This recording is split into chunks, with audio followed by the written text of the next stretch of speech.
Serie, präsentiert von Falkenreifen. Herzlich willkommen zur Nürburgring Langstreckenserie. Welcome to the Nürburgring for the NLS, the Nürburgring Langstrecking Series. Und jetzt ist das Rennen freigegeben. The red lights are out now. Fans sind wieder da.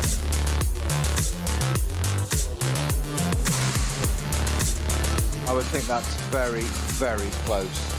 Jetzt kommt er ran, zieht sich ran.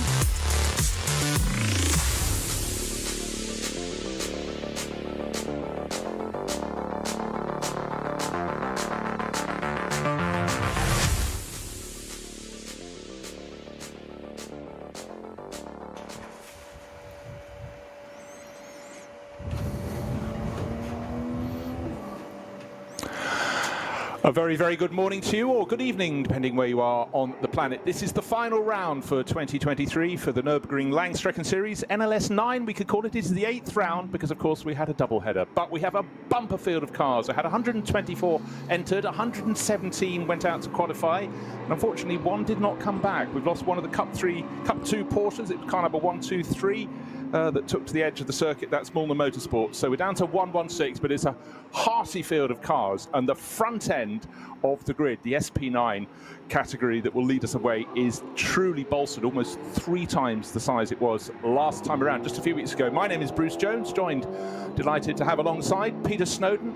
We don't have to talk about the clouds today. There is only one cloud. It's an enormous cloud hanging over the circuit. That's not metaphorical, that's physical. It's what we're looking at. But it's looking really, really as though we're going to go out with a bang to close 2023 in style. Well, there are 3 races that always intrigue me in this series, one of which actually isn't part of the series. That's a good way to start, isn't it? The first one, the last one, and the 24-hour in between, which isn't part of the series, but we all know that it is. 15 SP9 GT3 cars for this race, 10 now, Cup 2 cars. It's going to be a bumper race. I think the weather is going to hold off. There was a little threat of rain around about 3 o'clock with an hour to go for that race. So I think there's up the 123 Mulder car going out to the pits. That's the sister car. I had to just have a quick squint at the screen. 124? Would that be? It is 124. 124. It's cunning, that, isn't it? Yes, I know. It's not our first barbecue. It's oh, now you've made me hungry already. So we had 100 weight of food so far this morning. That's not quite enough for someone of my capacity for eating, but we're all fricadelle. yes. Don't show me any car sponsored by food companies. No schnitzel arm today, no fricadelle. But one thing that often gets lost until you get to the end of the season is we've got a really, really tight battle for the overall NLS honours. Only 4 points between the top 2 chargers, and they're both in well-supported classes. We've got the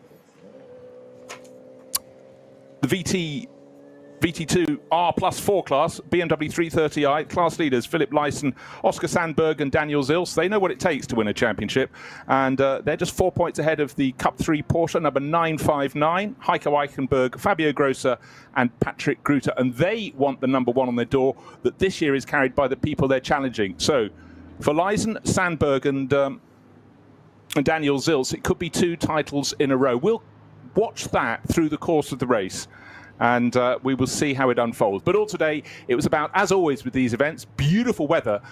Yesterday greeted all the drivers for testing, but they start this morning in qualifying, and they have to just really get the job done as soon as they possibly can, because you never know where there's going to be a slow zone or whatever, and who ended up on pole position. It's that driver who seems to pull it out the bag as if it's his right to do so. Frank Stippler came out at the very top. But again, Peter, it is just about making sure you don't fall off the circuit. Keep it neat, keep it tidy. So let's take a look at the highlights, how they unfolded this morning. It was what tires do you want to put in your cars? Well, one of the first cars out, I said don't show me food, it was a Schnitzel Am BMW. So all the drivers crossing their fingers, and there, unfortunately, off at the side of the circuit was the Mulner Motorsport number 123, and a very quick tidy up. You can see with the amount of liquid that needed to be clear up, it was going to make it a very tricky circuit. Lovely message on the back of one of the Walk and Horse Motorsport BMWs there. Early days, this is the car that's leading the championship, the number 1 entry from the VT2 R4 class, and you could see how the drivers were just having to pussyfoot around a bit this morning. Pro Sports Aston Martin running in the top class, and the classes a bit further down as well. But it was about making a space in traffic. It was about trying to beat your classmates, a couple of Cup 2 Porsches together. But as the visibility improved slightly. Haupt racing team out with their Mercedes. Good to have them this weekend. Track conditions, you could see not the fully dry track we'd had, so they just had to wait for that sheen to go off the circuit. The Dynamic Motorsport Porsche pressing on, trying to build up the speed. Now riding down the main straight with one of two Falker Motorsport Porsches. This is the sister car, that's not the 4, this is the 3. And Alessio Picariello back from his globe-trotting to see what could be done. But it was a question of getting the slick tyres on. A lot of drivers went out on group tyres, but it doesn't matter what tyres you put on Frank Stippler's Audi. He's going to put it towards the sharp end of the grid and blow me down. He did it all over again. So great delight to Shearer Sport PHX. Another job done, another statistic. And here are the times. Stippler and Christopher Mies, his new teammate this weekend, clear by 1.6 seconds from last year's top SP9 runner Kuba Gimasiak and Christian Cronjes in the better of the two Walk-on-Horse Motorsport BMWs. Really good run from the two-door Aston Martin with Darren Turner. That's in third place. It's good to have a mix of cars at the top. Audi, BMW, Aston Martin, Mercedes in fourth place. This looks a strong pairing of Lucas Ara and Fabian Schiller. And the second of the Walk-on-Horse Motorsport BMWs with Sami Matti Trogan setting the time to be fifth fastest. Top Porsche down in sixth place. Expect more from them in the race, I would suggest. And that's a very strong lineup. Julian Andlauer and Patrick Niederhauser, they're going to be very strong indeed. Second of the Aston Martins in seventh place, Dumoulin Bockman and Mike David Ortman, who's sharing two cars this weekend. Busy individual. Good to have CP Racing back, eighth fastest today. And their time, I believe, was set by Adam Christodoulou. So time for consideration. Good to see children as young as they possibly could be. Wrapped up beautifully, ear defenders on, job well done. And it is a family event, Peter, isn't it? And you can see all ages walking up and down on the grid, getting a chance to get close to the cars, see them in the pit garages. Always one of my fan favourites, this part of the start of the race. You say the fans allowed onto the track and just sauntering up and down, no rush, no urgency. It's organised well in advance. It's not just a quick 10-minute slot on the grid, meet your hero. It's actually have a wander. They can saunter up and down. Obviously, drivers that are in cars, the rest are outside talking. They'll talk about the car, have a look at this. Obviously, don't go and fiddle with it and start breaking bits off it and taking souvenirs home. Has been known in other series. But it is, as you say, it's very fan immersive, as it should be. And well done to the organisers for that. Well, it really is. You're quite right, because I can think in many series, either you have to have a small fortune to give away to go for a grid walk, but you don't have the luxury of time. And here you've also got the luxury of looking at cars running in multiple classes. You can observe the differences as you go from the all wings and fins and downforce from the SP9 cars at the front of the grid, and then work your way back to the SP10 cars. They're effectively GT4 categories, and if you go back further down, there are cars that a lot of the people may well have turned up to the circuit in, because don't forget, it's not just about GT level cars, it's cars running in the production class as well. That's if they've got long legs, so they can get to the third group of cars. But it is a chance to see all shapes, all sizes, and I always am a big fan of that. Well, the quality of the field's been borne out by looking at the grid. The previous round we had just 2 weeks ago, we had a very, very strong. We still had 104 entries. There were only 20 more cars in total this one, so it's nice to see, but it's not a massive jump of 140, 150 is my point. But we had a very, very strong Cup 2 presence last time. Now we have got 15 cars this time, 11 cars, down to 10 now because the Mulner car is out. But we had a Cup 2 car 6th on the grid 2 weeks ago. Where's the first one this time? 13th, 14th. Yeah, well, it just shows the bolstering of the SP9 class. And that's the Kramer car, isn't it? In TIS Cup 2. Yeah, well, they've been going really, really well through the course of the season. They haven't ended up at the top end of the class. Cup 2 is led by Car 100, Max Cruz Racing. That's Nico Otto and Heiko Hemmel. We'll talk about points a lot more, but I think in that case, in fact, Max Cruz Racing's duo, but actually only Nico Otto of that duo, he's done all the rounds, has got the title in the bag already, just by dint of having 18 points more than the closest challenger, which is Michele Di Martino. So that one is in the bag, because there aren't 19 cars out there, because you get a point per car that you beat, effectively, in the various classes. So if your class is well supported, you can garner quite a few points, even if you don't finish as the class winner. If your class has only got 6 runners, you really need to be scoring every single time. And also, just going back to that championship battle between the number 1 BMW, that's a BMW 330i of last year's champions, Lysen, Sandberg and Zils. Their class has got 13 starters, and the challenging car, which is 4 points down, the Cup 3 Porsche Cayman from SRS Team Sorg Rennsport, is 4 points down, but its class has 2 more runners. That could be absolutely crucial come the end. So we'll have to keep an eye on those cars. They won't be running at the front of the field, but from their point of view, as long as they're running at the front of their field, that's what they've got to do. Basically, they've got to go for victory and, just see what happens. So it's a battle within the overall war. Unfortunately, my German isn't quite as good as it used to be. It is, I think, as they would say in German, sehr rustig.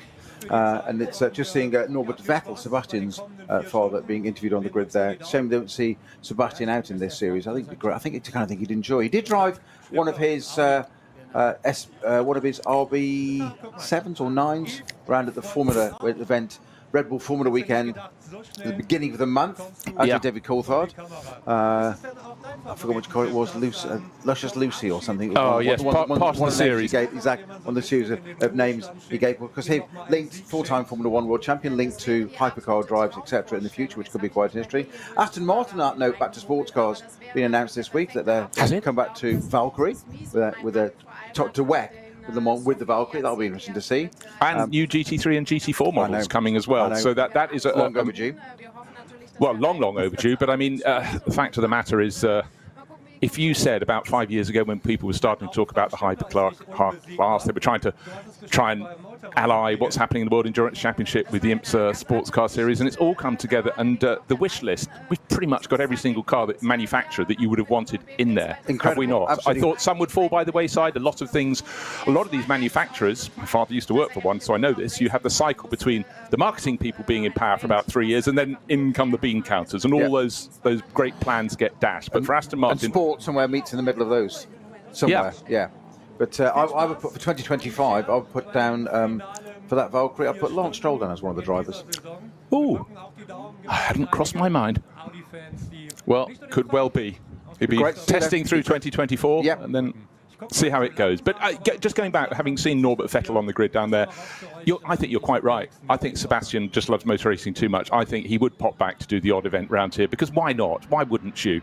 And a lot of drivers, you can't be sure if they were given a choice if they'd be racing apart from when they're in Formula 1, because a lot of them, they'll have earned as much money, they'll have done what they're doing, and at the moment I think they're all getting completely tired out with 22 rounds a year, go out to 24. But I think there are some, and Sebastian has always been one of those. I think he's really got motor racing in his own blood. He's a pure racer. He is a pure racer, and it's a bit like Fernando Alonso. You can't imagine him not racing, and he comes back, and I mean, he's still... It does make me laugh. Every time I write a book about the forthcoming season, which I seem to do every season, you sort of look ahead and you go, oh my God, he was in Formula 1 when some of the youngest ones weren't having their first burp. I know. It's quite extraordinary. I mean, you forget that two-time Formula 1 world champion should have had more, in my opinion, but those two titles were 2005 and 2006. That's quite extraordinary. So you say it's a long time ago now. He was driving the Blériot, wasn't he? Was it the Panhard? Well, Gordon Bennett was where he made his name. Those races, the Cup races. Well, why not bring that back? So we've got an Aston Martin up the front there. This is the Darren Turner car Darren Turner driven car with Phil and Ben Dorr. Nice. That's been up at the front, but never quite turned it fully into. I think perhaps it hasn't quite got to being a race win yet. Well, and you mentioned Frank Stipper earlier on. He's had everything going for him this season, apart from Lady Luck. Just not a Shearer Audi PXX, the old Phoenix team. Sort of mantra normally. They're always quick. Stipler's always quick. Any of his teammates are quick. They're ring specialists. They know what they're doing. There's never any issues. But they've had the odd an incident, a tyre failure, a small accident, not necessarily of their making. Things that just don't normally happen or you associate with that team. So maybe this is a bit of a sort of a way to end the season, put a rubber stamp on it and just say, thank you very much. Kuba Gamaziak, on the other hand, if he wins today, that's 6 of the 8 races this year he will have won. Just think about that. Absolutely. These endless races. And I think, we talk about Kuba Gamaziak, we need to talk about his Norwegian teammate, Christian Cronjes, who is just absolutely rock solid. This weekend, for example, pairing. Really complement each other really nicely. But this weekend, it's normally Patrick Kolb alongside Frank Stipler. I got excited on the entry list because one of the best young GT drivers is Ricardo Feller, Swiss driver. He was coming on board, and lo and behold, as of this morning, it's Christopher Mies. Oh, Christopher Mies, that's a bit of a handy sort of backup driver to have. So all very, very exciting for the team. But it's not exactly a downgrade as a reserve, is it? It's not. If you bring in the smiling Chris, doesn't matter where he pops up in the planet, as long as he's in Audi R8 LMS Evo 2, 3, 4, 5, and 6, he will be absolutely fine. So or a car at the front. Exactly. Car number 5, there it is, pole position again here. Shearer Sport PHX had such a strong season, but as you said, Lady Luck has not been riding on board. Now, haven't seen who's starting that yet. They're always cyclical, as you say, though. You know, Guber Gamaziak, we just mentioned, was a long-term Audi driver. We associated him with Audi for a long, long time. Went off and had his break, had to go back and run the family business, came back. He's only in his 30s now, I think, isn't he, at best? Came back, and you've got to remember, these people they might be pro in terms of this series, but they still have real jobs. You know, they go to work on Monday morning, and it isn't motorsport work. He went off and ran the family business, got that all resorted again and reorganised, then got a little bit of time, got it on track, somebody running it for him, back to racing again, and switched to BMW. Now, that isn't just a switch of brand, it's a switch of dynamic of vehicle. From Audi, mid-engined, and all that goes with that, and learning, getting the ins and outs of it. And we talk about this at length, Bruce, of how drivers get intel and information, know quirks and different things, and what the car will do in this situation or that situation, because it's that great word again, experience. Go and put yourself in a BMW. Speed, not a problem. Knowledge of the Nürburgring, tick, done. But you're suddenly in a front-engined car, totally different. But he's adapted to it unbelievably. And I think that's what the better these drivers do, that they do find a way. The only thing they don't get there is the experience of what does it do in this situation. We've seen a couple of things. We had two rounds ago, Kuba Gamaziak actually put it into the gravel in top qualifying, shootout in the morning, and didn't even actually qualify for the race, if you remember. Started at the back of the start group. Yeah, that's a point I wanted to come to. We'll be starting with the 3 starting groups today. If you drop it and don't set a qualifying time, you don't go to the very back of everywhere. It's actually probably quite dangerous to have one of the quickest cars from SP9 working its way through the sort of Renault Clios, VW Siroccos, etc. to work its way forwards. They start at the back of their own group. Cars still being brought onto the grid, fans still down there. And by the way, just whilst Nova's pointing some things out there, Frank Stippler will be the start driver. He almost always is in his car, because I saw the smiling Christian Mies standing alongside, wrapped up with his race jacket on. And in fact, the last event we had here just 2 weeks ago was really glorious weather. Today is much more sort of autumnal and certainly a few degrees cooler. You can't see anybody out there in T-shirts. So nobody from the northeast of England. Off the press and unprompted, little message from David Pittard just come in. So literally breaking news. Radiator leak after quali, swapping, but doubt will make the start. Okay, so well, I was going to say thank you, David, but actually not thank you for that, because that's not news we want to hear. Thank you for the update. Much appreciated. David, one of those drivers that always updates us very kindly and lets us know what's going on, which helps the narrative enormously. Well, it does, and it adds it from so many points of view. Any little comments that come up from the pit. The trouble is, as a commentator, you now have so many screens, you know not where to look. But I had been looking down just to see if I could see that Ferrari. They qualified down in 14th place, some way off the pace. But, there is this element that the very quick ones who feel right on it go for a really quick time. But for a lot of the others, qualifying is just another test session because they know they'll be in the lead group. They know they haven't quite got the form, the setup or whatever to be right at the very, very front. So often quite sensible. Right, who's sort of making play a little different today? They're not right at the front. They're down around 10th and 11th. But look out for the Falcon Motorsport Porsches, because they obviously run on Falcon tyres, and we have noticed through the course of the season that various tyre suppliers do better in various weather conditions than others. So far this morning, obviously it was cool, slightly greasy this morning, but let's see. You are our weather forecaster, and you did think there was a possibility, as they say in Brazil, or a possibility of some rain coming in towards the end of the race. Yes, but the millimetres on it were very, very minimal, so I think it's possibly a little bit misty, but you never know. We saw it 2 weeks ago, did we not? Just another very quick update.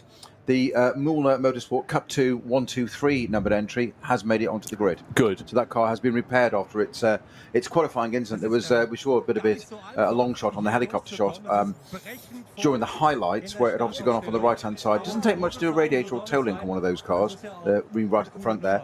And there was a lot of trailer debris. We also had a car at Tiergarten that seemed to... I just heard reports this morning of that qualifying where, to find out which car it was, a car that caught fire and did quite a bit of damage to the track, actually. Oh, okay. To the surface at Tiergarten. They were working on that for a very long time. Well, hence the qualifying session was quite compromised. Exactly, which is again why the grid is the times are so spread out. But one person smiling is Fabian Schiller, because Team Get Speed haven't been with us every round, but qualified 4th fastest. That was one very much in the mix. And I pointed out that little pairing of Schiller and Lucas Auer, I think, could put the cat among the pigeons. I mean, it wouldn't be a total surprise, but, you know, Mercedes have been a bit short on success in 2023 in the NLS, certainly not in other series, in the Fanatec GT World Challenge. Going great guns. In fact, the final round of that this weekend, Indianapolis. So the likes of Raffaele Marcello, Juguno, etc., who we'd normally love to have here, racing elsewhere. And that just goes to prove, in the world of being a GT3 driver, you could be racing anywhere, any weekend in the world. And the car that had the fire at Tiergarten in qualifying was the Adrenaline Motorsport Team Motec 655 BMW M240i class car, it being an M240i, with we've mentioned once before, haven't we? Well, more than once before, but the fact that you can enter this series. Most race series and organisers require stipulation that your name on the entry form or entry list is that which is replicated from your licence. This is one of the few series where you can actually run under a nom de plume, so you can have something a little bit different. We've had a few interesting ones here, and in that 655 car we have Laurent Lepara, Gregoire Boutonnet, and Sub 7BTG. I just not. Well, who was the driver who competed in the British Touring Car Championship about 20 years ago, who changed his name by deed poll so he could change his name to something like John B&Q, the sort of oh yes, I do remember what that was. DIY place, the DIY store. But I guess he might have changed it back by now. Maybe it's working for him. You're going to go and look it up now. That's very good. Well done. Sad, isn't it? The thought came into my mind. Grey conditions, dry conditions. That's what we're faced with now. But all the teams have got their tyre trolleys out on the grid just in case they want to put some cut slicks onto their cars. That's the cars running in the front end of the field, and some down the back, maybe running other versions. But it looks like it's going to be rock solid for about the first 3 hours. We've got 117 starters. I thought we were down to a mere 116, but good news that Mulner Motorsport, their 1-2-3 car, will get a start in Cup 2. That's Marcel Hopper, Peter Turting, and Jos Menton. Front of the grid, though, it's not situation normal, but very, very close to that, because right at the front we've got Frank Stippler sitting on board the number 5 Scherer Sport PHX Audi, and alongside him car number 34, Kuba Gamaziak, who, as Peter pointed out, 8 races so far in this 9-race series, and he's won 6 of them. Absolutely stunning record for him. 5 so far. Sorry, 5 so far. Yes, I was just glancing down at my results sheet. You're quite right. But good to have some other crews coming on board this weekend. Rutronic Racing brought their yellow and blue Porsche along. Yeah, and Team Dynamic back out again. Yeah, good to have Dynamic Dynamic back. Since the 24-hour, I think. Yeah, and Hout Racing Team answered all of these as well. And last time we lost one of the cars, one of the front-running cars, the Schnitzelam Mercedes, before the start of the race. But for Aston Martin fans, it's very, very good news. I wonder who's on board. Will they put Darren Turner in to start the race? He's whoever's sitting down. He's got the 2 doors, and obviously they are a very, very young group of people. John Batchelor, thank you very much, was the name we were looking for who changed his name to come out and play. But the Durr Group have been faithful fans of the Aston Martin marque, and certainly it does seem to be smiles around. So good. There's the answer. Ben Dorr starting that car. I knew it wasn't Darren Turn's helmet, but yeah, there's more blue on Darren's, yes, isn't there? Blue and white. That's Ben Dorr starting the 3rd place car, is it not? Yeah, 3rd place. So look out for that. It looks absolutely fantastic. Great livery on that. And it's also great, with 2 very young drivers alongside him. Clearly Darren is being not chosen just for his pace, but for his sort of mentoring work, which of course in the last sort of almost decade he's been doing in all sorts of championships around the world. But put him in a Valkyrie at Le Mans. He knows which way it goes, doesn't he? He knows how to sort out a Valkyrie. He knows how to sort out most things with a wheel, with wheels, whether it be a wheelbarrow or an Aston Martin. Sometimes the two are not very far apart. Well, he started in a wheelbarrow. It was called Formula First. Well, exactly. The transverse engine single-seater. In the nicest possible way, Darren will be in the twilight of his career, certainly by 2025. So get him in a Valkyrie at Le Mans. Put Tom Canning alongside him. That's what I'm saying. There you go. Shall I get my coat now? No, not at all. I just thought, I was just wondering who's in the 2nd car, because they're not going to enter just one, are they? So well, exactly. And of course, Aston Martin does need to sort of clean its nose at Le Mans, because the last time it had a works entry in the top class, it was all over by tea time in the afternoon on the Saturday. 2011? I think I do believe that's correct. Yeah. Gosh, doesn't seem that long ago, but I guess it probably was. So now the grid's starting to clear. The cars beginning to be revealed, and it's great news that at the end of the 2023 Nürburgring Langstrecken Series that we have such a full field of cars. Great that so many of the front runners who haven't done all the rounds have returned, and good to see. So let's hope we've got a clear race. But just remember this, car number 1, it'll be starting in one of the rear groups, is the championship leader. Of that car, by the way, we have 5 onboard camera cars today. Who have you pinged for those? Well, it just provided some great footage for us to be able to relay to listeners and viewers at the same time. So we've got that car, number 1, obviously, on the basis that it's going to defend its title and hopefully win it. So car number 1. The other 2 are Falcon Motorsports 3 and 4, the 2 Porsches, and then Black Falcon with car 102, which is their Cup 3, sorry, my apologies, a GT3 Cup 2 category car. That's car 102. And the other one, I think, is 503, which is the other Black Falcon entry, which is, it is 503, it is Broad, and that's James Broadbent, Steve Brown, and Mikhail Sharudin in their 330i. You can guess which class that's in. So those are your 5 onboards that we will see various bits of later. Falcon traditionally one of there, and I did a bit of research in this week because I noticed that when the camera onboards were announced, I thought it's always Falcon that seem to have them, as in not Black Falcon but Falcon tyres. Yes. And those 2 Porsches, and it is something that apparently the teams do need to make a contribution. I think that's exactly the right word. Yes, I think a plate is passed around, and when it comes back and there's sufficient on it, then you get the camera on the car. Yes, well, I think, the fact is it's predominantly in a group of cars. That certainly is good. But I must say, the more the merrier is my view with onboard footage, because I could watch all day cars of any class, doesn't matter, driving around the ring. But actually, it is quite enlightening. And we'll pick this up through the course of the race.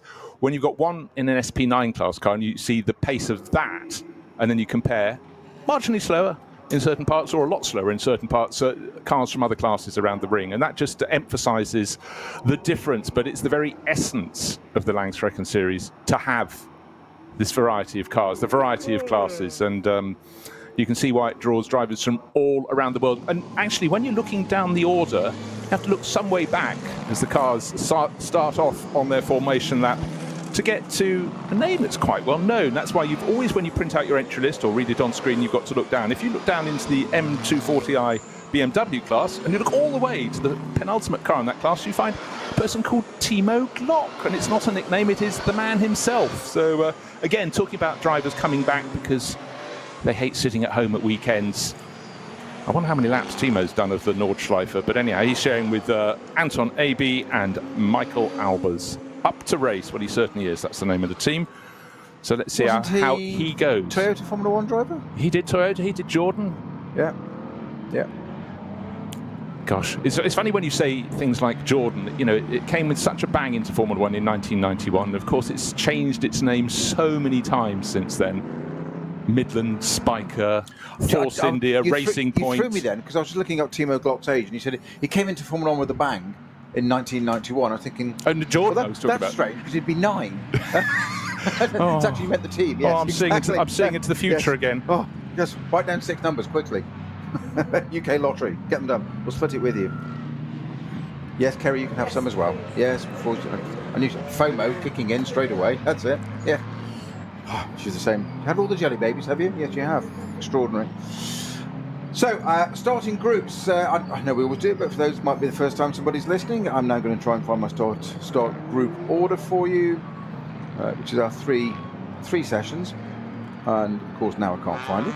Isn't that just brilliant? No, totally. I was slightly concerned. There was a great big puff of smoke out of the back of the Hout Racing Team Mercedes, but in fact, it was a camera shot. It's actually someone, I don't know, who's having a barbecue. Oh, don't talk about food again, just behind the barriers, but anyhow, it was a long shot. Yes, I am. Got to get the sustenance in.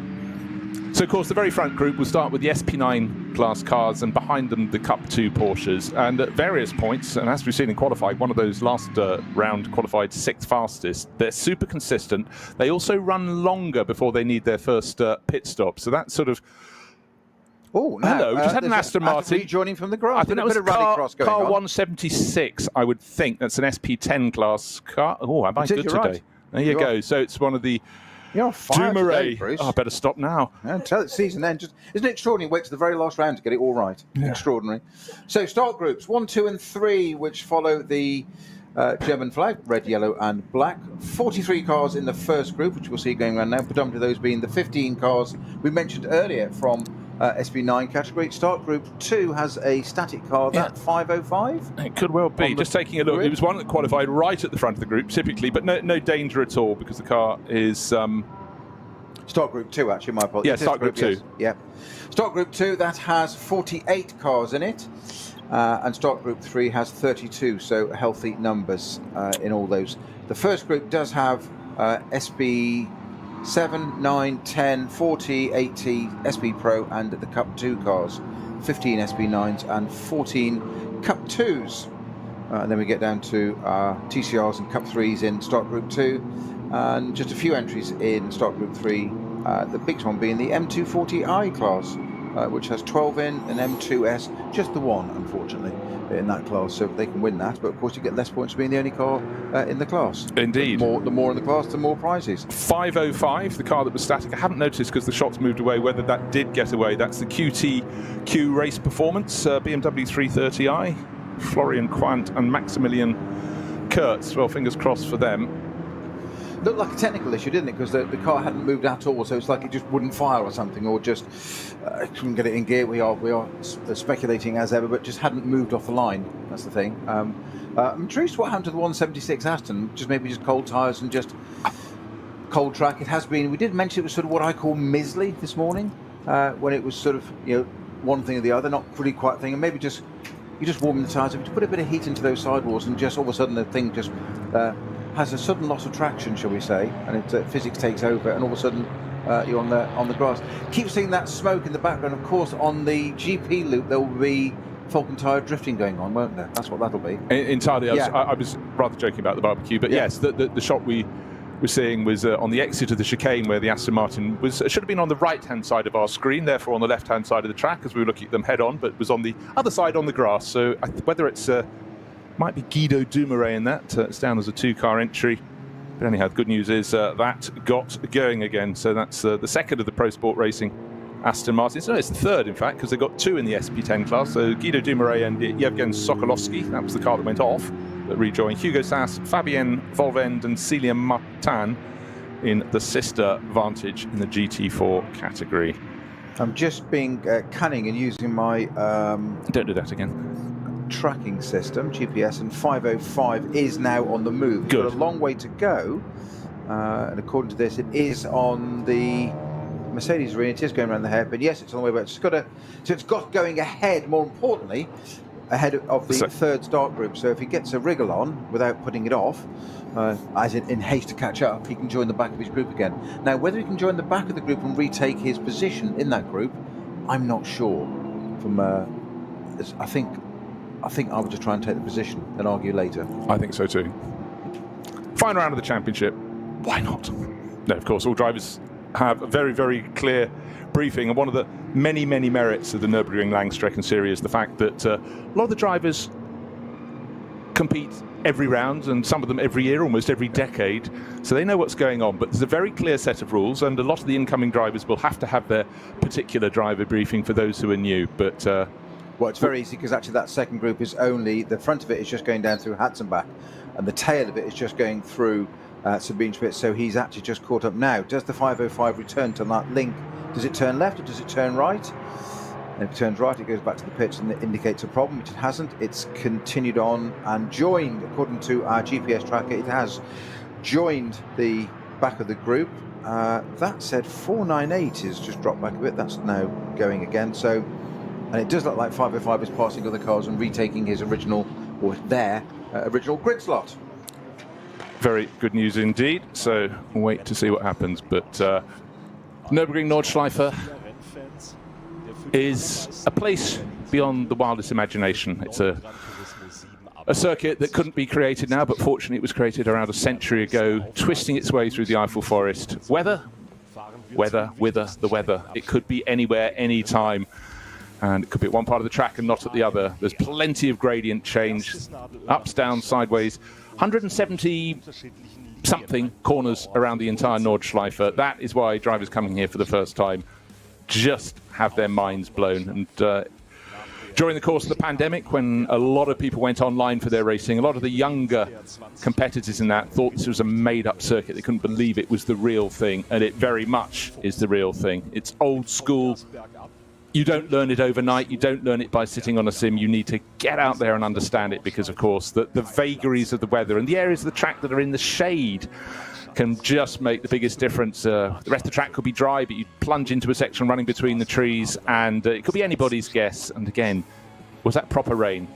Do I pit this lap? Of course, with a lap of nearly 25 kilometers, if you stay out for an extra lap thinking you can keep going on slick tires and find that it's actually much heavier, you can hemorrhage an enormous amount of time.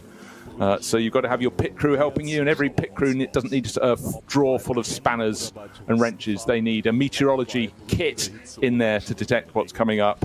And again, the stewards do a fantastic job, and the marshals of signalling problems, because a lot of the corners have blind entries here, and the merest whiff of a yellow flag, and any driver should be coming off the power because they do not know what's around the next bend. Snowy. It's very much an element that is so vital in the Nordschleife. Indeed, little rule update for us for future reference. The rules do state, that sounded very official, didn't it? Any car which is not overtaken by the whole field in its starting group may overtake the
Bist du auch bereit für Action? Möchtest du mal in einem virtuellen Studio arbeiten? Oder das Live-Programm in der Regie aktiv mitgestalten. Oder mit der Kamera die schönsten Momente in der Boxengasse und an der Strecke aufnehmen. Möchtest auch du Interviews bei der NLS mit den Fahrern führen? Oder im Schnitt kreative Videos erstellen? Dann bewirb dich jetzt bei Nürburgring TV. Und starte durch mit einer Ausbildung oder einer Festanstellung Im Bereich Medienproduktion.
World's first asphalt watch.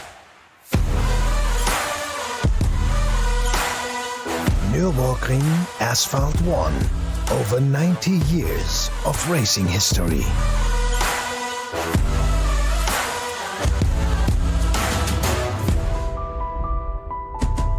Cobbler.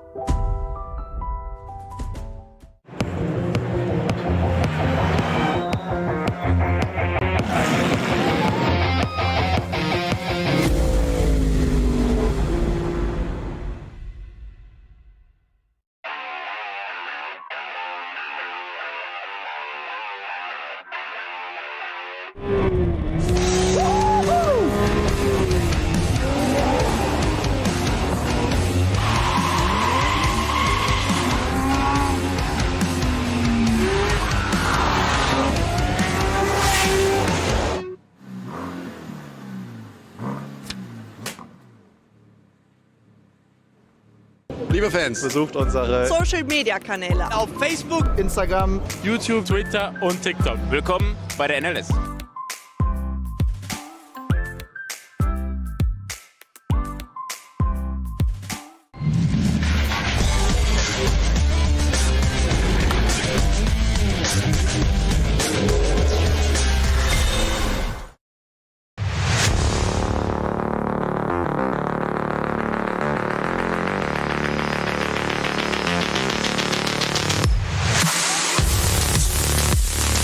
Cars are negotiating the formation lap. It's a very long formation lap, nearly 25 kilometers. And the good news for them, when they went out in qualifying this morning for the final race of the Nürburgring Endurance Series, the circuit was a little bit greasy. There was a little hint of drizzle, but that sort of went away. But conditions have improved since then. The cloud is beginning to lift.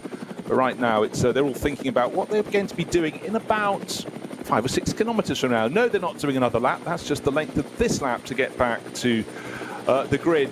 And we will have 3 rolling starts for the 3 groups of cars. 117 cars are due to head off for 4 hours of racing to conclude their season. How will it go? Will Kuba Gimasiak make it 6 wins out of 9 races in his Walk and Horse Motorsport BMW? Or will Frank Stippler get it right today? He's done the first bit right. He's put his car on pole position. You can ask no more. He's sharing with Christopher Mies. That is a very, very handy driver lineup for Shira Sport PHX. That's car number 5. Will it still be at the front come the end? Who knows? Then, of course, we've got the role of the timing of the pit stops, which is so crucial in this. We will talk a little bit more about that later, but the amount of time you have to spend in the pits depends on when you come in. Complicated, yes, but I could narrow it down that if you come in a lap closer to the finish of the race, your final pit stop is 26 seconds shorter.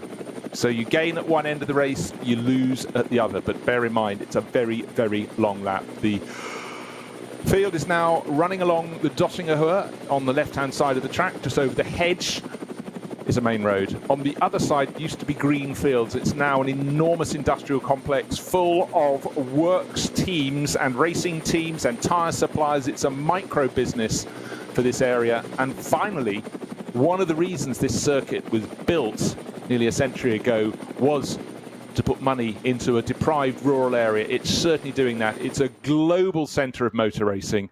And there's almost sun on the bonnets of the cars as they come down the Dottinger Höhe. Didn't expect that when the cars were formed on the grid, so today's improving very nicely. Huge history to a lot of these events. This is the 47th running of the Münsterland Pokal. Each of the races through the course of the season has a name, all run by different organising clubs, but you've got classic names, and some of them have had their 60th editions. But as the cars come round, let me just run you down the grid. We've got a Shira Sport Audi on pole position. That's car number 5. Second place on the grid, the black and red Walk and Horse Motorsport BMW. Best qualifying by a long margin for the Dur Motorsport Aston Martin. That starts third. That's car number 24. Fabian Schiller will be starting, I think, well, maybe Lucas Auer, the Get Speed Mercedes. That is black and yellow flashes on it as the grid goes past. Sami Matti Trogan will be starting fifth, in the second of the Walk and Horse BMWs. And the top Porsche is car 21 from Rutronic. Easy to spot. It's sort of acid yellow and blue, working its way now up towards Tiergarten, and every driver needs to get close to the car in front because it's going to be a rolling start. They'll hold them back. They hold them back. These drivers know this quite well. They've got to get through that very tricky final sequence of corners. The kink to the left, the track then starts to rise again, having been into a little compression, get up to Tiergarten, and then you've got the fiddle just beyond there, and it really is a fiddle. And we've had these races, Snowy, sorted out with drivers colliding in this final sequence of corners or running wide on the final lap after 4 or even more hours of racing. Today it's 4 hours. The sun is beginning to come out. Oh, a little bit of dust, well, quite a lot of dust on the circuit. So someone's dropped some fluid before the cars went out. So that could be a factor for those coming through behind. That's where the 655 had the fire during qualifying. That's all the repair work from that. Not only do we have a little upgrade here we have the start of this race, we have the helicam start, which is brilliant on the start, but we've now got a drone down into the Mercedes arena as well. So when these cars are about to come across the line and have their rolling start, Bruce, we're going to get to see this all the way through and able to relay it to you all. Absolutely brilliant. Final round of NLS 2023. 4 hours still on the clock. 4 hours will still be on the clock until the lights go from red to green. Then it'll start counting down towards 0. Looks like a very positive start from the Get Speed Mercedes, trying to take the outside line. Looks 3 cars abreast. Frank Stippler on the inside. The Get Speed Mercedes has gone almost in front. It ducks back in. That's into second place. It's 4 abreast behind. Oh dear, Get Speed given a shove, and on the outside the Aston Martin from Pro Sport being shoved around. 2 other cars sitting sideways in the track. Blow me down is one of the 2 other Pro Sport Aston Martins. Have had an awful start, and one of the Walkenhorst Motorsport BMWs. Can't work out which one it is as yet. I think it was 35. Okay, that's the one that's starting from 5th on the grid, but very positive for Get Speed. But it got messy. But Aston Martin into 35. Second place. Frank Stippler has held on to the lead. He had the inside line covered. It was those trying to squeeze behind. And Ben Durr, the young German racer, goes into the cut through in second place, comes out in second place. More contact, and oh dearie me, suddenly they've gone crazy. The Haupt Racing Team Mercedes being given a shove. So the first few cars are thinking, thank goodness we're clear of this melee. The Falcon Motorsport Porsches are gaining places left, right and centre. But Frank Stippler did what he needed to do. Ben Durr had to be resolute as well to get up into second place. You say that though, but the Stippler Audi also got a clout at the back as well into that first corner. It jumped into the air a bit, had some, I think, left rear damage, I would say, on that. So keep an eye on that. He may have got away with it, but we know that Audi, it can be a little bit fragile. Certainly can. The Rutronic Porsche is going very well. It started 4th. It's behind the Get Speed Mercedes. So effectively, we've only had 1 real shuffle. But for Walkenhorst Motorsport, it didn't go their way. They started 2nd with Kuba Gimasiak, and that's number 34. With 35, the sister car, we think Sami Matti Trogan started that. And that has gone around. So Dylan Pereira in the 35 Valkenhorst car, that's a long way down. So he's got a whole load of recovery to do, having collected the Aston or vice versa, whichever way around it was. But I think there may be an issue already for that number 5 Audi. Well, it's really unusual. We're so accustomed to really close starts. We're about to see another one because the second group of cars is coming up full of Porsche Caymans at the front. A couple of TCR class cars there waiting for the lights to go green for them, and they go, well, why not? 3 abreast. It's bound to work down towards the first corner. But I must say, this season has been a case of so many close starts, but we haven't really had many cars spinning. And today, it's almost like the last round is the first round, because certainly a bit of inexperience in some cases. Again, it's cooler weather conditions. Tyre temperature won't be as much. We saw a couple of cars having a moment on their formation laps, but alas, a couple had it down at turn 1, the opening lap. There are occasions when you really don't like being right, but the number 5 Audi hasn't made it round much of the Grand Prix loop and is going to come back into the pit, so their luck continues. They did so well. Pole position into the first corner. I said I saw it being collected and it jumping in the airfield 2 or 3 feet. And it looks like that car is retiring to the pit straight away. Well, maybe not retiring, but certainly returning to the pits straight away. So we mentioned Lady Luck. She's got off the horse all over again. But they were looking at Frank Stippler being given a tap up the rear. But I was looking at the car alongside, which was also given a ram up the rear. That was the Get Speed Mercedes. And then, of course, we had the Pro Sport Aston Martin going for a bit of a loop. Which has also stopped as well. So those 2, that was the car, the 37 Pro Sport Aston Martin. With, I'm not sure who's Mike David Ortman or Nico Bastian at the wheel of that, and started, I'll find in a second. Probably Mike David Ortman, because he's in 2 different cars. So yeah, okay, most likely wants to do first and third. That was the car that had collection with the other Valkenhorst car, the number 35 entered, the Dylan Pereira starting car. Those 2 ended up facing, well, the Valkenhorst car ended up facing the wrong way with the Aston kind of in its side, as it were, at the very first corner. So talk about a dramatic start to a 4 out. Guys, save this to the last lap, not on the first lap. You know, I look back over the years that I've had the pleasure of covering these events, and so many times you think, oh, that's going to get messy, but it doesn't. And today, unfortunately, it has. Right, the final group of cars, just to point out, we have 3 groups of cars out of the 117 starters. Couldn't start them all in one big batch. Better to get their shenanigans out of the way with cars of a similar class. And this is led largely by cars from the M2 40i BMW classes, some Porsche Caymans tucked in there as well. Et al, I think, is what we can describe the final group of cars, but probably 90% Porsches and BMWs between them filling this field. So this is their final hurrah for the 2023 season, their final chance to blast down to that tight right-hander turn 1, the corner in which glory is there to be attained, but also there to be thrown away. And let's hope they can do a better job. So all eyes on the starting gantry, the big BMW M-Power gantry across the grid here at the Nürburgring.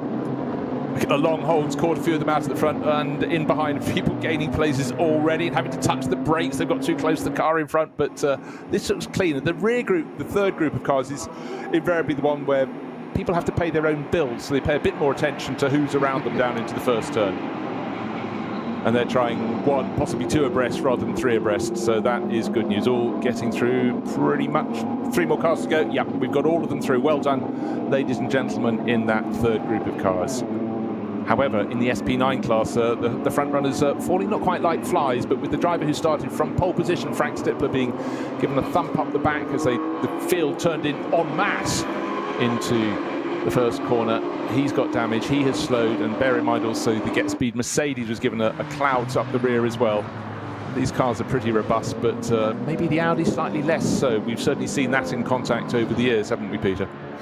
We certainly have. I've just went down the sort of driving start, which you were right, of course. Always are. Never. It was Mike David Ortman that started the number 37 Aston Martin Pro Sport entry. I say started it, it's slightly academic now because it's retired already by the look of it.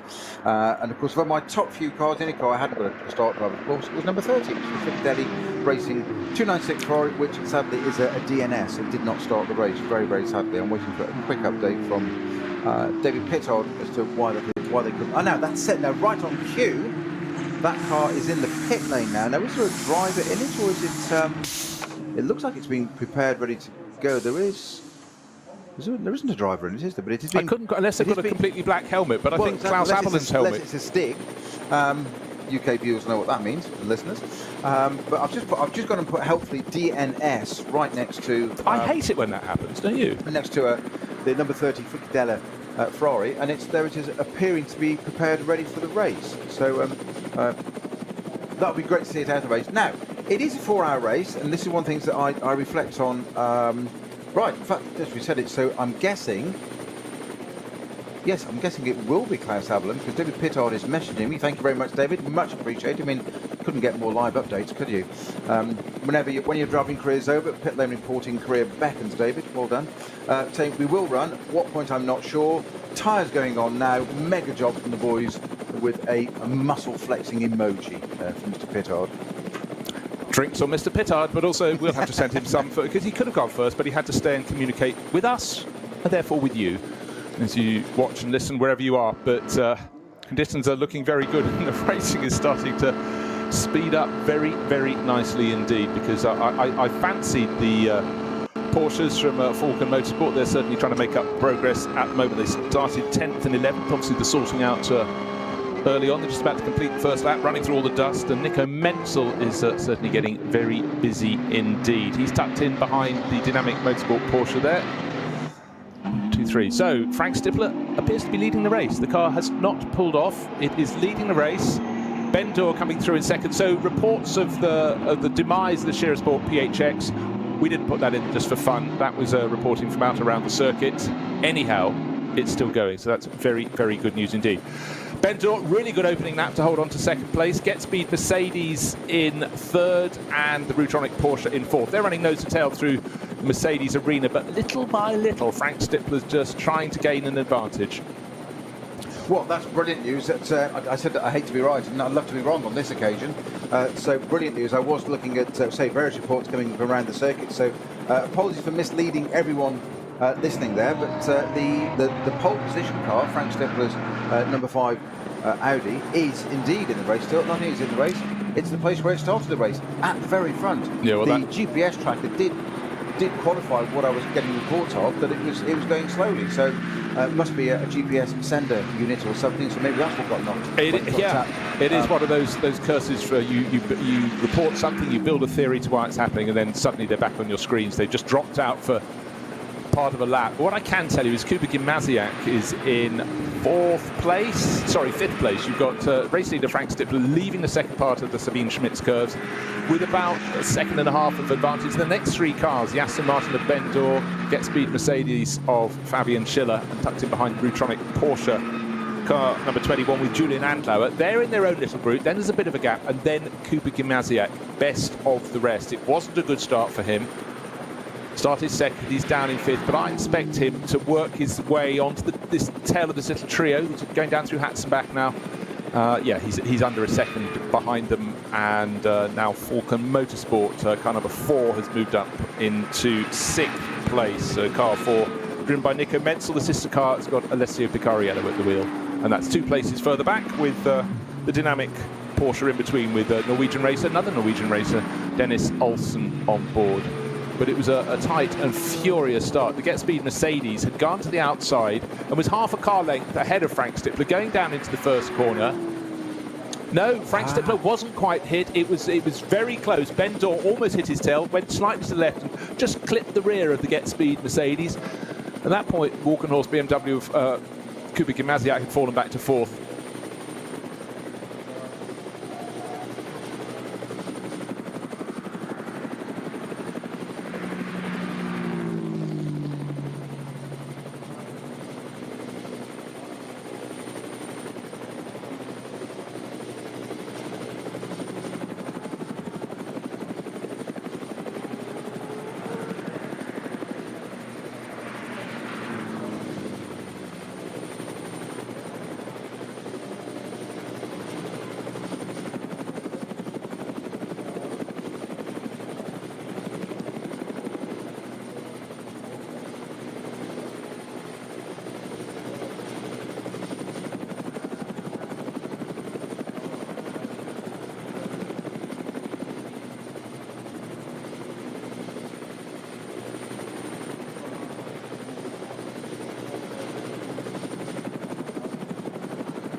1:09.9. 2 seconds faster than he managed in qualifying, but he's on his own. The others are all in a little bit of a battle, but of course no slipstream if you're running all on your own. But yeah, that is a phenomenal lap, and it goes to show, again, with his experience, he can get on it really, really quickly. Fabian Schiller pushing hard in third place. They've got that spun BMW between the front running. Oh, he's going into the pits. That's good. Just before second, third, and fourth came out of the chicane, as they now try and turn onto the first part of the Sabine Schmidt's curves. I thought that was going to be the fly in the ointment that would actually help Frank Stippler, but the stricken BMW has got off the track, out of the way, going the back way into the pit. So second, third, fourth and fifth, almost nose to tail. Every time Ben Dor tries to make good his escape, because Andlau is putting pressure on Fabian Schiller in third place. He gets caught up again. Oh, little clunking of the curbs, the second part of the hats and backs from Fabian Schiller in third place, and that put the Porsche right on his tail. The Rutronic Porsche said thank you very much, and so did tucked in behind Kuba Gamaziak. And now in sixth place, it's Alessio Picariello. He's got the better of his teammate Nico Menzel, so he's winning the battle of the Porsche, the Falcon Motorsport Porsches. He was further back on the opening lap, but on the second lap he's moved right up. So Picariello qualified down in 10th place, but he's showing better form, as you would expect. Starting to close in. I think give him another half lap and we could have this battle second, third, fourth, fifth and sixth. I reckon we'll get. It'll be a 5-car battle, but of course, meanwhile, 6.6 seconds to good is our race leader Frank Stippler. He's only going to stretch the lead in this race. Another masterclass from Frank. Well, strange to see Kuba Gamaziak in the number 34 BMW this far down the order this early on, but we have got 3 hours 40 minutes to go. Totally, so no panic. It was just he was the loser in the opening sequence of corners. He was to the left of Frank Stippler, but he'd already been jumped by Fabian Schiller going around the outside. And then because effectively he had the 2 cars, first and second, side by side, and the next row had 4 cars, and the Ben Dor Aston Martin was really struggling to get the braking done. And that was the point at which, Picariello nearly had door handle to door handle rub there with one of the back marking cars, because they've caught the rear runners in the third group of cars, and this is for a lot of the drivers really, really critical how they get past these drivers. They won't have to come past them for quite some while again, because the third group starts some while after the race leading pack gets its get-go at the start of the race. So they're just starting to run through them. You can make a break, but the person who's lost out there, yeah, certainly Alessio Picariello actually lost out. The battle ahead of them got through quite well, but he got squeezed. Just on the exit of Adenauer Force, wasn't it? Yeah. Down to Metzgersfeld. He was just on the exit there, on the outside. BMW, every right to be there, but the BMW left enough room for a Porsche, but maybe not having driven one, doesn't know quite how wide it is. Yeah. And Alessio Picariello, quite wisely, as we said, as you mentioned about Kuba Gamaziak already, the loser at the start there, what did he do? And Picariello just did, which shows their experience. One of the things you've got to do in sports car racing, or this kind of endurance racing, is keep out of the pits, but keep out of trouble. And know when to not go for it. Where's the point at this point, 20 minutes, 40 minutes into a race, 20 minutes in, sorry, and risking it and being rotated, turn around in the barriers, broken radiator or whatever. So just ease out a little bit. The BMW has got every right to be there, and this is where, as I said, you get that one free lap. You've got a standing start, so that time's slightly academic. You basically get a free lap in 4 hours. That's all you get, one free lap with your peers, with no other interference, no other outside influence of those different class cars onto the Nordschleife, and then you're in the thick of, you catch the back of that third starting group, and then before you know it, it's into start group 2. And this is also interesting to see, Gamaziak, will they be reconsidering their strategy now of, we mentioned at the beginning, the set amount of time you've got to spend in the pit, you have to every time, every race. So we've seen cars do a 5-lap short stint to start with, and put it out of sequence with others, and see how it unfolds, because then the last pit stop is the vital one, how long you spend in the pits. Yeah, so if it's your first time watching or listening to a round of the NLS, let's just run you through a tiny little factor. The minimum pit stop time for your first pit stop is shorter if you pit early.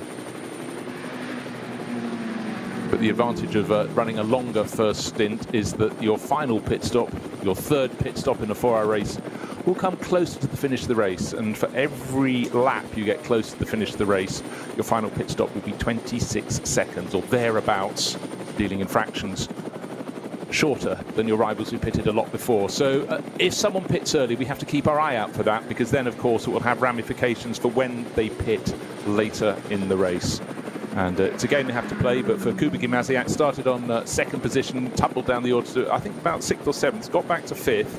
He's now almost in 4th place, but he can't take too many risks. Will he be reassessing? Because we know with 5 wins in the bag, he's got a car under him, the Walkenhorst Motorsport BMW, that is very, very handy around him, around his performance and the performance of his teammate Christian Cronjes. And we will have to see, do they come in a lap early to get themselves out of this mix and risk having that longer final pit stop? But right now he'll be a little bit frustrated. What has happened in the past few laps is that Ben Dor has absolutely pulled away from the Get Speed Mercedes that's running in 3rd. So I thought Ben Dor, he's not that old, doesn't have experience, but he's clearly learning very well indeed.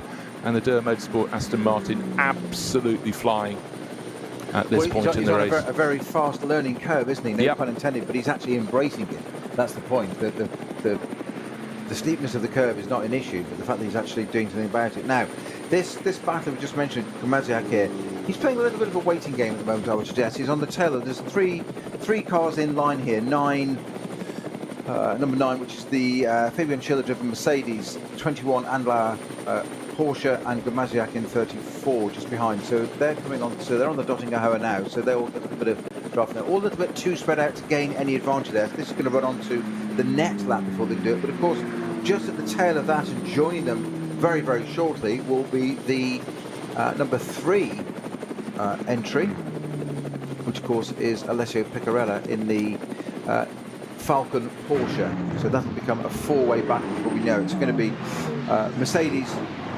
Porsche, BMW and Porsche. As I say it, that was the exact timing they were coming through Tiergarten together in that order. All very good, but the story of that lap was really the fact that Ben Dor just opened up enough of a gap not to be slipstreamed. The previous time he came down to the Dottinger, he had the Get Speed Mercedes getting to within about a car length, and likewise the Rutronic Porsche with Julian Andlauer was right on the tail as well. He'd taken the double, so this time around Ben Dor just had enough of an advantage. I think the gap between them, well, it's just come through after 3 laps. 2nd to 3rd, that's Ben Dor back to Fabian Schiller. 1.4 seconds, but much less. It's about a 1/3 of a second back to the Rutronic Porsche, and going through the exit corner of Mercedes Arena, the best placed Porsche in the race, car number 21, showing plenty of intent, but there's no way Fabian Schiller is going to leave the door open into the cut through, but it's very tight. They close right up. Interestingly, they gained a lot of time under braking on Ben Dor. Ben maybe being a little bit cautious into that cut through. It's a 180-degree turn to the right. Now as they go through the right hand, and drops them down into that compression you have to take before you come up the rise into the Vidal chicane. Certainly the Mercedes from the Get Speed team getting right onto the tail now of the Aston Martin. He's flashing his lights, but I don't think Ben Dor's going to fall for that little manoeuvre. No, but that's also preying on a bit of inexperience, as you said. That's not an inexperience, it's a lack of experience. It's a different thing. Now Mercedes at the inside, going through in taking position, and I think the Porsche is going to follow as well. Now Ben Dor, literally, unfortunately, I'm no pun intended, I'm going to have to do it, left the door open there, quite literally. But just as we're talking about going up into Sprint, the start of the Nordschleife, just went in, middle of the track, and the Mercedes with, well, that looks about the right side for Mercedes, I'll pop that in there. But what happens then immediately behind the Porsche is like, well, I'll have some of that as well. And if you're going through, the door's open still, no pun intended, sorry. It's terrible, I know, there's 2 doors on that car, I know. Had to do it. But just 2 places lost in a heartbeat. Yeah, and now he's got Kuba Gimaziak right every time. My concern is, having built that advantage in 2nd place, his biggest advantage was the fact that Julian Andlauer was all over the tail of Fabian Schiller, who was chasing him. Now they've both gone past him. Kuba Gimaziak is sizing him up. Alessio Piccarella is just a little bit further back. But that said, a little bit of traffic allows Ben Dor to get a little bit close to the battle for 2nd and 3rd. But now coming up alongside, having had a more positive exit from the corner, there was a back marker ahead of them, and Ben Dor gained a little on the cars in front of him, but lost out to Kuba Gimaziak, and carrying more speed than all of them as Alessio Piccarella. 2nd, 3rd, 4th, and 5th, and 6th. Now covered by about a second, but it's the Get Speed Mercedes in 2nd place. Still Julian Andlauer giving chase in the Rutronic Porsche.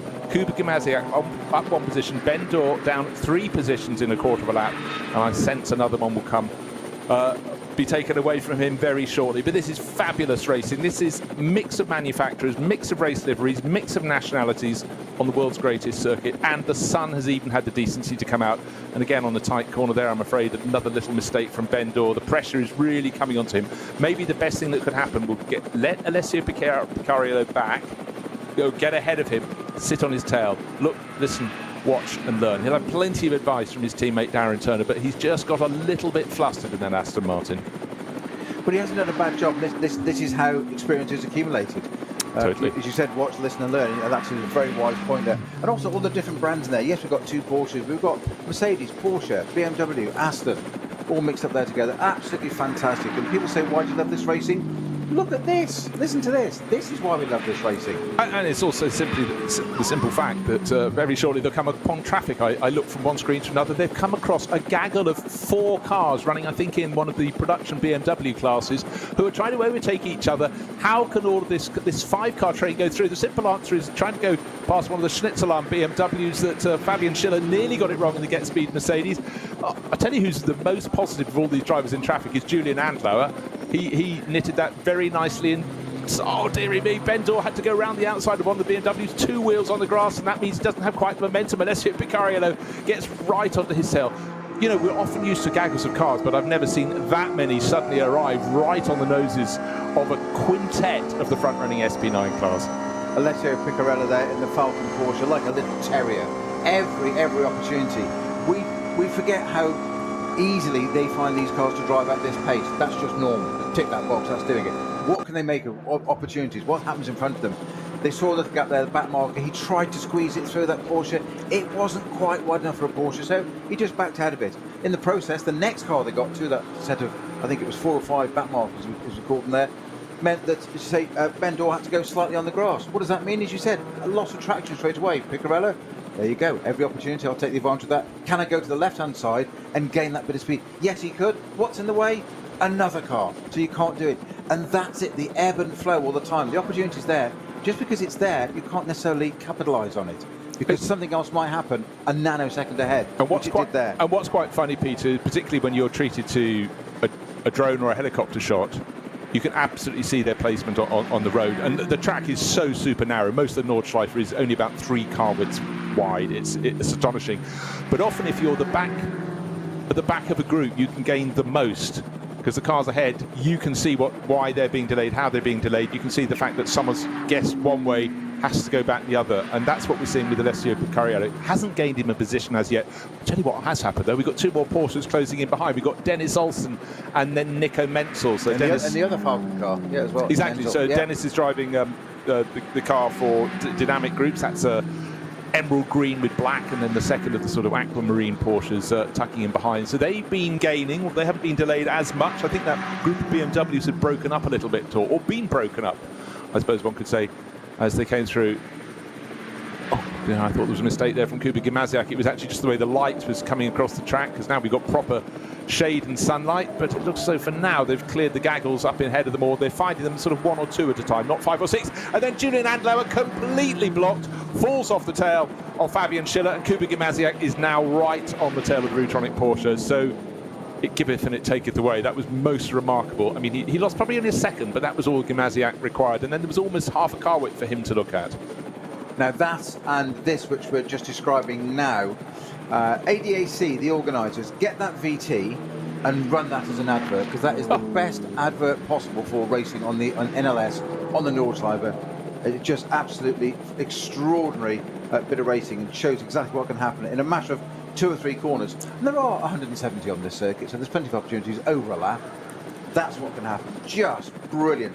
And another thing is car racing. This is entirely, I mean, I love the circuit in its own way, entirely beautiful, but it's the light, the shade, but it's also GT racing. I love it for the various liveries on the car. You've got enough metalwork to put your colours on. Obviously, single-seaters is a much harder game to play. So I could say black Mercedes ahead of yellow and blue Porsche ahead of black and red BMW, but I won't do that. I'll talk about Fabian Schiller pressing on in 3rd place, but of course that's 2nd place, because Ben Dorr started the lap in 2nd place, but he lost those 3 places, a couple of them at the Sabine Schmitz curve, and then one just shortly thereafter And he's fallen down a little bit in the Door Motorsport Group Aston Martin. Race leader, we haven't talked about him so much. We were concerned, we thought he might have been hit at the front, at the rear at the start of the race. He wasn't, he was very close to being so.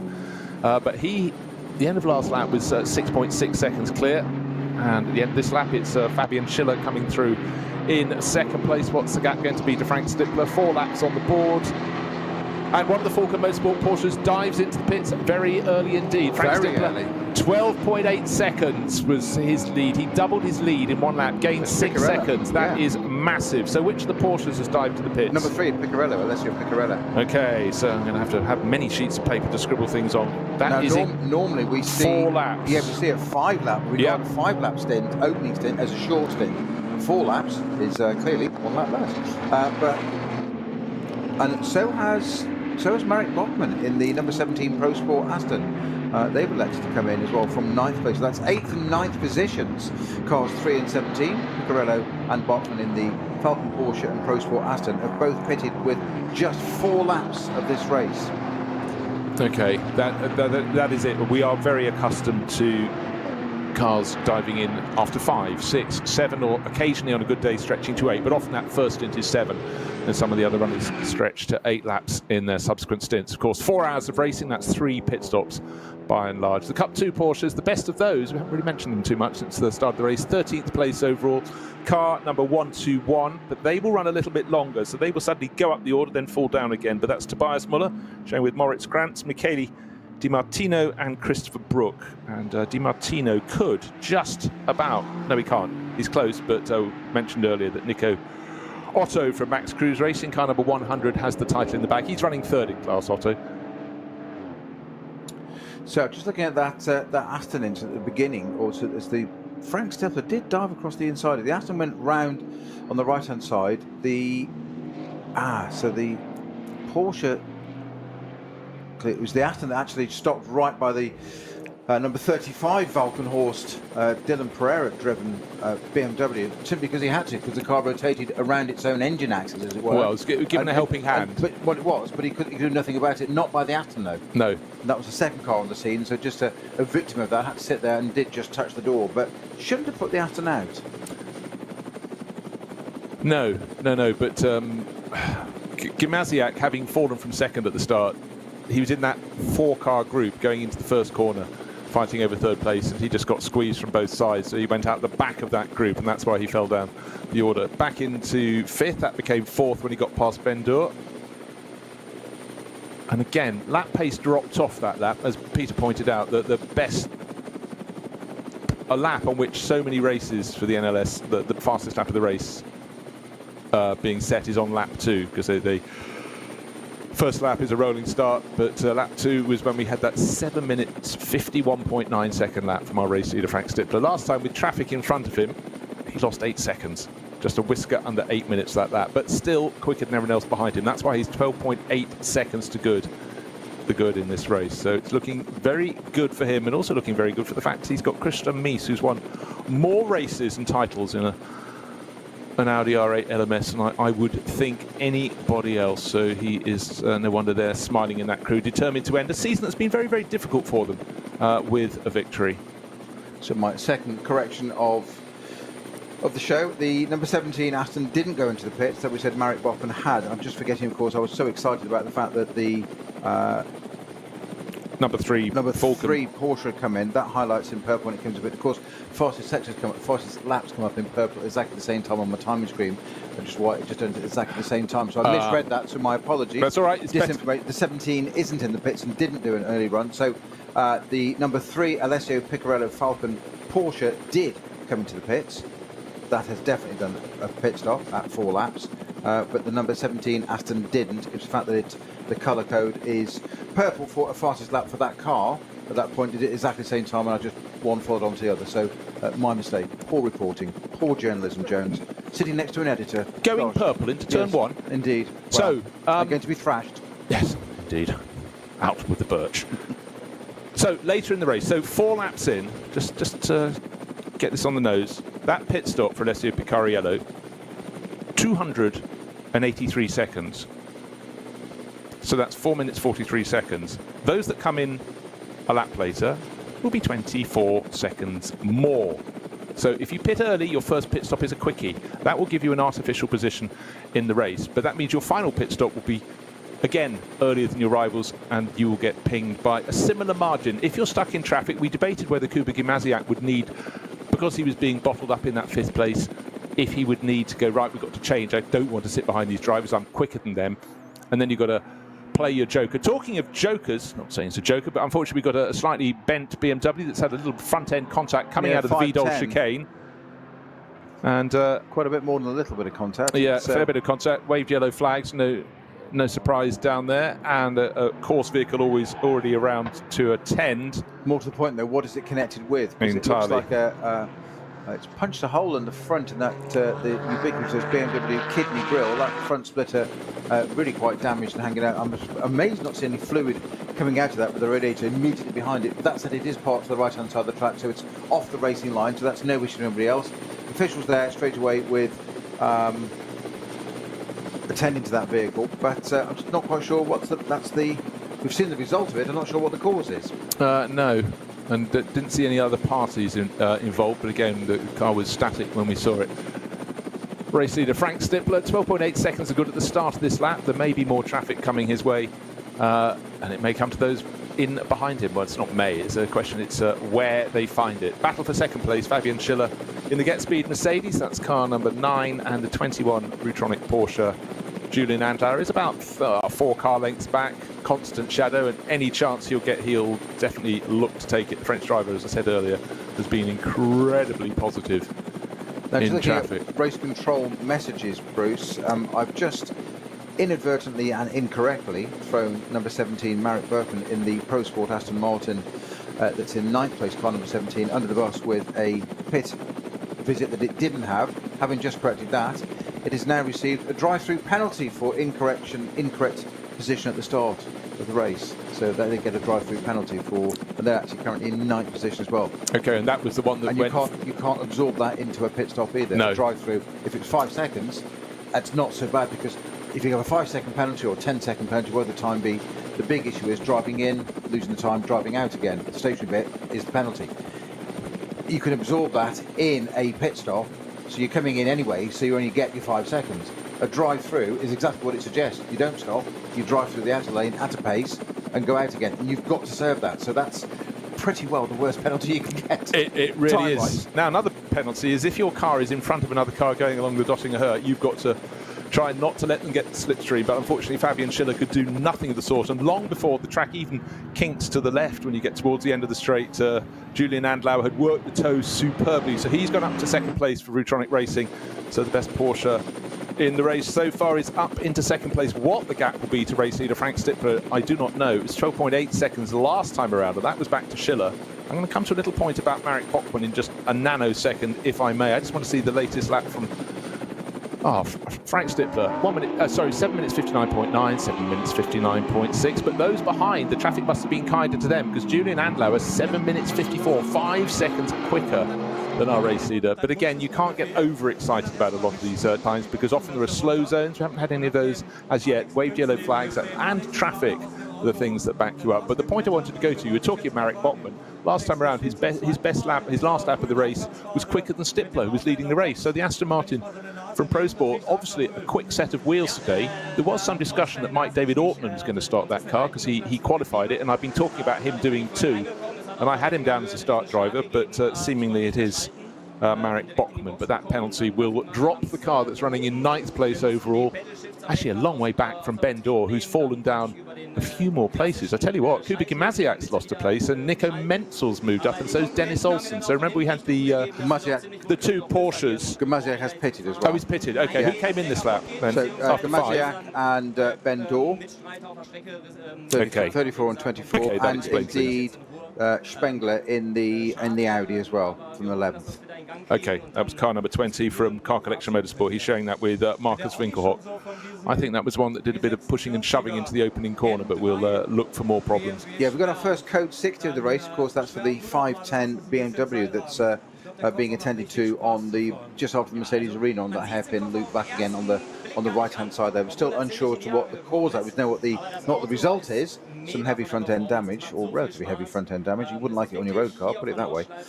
Race car-wise, we'll just tear it off and put a new bit on, and out it goes again. Never raced or rallied. One careful owner. What's the old phrase? Squint in its mint? I'm sure people have said that to me, right? So that lead advantage, as I said, with Julian Andlauer pulling off that passing manoeuvre on Fabian Schiller to move up into second place. It's now down to 8.3 seconds. So I suppose if you do the maths, take 4 and a bit seconds off a race lead that was 12 seconds, you will get down to about 8. Now, I'm not quite sure when it was served. Right, so the 5:10 car has now been cleared, so we're back to full course green again. But I'm not quite sure when the drive-through penalty was issued to the number 17 Pro Sport Aston, but it's now just had the black flag displayed to it. This is for its incorrect position at the start of the race. It had just completed another lap and set its fastest lap of the race, which is a 7:57.5, which is all well and good, but the officials won't take too kindly to that when they're requiring you to do a drive-through penalty. You will have a certain amount of time to do that, which is universally within sort of 3 laps normally. Here, that's completely academic, because 3 laps would be, half an hour, so you can't do that. I think it needs to serve it within a set amount of time of being displayed wherever you are on the lap. You just come in and serve it. I know I need to check the rules. Who's looking in that way, don't you? No, not at all. Not at all. I thought you were going to come up with some more car salesman terms there. Squint and its mint. Exactly. Yes. Beautiful conditions, being caught wonderfully by the Rover live helicopter. It would work on any circuit, but just works many-fold times more when you've got an autumn scene on the world's greatest circuit. Beautiful countryside, climbs, falls, and then that long run out of Schwalbenschwanz all the way along the Dottinger Höhe, where we're going to be treated between now and the end of the race, some yet more slipstreaming. The next person I think will be doing that could be Nico Menzel. He's there or thereabouts behind Dennis Olsen. It's Porsche against Porsche. It's dynamic. It's against Volker Motorsport. Not quite close enough to get the toe at the moment. Just needs one more tail end car to slightly delay the number 18 Porsche. And that will allow Menzel right onto his tail. Menzel half a second down, twisting, turning. I'm assured that FIA updated rules require a drive-through penalty to be served within 1 lap. Now, not every series has to enforce that, and this isn't an FIA-regulated event. However, it is an infrastructure that works and works well. So I'm guessing that the number 17 Pro Sport Aston should have served that drive-through penalty by now. And I think perhaps going and setting its fastest lap of the race has sort of somewhat rubbed salt into the wounds of it not setting its penalty, which it needs to do now.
Ein herzliches Willkommen hier aus der E-Sport Lounge am Nürburgring.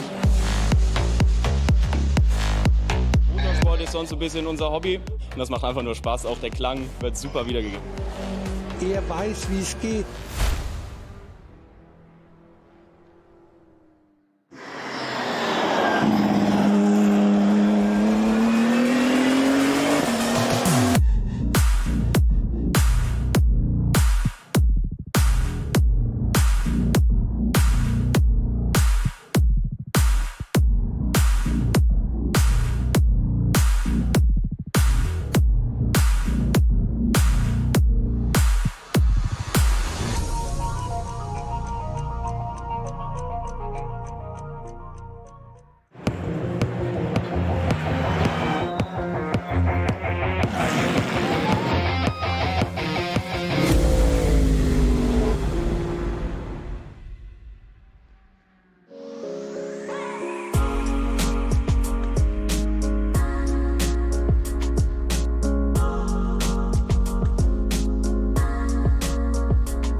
dein Online-Shop für Simracing-Hardware und Zubehör.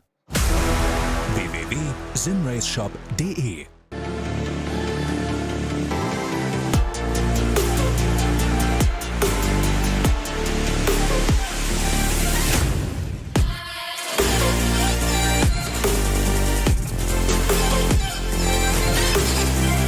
Faltenreifen.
Liebe Fans, besucht unsere Social-Media-Kanäle auf Facebook, Instagram, YouTube, Twitter und TikTok. Willkommen bei der NLS.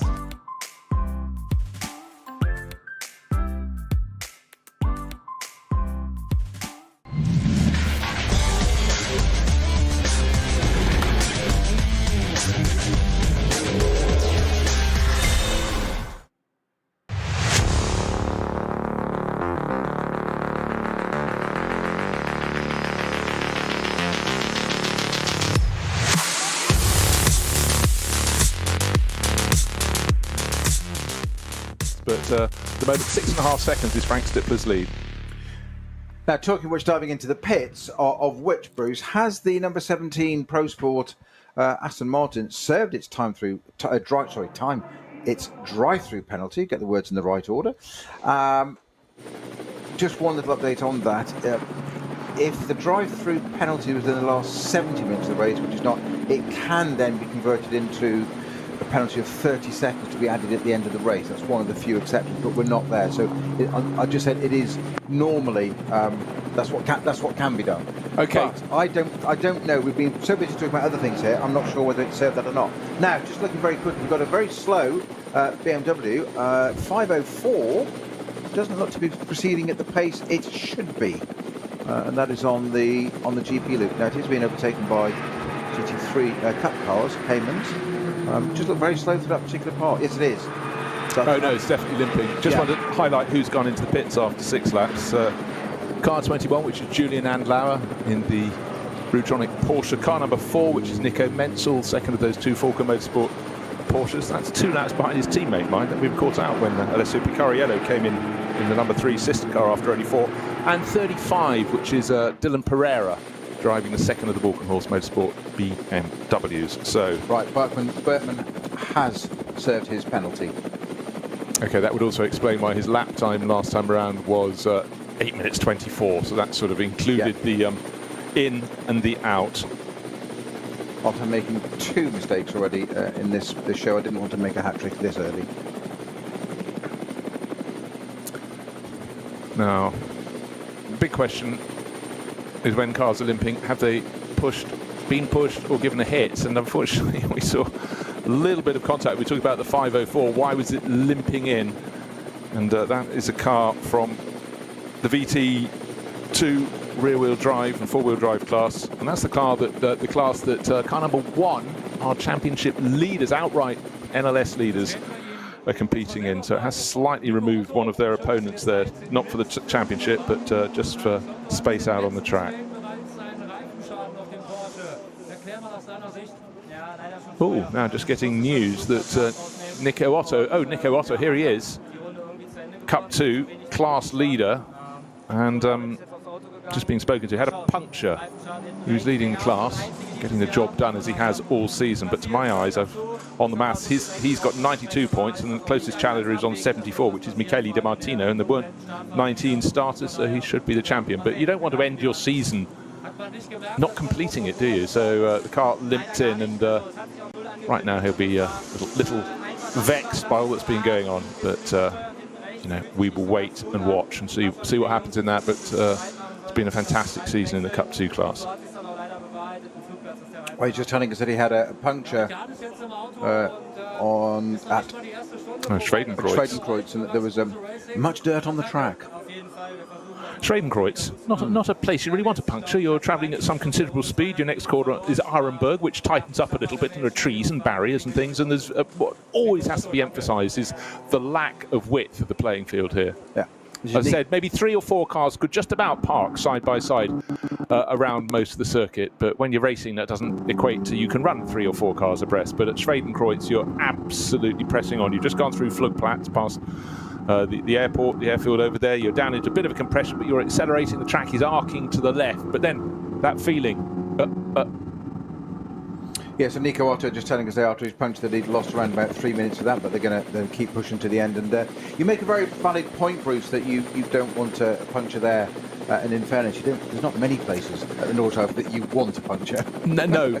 But I mean, I suppose you want it, it's depending where it is in Schwedenkreuz. It's still quite a distance to the next corner, going up the rise to Arenberg. But do you want it in a place where you're actually in a straight line at high speed versus at lower speed with the barriers coming towards you to the track? So maybe it is one of the better places, but you just have to be completely on top.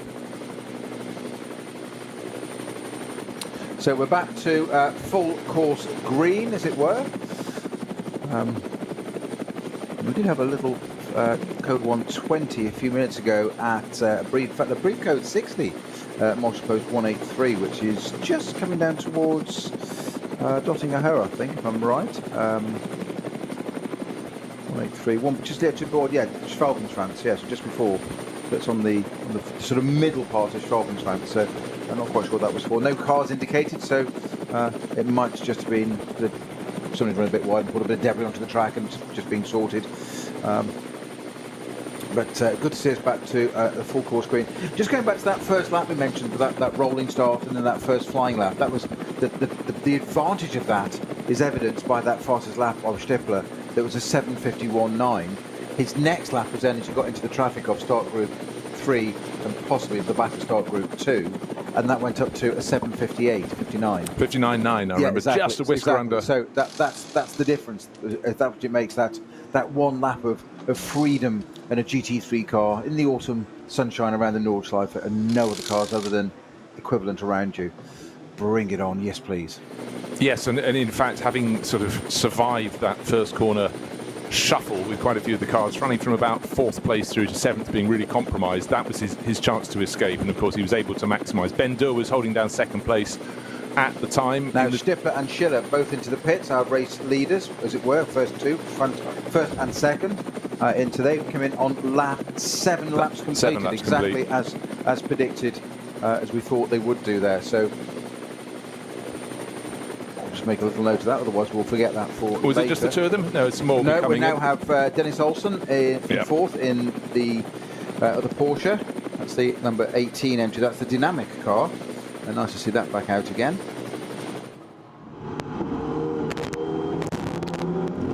So that should pretty much conclude the voting. That's first, second and third, basically, isn't it? Yeah, because they're there by dint. I'm just looking to see where number 3 is, the car that blinked first, Alessio Picariello for Falco Motorsport, running a very split tactic today, but we certainly didn't think after 4 laps we'd see a car, and we thought the first of the early pitters would come in after 5. Don't know if there's a problem or is it just a complete guess, but at the moment Picariello is in 14th place. He will rise up a little bit more with those front runners coming in. He should be ahead of them. In fact, they'll probably get into the top 10 shortly. Only a handful of cars have completed 7 laps as yet, because most of the SP9 class that leads this field have gone down the order by pitting on previous laps.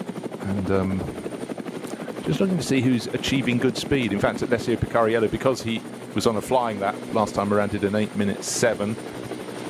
That should pick him up the order. Cup 2, we heard from Nico Otto, champion class leader, frustrations of the puncture. That is being led by car number 121, Tobias Muller, at the moment. The Porsche Cup 2 class cars tend to pit a little bit later for their first stop, so they'll do 8, possibly even 9 laps. They quite often do longer first and second stints, and their third pit stop a bit closer to the end of the race.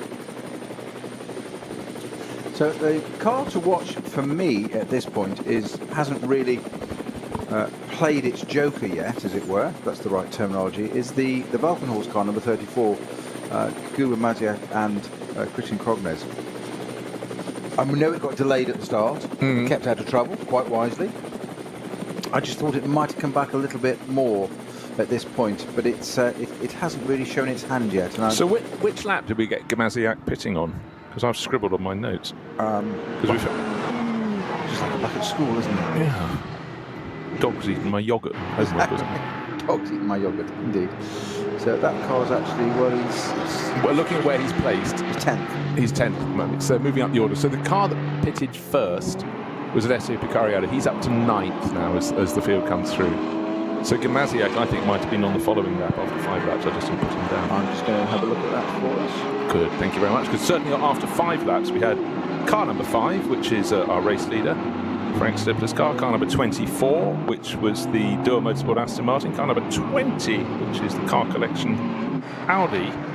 Maybe I just missed 34. Yeah, Gamaziak at 5 laps. Okay, good, okay. Didn't take my notes down properly, but at least that's clarified for all those listening.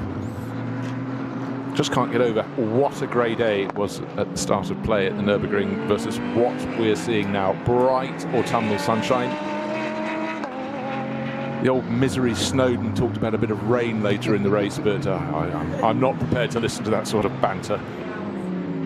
It's what I'm paid for. Just doing my job.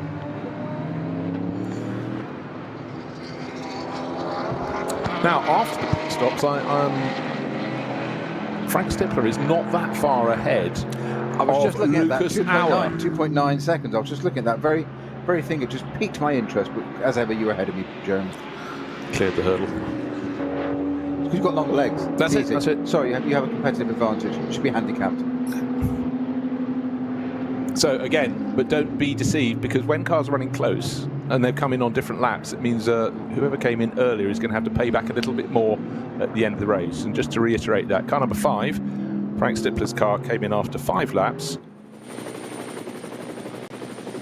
Car number 9 came in after 7. Lucas Auer's taken it over. Frank Stippler building up to speed now. Where the difference is, Lucas Auer took over, whereas Frank Stippler has stayed on board. Can't prise his hands off the steering wheel, loves it so much. Talking of other cars, drivers not being able to have their hands prized off the steering wheel, the 6th place car currently is the number 45 CP Racing Mercedes. Charles Espinal started that car. This is an SB9 Pro-Am category car, and that has just left the pits with Shane Lewis aboard now. Okay, and we were sad not to have them out last time around, but it's good they're ending their season. Busy American team doing their racing in Europe, also competing in the 24H series. We saw them down with a cruel, late retirement in the Barcelona 24 Hours a few weeks back. Car just pushed into the garage. At that point you hope, just change something simple, but that was it. You know that moment when you get the camera shot goes in and you suddenly notice there's nobody really working on the car. Yeah, that was the one they had Phil Quaife on board for that one, didn't they, for that race? Yes. At Barcelona. But Adam Christodoulou it is that takes up sort of pro honours in that car today. And it's one of those teams that we say Pro-Am, but all the drivers in that car, Charles Putnam, Charles Espinal, Shane Lewis, they're all hugely experienced. And they're such a well-knitted team. And they just get on so well. I'm actually surprised to say, I'd imagine that if Charles Putnam, who the team is named after, CP, it's his name above the door, as it were, I would imagine that he's probably going to take the flag in this race. But they're one of the few entries today that have 4 drivers down. You, of course, are now going to list all the others. No, I'm not. No, good, thank you. I haven't time. Saved by the bell. Because I might miss something else, having missed exactly which lap that we had Kuba Gamaziak coming in. Just taking a look at lap times now. For those out on the track, it seems the fastest laps last time around were Lucas Auer. We could see how well the Austrian driver, nephew of Gerhard Berger, did you know that? running in second place, 8 minutes 1 for his lap, whereas Frank Stippler was 8 minutes 4. Further back down the order by pitting earlier, Kuba Gimasiak 8 minutes 1, and Alessio Picario 8 minutes 1. They're going to be working their way up the order, but remember they pitted earlier than some of their rivals, so have to see where they place themselves on the track. But right now, Frank Stippler is doing what Frank Stippler does, overtaking. Just so smooth. He just doesn't seem to chop and change his line like a lot of other drivers. He just commits, and he's so smooth. But again, it's experience, it's confidence. He's been racing, of course, these Audi R8 LMSs for quite some while now. Yeah, that was Nick Zaleski, who was overtaking in the other Mühlner Motorsport Cup 2 Porsche GT3.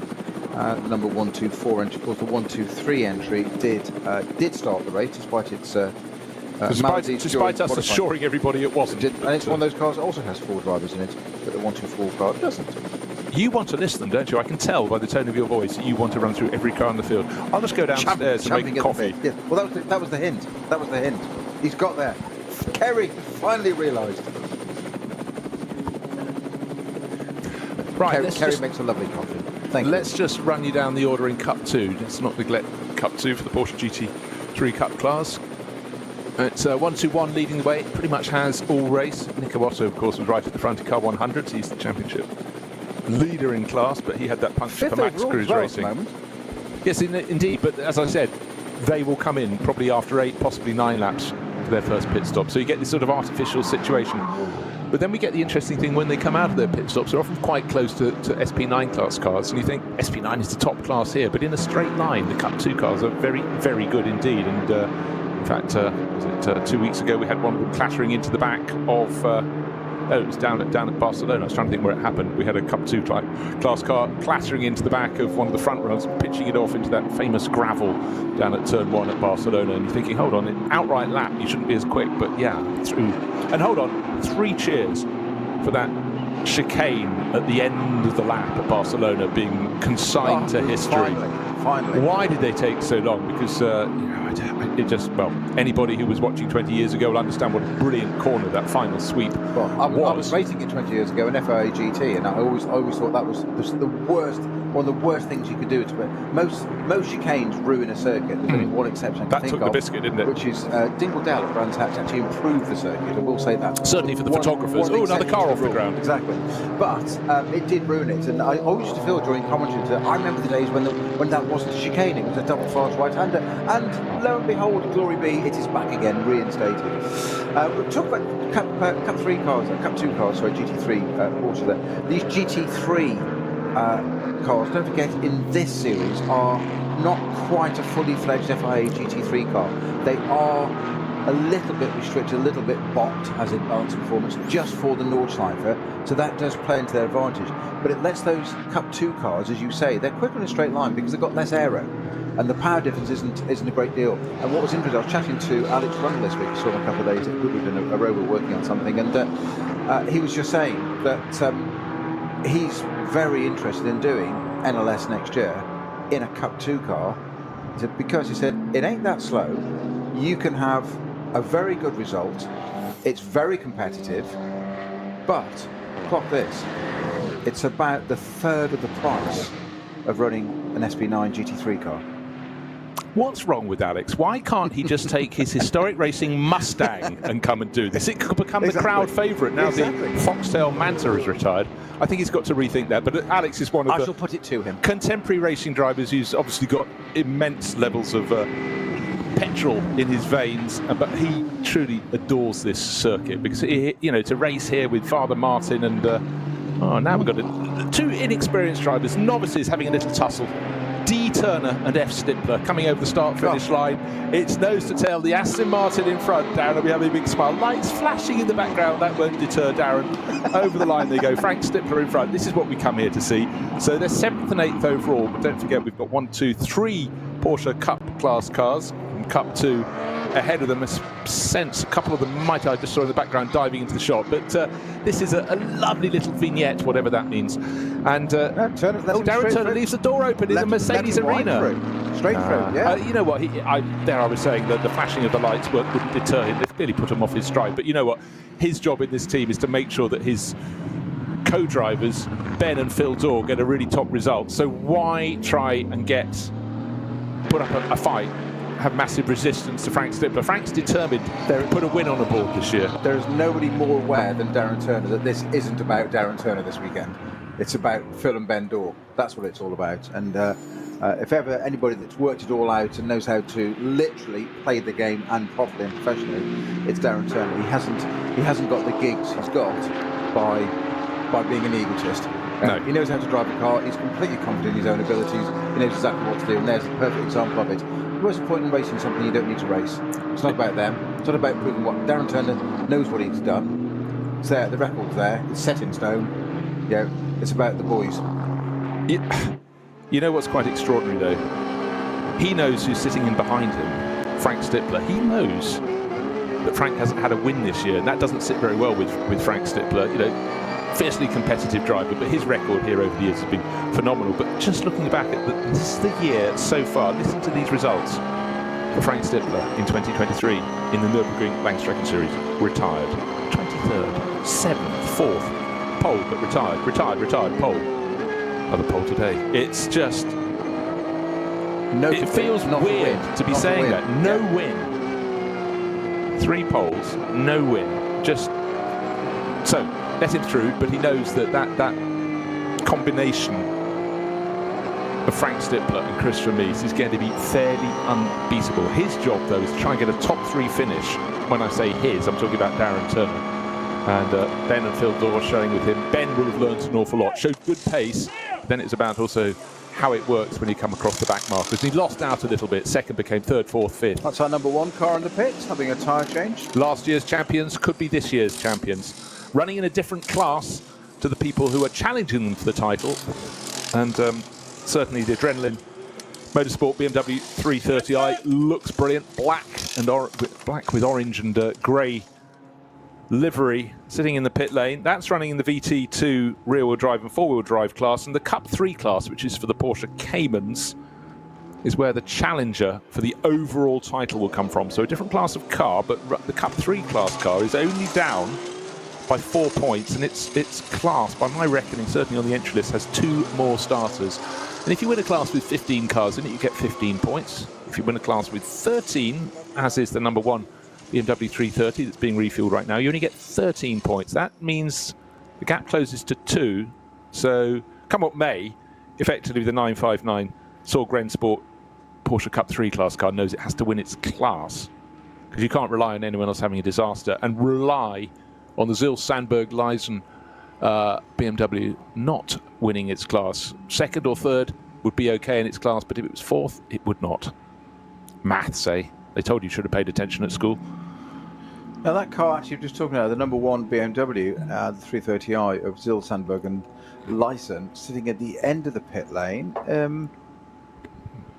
I don't think it's not a penalty box, because we saw it being refueled. That's what I'm thinking. So is their garage can't be right at the end there. So I'm not quite sure why that car's being held so long at the end of the pit lane. Do you think it's got a penalty? But I don't think it's a penalty box. I think because they're last year's champion, they can have the pit closest to the pit exit. I think that's a fair ruling. It seems really close though, because that's been ready. That's not a pit exit. That's not a pit box. That's been stopped and held there for some reason. On that note, we've got a code 60 at, where are we talking now? Just between Verschaffen and Exmüller for 932, which is our Black Falcon Porsche GT4, which is now apparently got on the move again. It's one of our Cup 3 cars. So that hopefully will mean that if that's got on the move again, that leads you to think that it'll the code 60 will disappear quite quickly. Now, we were talking about how we've had the cars in 2 different classes. Number 1 championship leader has just been released from the pits, possibly after a penalty. Can't quite clarify that one.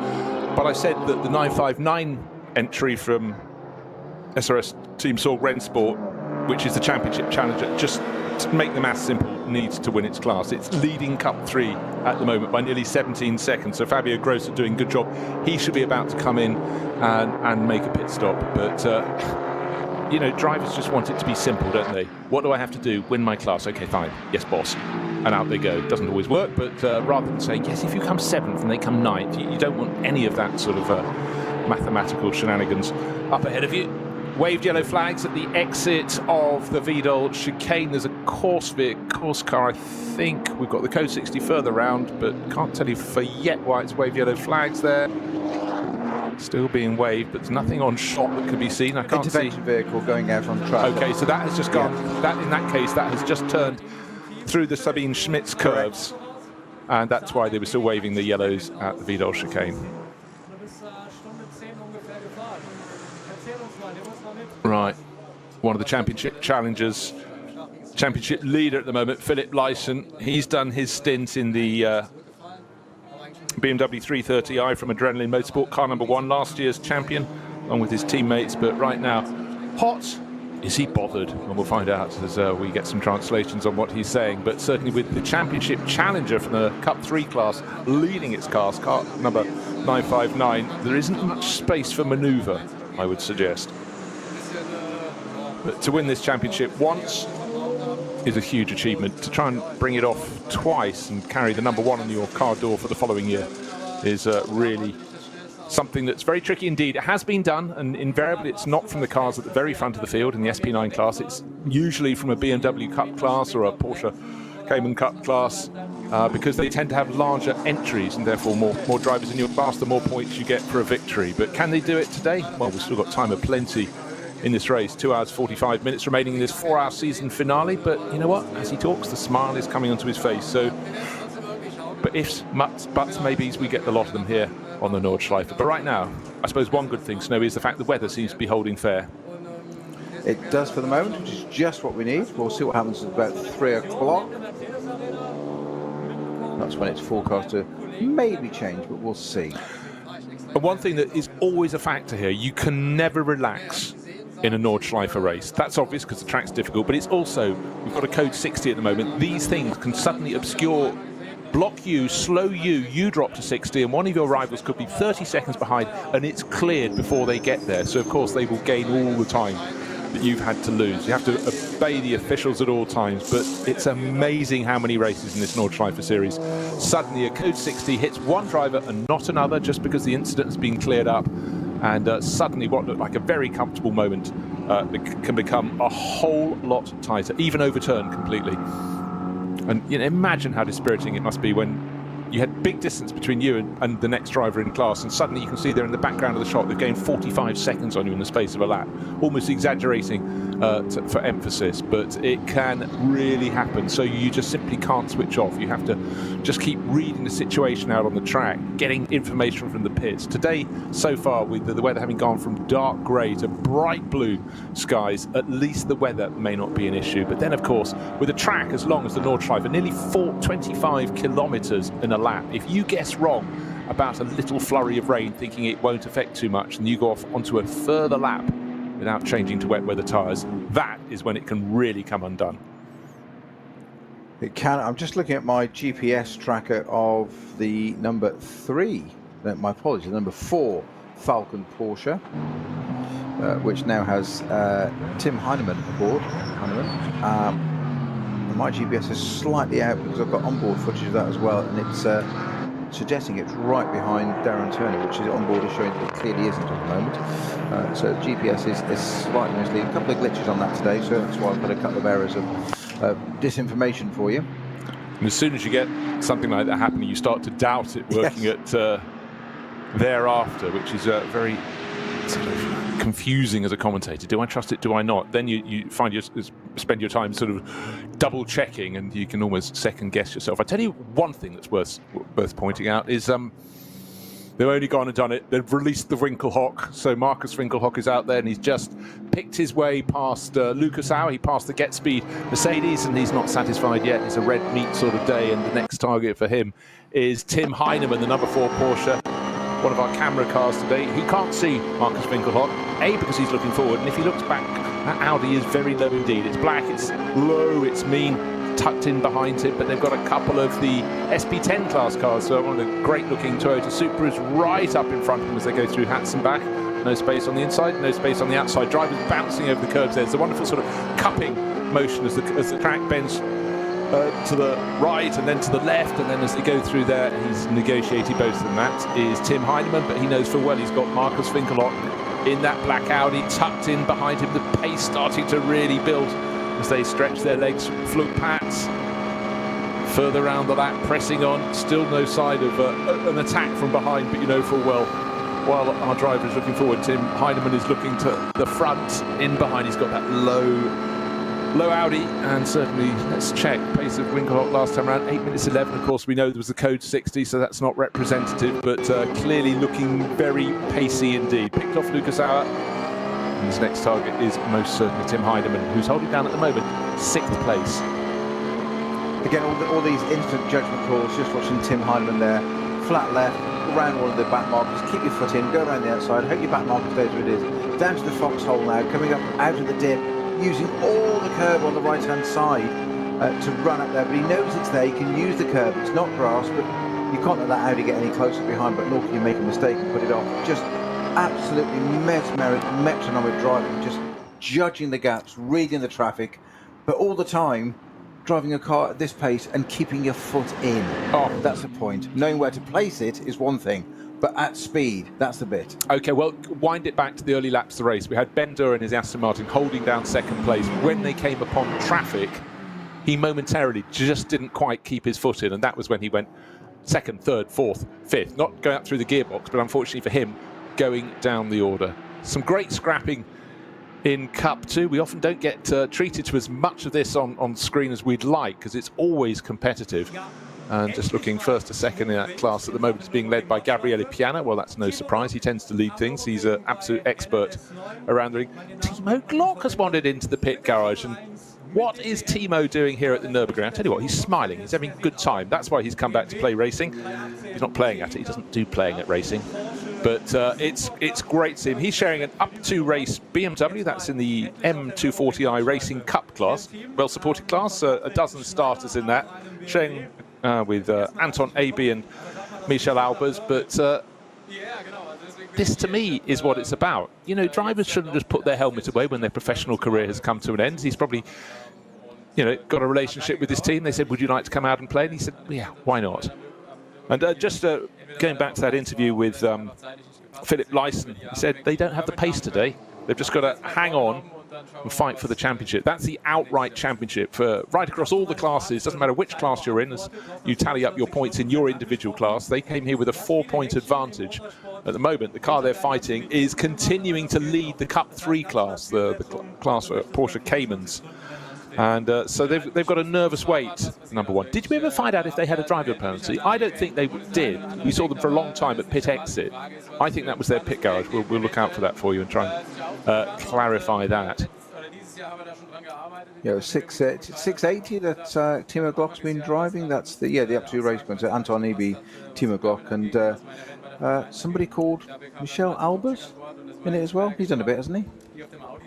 Bits and bobs? Yeah, just a bit alongside him. Good team, that one. The Cayman I mentioned that hasn't continued, did hit the barriers down just past Exmouret. That's the 932 car, one of the Black Falcon cars. And we marvelled sometimes at the European names in our entry list. Daniela Di Amato, Matt Cahill, and who was driving it? Mark Smith. Yes. Is he Thai or Singaporean? Yes, beautiful British name. Right, I just need it. Right, you did a little clarification earlier. I'm going to do another one now. This is mine. Philip Lyson, who's in the championship leading car, he's sharing with 2 drivers who were champions last year, Daniel Zils and Oscar Sandberg. But Philip Lyson was a champion in his own right in 2020 and 2021. And when he was driving with Danny Brink, and one year it was Rink and Brink, Christopher Rink right. In 2020. But so he's got 2 overall titles going for his 3rd. Whereas Oscar Sandberg and Daniel Zils, they only have 1 each, but they're going for their 2nd. Playing catch-up. And also, let's just scroll down a little further. Also, Philip Lyson with Rink and Brink won the title in 2018. So, in fact, he's going for his 4th title. So he knows what it takes to win across the course of the season, and stayed true racing BMWs all those times. In 2020, it was a 325i, as in 2018 and 2021. But this year, it's a 330i. That's inflation for you. Right. Timo Glock racing in the M240i Cup class. he's driving to get his ring permit. This is why we often see people coming to play. You think, why would a driver of his calibre need to get his permit? But rules and rules, as they say somewhere. And it's about going through the official approach, proving you can behave, and particularly in a multi-class race as well. He wants to do the 24 hours next year. God, he hasn't had the time before. That is extraordinary, isn't it? But you know, that's also just shows when drivers go into single-seaters, they have to be fully focused on that. And I think it's a sad day. I'm not saying we should go back to the 1960s and early 70s when drivers would race everything and anything, many classes in each of the race meetings they went to. He's working on a project with a couple of drivers who, well, are spectacularly good. Mike Rockenfeller and Timo Scheider. Oh my word, what will they race? Is there anything into it, the fact they're driving a BMW today? Oh, I don't know.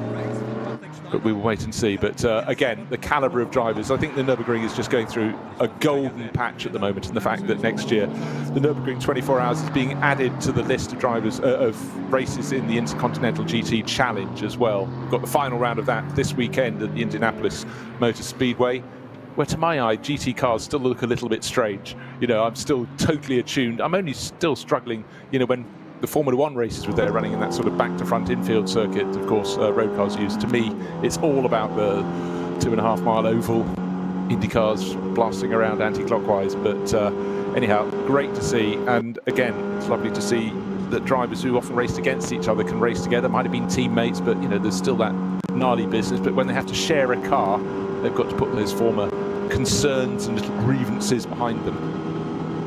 Yeah, I forgot to mention, of course, despite all his F1 career, and of course, I'm sure that... In a Corsair? I'm sure Felipe Massa will be in touch with Timo Glock, if you know about the Formula One, trying to get the 2008 World Championship back into Massa's hands, because it was Timo Glock that had that slowed on that last lap, wasn't it, and let Hamilton through and he won it by a point. In the Toyota, you know. Correct. However, he's been doing DTM for the last 10 years. Oh, we absolutely. We forget that, don't we? Yeah.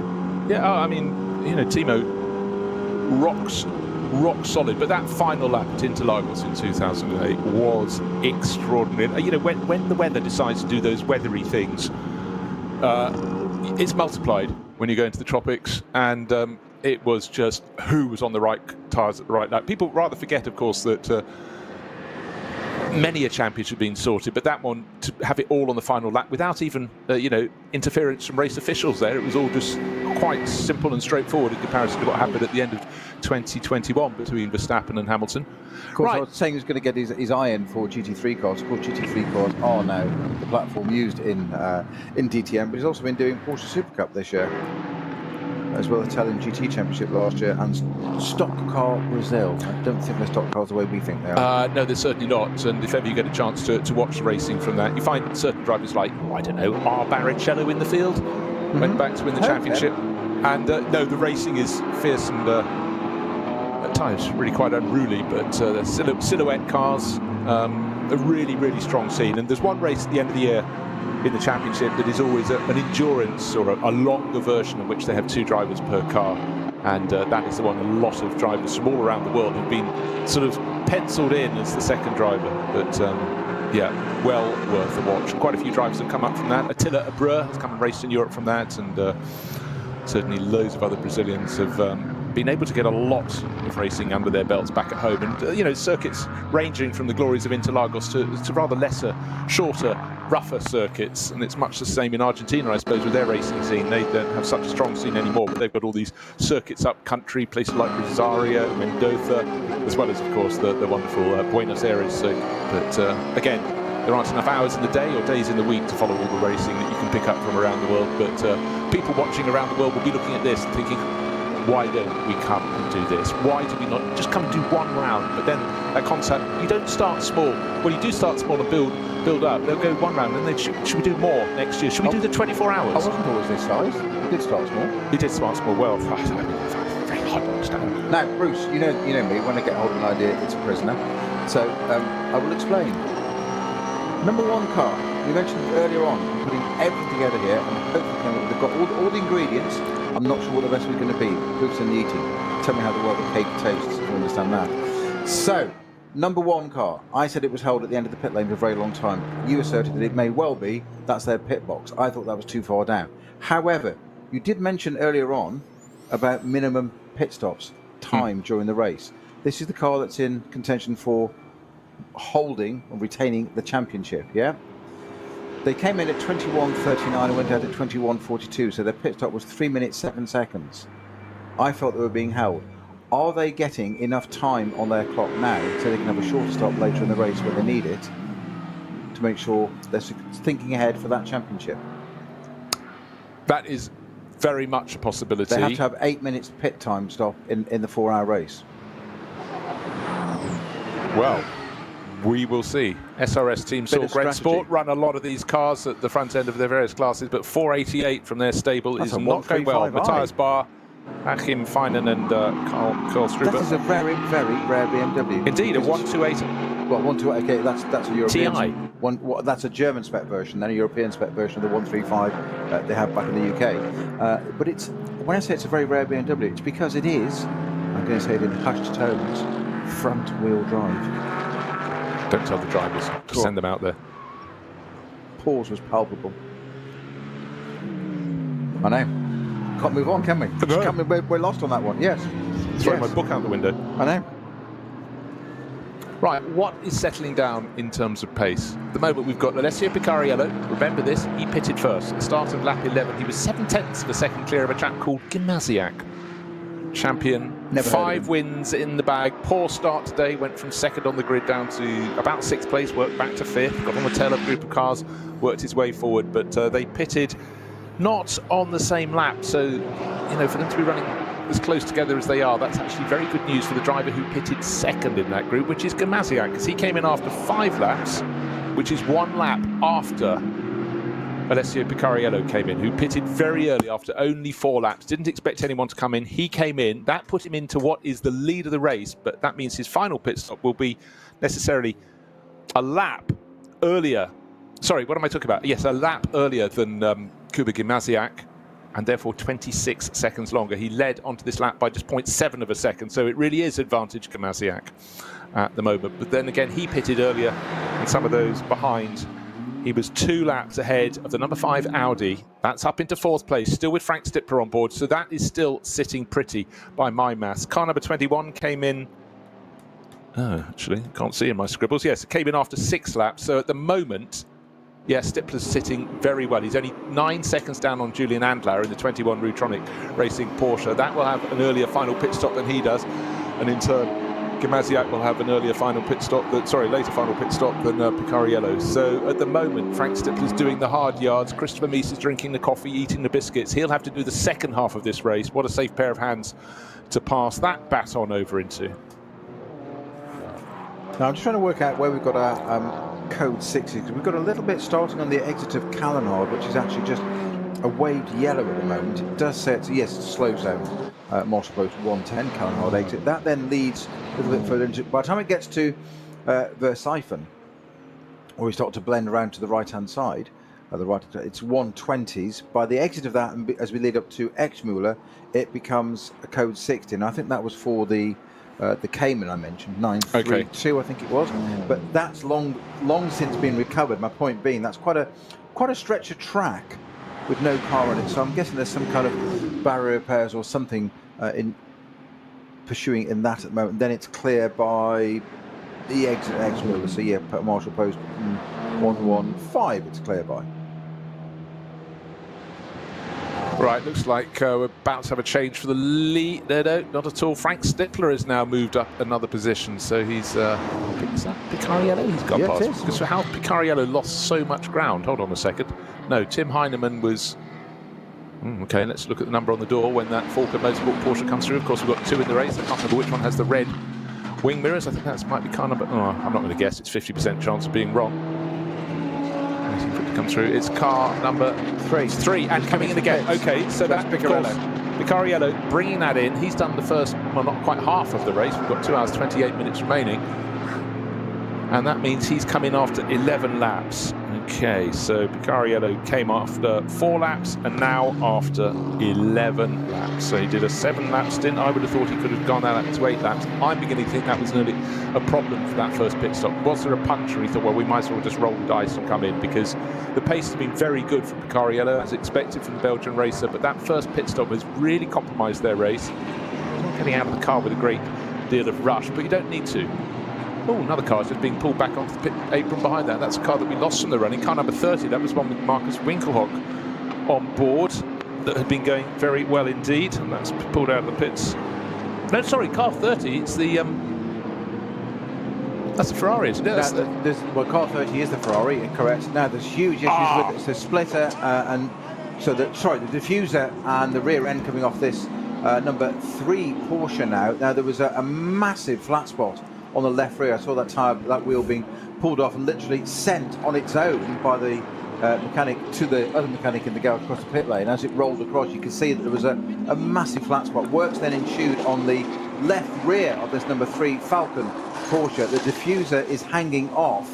Some of the floor is coming out there, so that car's been off and over, I'm guessing some curb or something that's caused that issue there. It's gone up and it's come down, and Sven will be saying anything untoward with the car. No, it's fine. It's just Picariello. Yeah, race perfect. Off you go. But clearly work to be done. So I think we can scratch this one, and well, because they've got to put the rear end back on the car, the body with the dolly jacks going into the garage. It has to. You can get more mechanics working on it in the garage. So Falcon Motorsport, I still think there was a slight problem with this car. We saw it working its way very quickly in this race onto the tail of that battle for second place in those early laps. He was in 5th, some distance away. He closed onto Gimasiak, got into the grouping, but something has come unstuck here. But I still wonder why they pitted that, first of all, after just 4 laps. To me, that was too early. I think they might have picked up a puncture, had to come in early, and then subsequently, it was a good run from Picariello, but clearly it's gone off the ground and come back down again. Oh, 34 and 3 had a collision in the Sabine Schmitz corner when being turned. 34 is Kuba Gimasiak, and 3 was Alessio Picariello. Sorry, I didn't pick up on that straight away. Just looking for facts, looking for figures. And the way I'm reading it is, what I'm hearing is that 003, as in the Falcon car just was hit by 34. So Gimasiak hitting the Porsche there with Alessio Picariello. Well, Picariello could have been coming in anyhow for a pit stop. 4 to 11 is 7 laps, but for that second stint, but the damage as well has certainly forced its hand. So Kuba Gimasiak heading, he's now in the lead this race, 13.6 seconds to the good over Julian Andlauer. Julian Andlauer on course in following the sequence of pit stops should be making his second pit stop a lap after Kuba Gimasiak. So advantage, I would say, Julian Andlauer at the moment. Certainly been a very, very good run from the Porsche from Rutronic Racing, sharing with Patrick Niederhauser. The Swiss driver will be taking over for the second half of the race. So what we need now is to keep an eye on whether next time around Frank Stippler will be diving into the pits to make his second pit stop.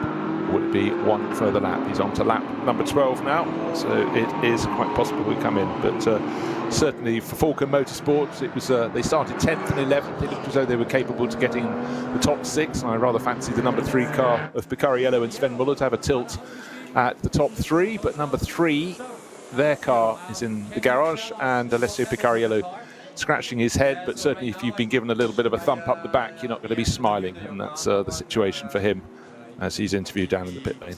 They destroyed the rear diffuser, so I had a lot of vibration. I had to bring it back. Now the guy has to repair it. And yeah, in the first and very frustrating for the Belgian driver, but being rear end damage, well, you can often imagine going over the curbing and you could damage the front of your car, but if you've got the damage to the underside at the rear, it's normally down to impact. And certainly race diffusers now are quite delicate things, really. Or they're not going to break, but twisted out of order, and suddenly the whole behaviour of the car goes. Well, they have an operating window. They work in one direction only, don't they? They're not meant to be hit. So Alessio Picariello is just saying that he was hit from behind by Kuba Gimasiak, which is not his style, I have to say. No, it's not. That's really, he's one of the people that isn't going to do that. I appreciate the frustration from Alessio there, just saying that it's destroyed the diffuser and therefore had to limp the car. And of course, that's at the very beginning of the Nordschleife lap. You've literally a corner earlier, you could have dived right and come into the pits and saved a load of time. That's the point. You've now got to limp all the way around the Nürburgring, the Nordschleife with that car. Yeah, and his last lap was, in terms of limping, still faster than I could drive it. It was 8 minutes 53 seconds, but that squandered from his point of view about 45 seconds from the sort of lap pace. He should have been managing maybe slightly more, maybe 50 seconds. But at the moment that car is stationary. His teammate Sven Muller sitting on board, but going nowhere at all. Still the rear bodywork being attended to. Looks as though it's almost ready to go back down to terra firma. Yeah, they've lost a bit of time doing that, haven't they? And it's just also the other question, the other flip side of the story is, of course, what damage has that done, if any, to the number 34 car, which is the BMW Valkenhorst entry, Kuba Gamaziak, who must be getting fairly close to handing over to Christian Kreuzler. They tend to split this 50-50, don't they? And he's not far off, 20 minutes off halfway mark. Yeah, well, they made their first pit stop after 5, so I expect at the end of 12, possibly 13, but more like the end of this lap, which is lap 12, we'll see him diving in and changing over. But, right, let's run you down through the classes, if I may. Cup 2 now being led by number 103. This is the Porsche GT3, the 911 GT3 Cup class. And margin of advantage at the moment is about 30 seconds. 103 leading the class, and that's Mustafa Kaya sharing with Gabriele Piana, who started that, and Mike Stursberg. So in that case, Kaya's taken it over after a pit stop. Okay, yes, 11 laps on the board, that would have been the case. Cup 3, though, just want to look down and see 959, bear in mind, championship challenger, not just for the class, but for the overall title, still leading that class, doing what they need at the moment, and will still be there at the end. But they changed over to Patrick Gruter, who's taken that over at this point in the race. But doing everything right, they just need to win the class. Fabio Gross started. Patrick Gruter doing the second stint, and the end of the race, Heiko Eichenberg will probably go in. He's the third driver in that stint, in that group of cars. Very quick update there. You were absolutely right. Your eyes didn't deceive you, Bruce. The number 30 entry, which is indeed the 296 Ferrari of Fricadelli Racing, is out on track in the hands of David Pittard. Currently running in a staggering, wait for it, 56th place. In the top 50, in the top 58. Top 60. That's good. That was top 58, exactly. Not somewhere he used to be. We'll see where that gets to in there, but it is out on track now, so it is a data gathering exercise, and you're there. To be honest, having got this far with it, got the team on site, and you've got tyres and fuel and car and drivers and everything all set up and entry fee paid, whatever. To be honest, actually running the car's fairly academic. It's a slightly minor part of it now, provided, of course, you've got your risk. But Pittard's no risk at all, is he? Absolutely not. But looking down through the classes, one of the production classes is V4, which is for production class cars between 2 litres and 2.5 litres, and it's very popular with BMWs. In fact, they fill the entire class. They're all BMW 325i's, as luck would have it. But as I mentioned a while ago, that car has been mighty in the championship 325 in various classes. One of the drivers is Desiree Muller. She's being interviewed down in the pit lane. She shares it with Tim Muller and Henning Hausmeier. But again, these conditions, this is why the drivers come racing here. They know the circuit is brilliant, but in many ways, the coolest track, sunny weather, dry. This is the Nürburgring for me, but we know full well we can have the edge of snow, we can have sleet, we can have heavy rain, we can have baking temperatures. But right now, in this 8-round championship, 9 races across 8 rounds, this to me, I don't know about you, Snowy, is the perfect way to go racing on the Nordschleife. Perfect conditions. Yeah, I mean, you're out here, why wouldn't you? Why wouldn't you want to go and race on this, as you said earlier, the finest motor circuit in the world? That is incontestable. Do not argue with that. It is a fact. Because I know it's a fact because Bruce Jones said it was. Therefore, we'll just go with it.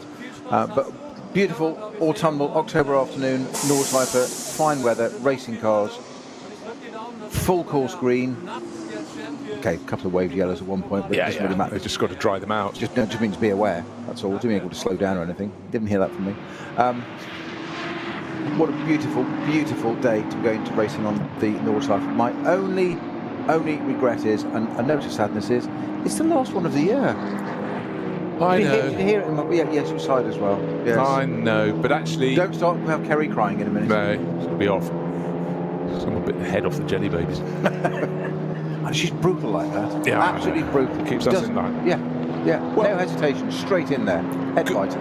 Good to see the Ferrari out there. But we are towards the end of the season. And Desiree Miller was being interviewed because there's so many classes, but then there's a special class for female class, and she's right in the reckoning for that. So it's fingers crossed for Desiree, and also for all her rivals who would be absolutely equal in all of this. But so many things to fight for, so many things to think about. But right now, it's great to see that 296 Ferrari out racing in a sort of Well, it's all black livery with a couple of stickers on the side and a slightly green end to its rear wing. Caught behind a gaggle of cars, and David Pittard would normally just monster his way around the outside, but there's no point taking any risk now.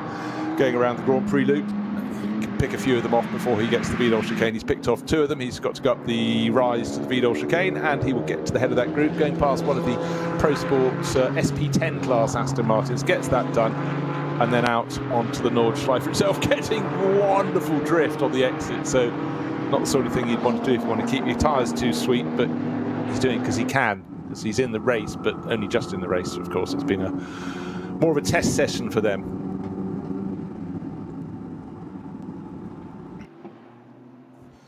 Well, I'm just trying to find it on the timing screen, actually, because I can't find it now. Well, you said 56th position. I can't believe it's that high if it spent so much time in the pits. I think more like 100. You're right, 65th. That's right. It was 56, which is what the timing screen said, but it's obviously settled down a bit now. So yes, it was. Yes, it's 65th. Okay. But it's out there on the track. That's what really matters right now. And of course, it will be working towards next year. They're getting more data, more gen.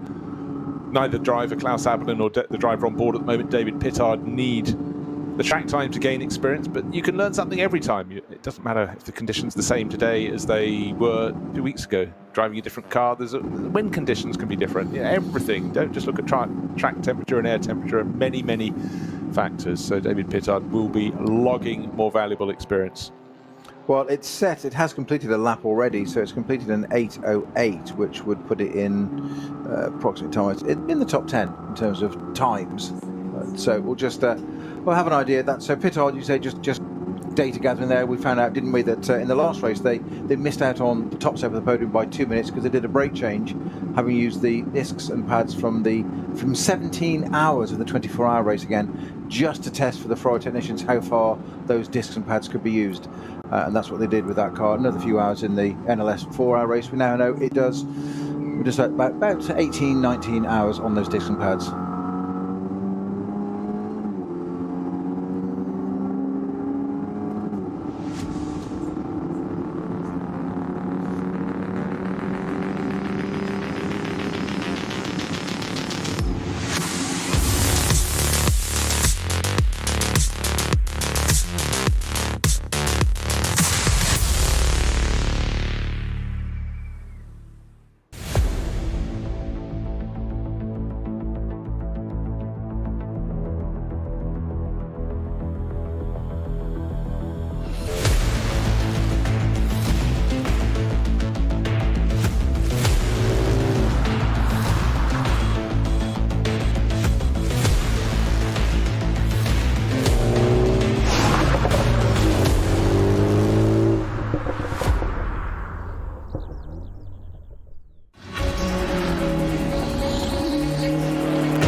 Bist du auch bereit für Action? Möchtest du mal in einem virtuellen Studio arbeiten? Oder das Live-Programm in der Regie aktiv mitgestalten? Oder mit der Kamera die schönsten Momente in der Boxengasse und an der Strecke aufnehmen? Möchtest auch du Interviews bei der NLS mit den Fahrern führen? Oder im Schnitt kreative Videos erstellen? Dann bewirb dich jetzt bei Nürburgring TV. Und starte durch mit einer Ausbildung oder einer Festanstellung im Bereich Medienproduktion.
Faltenreifen.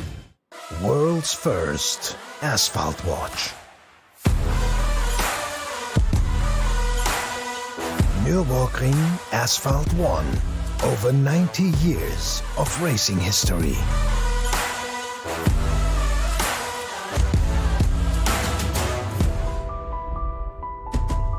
Cobbler.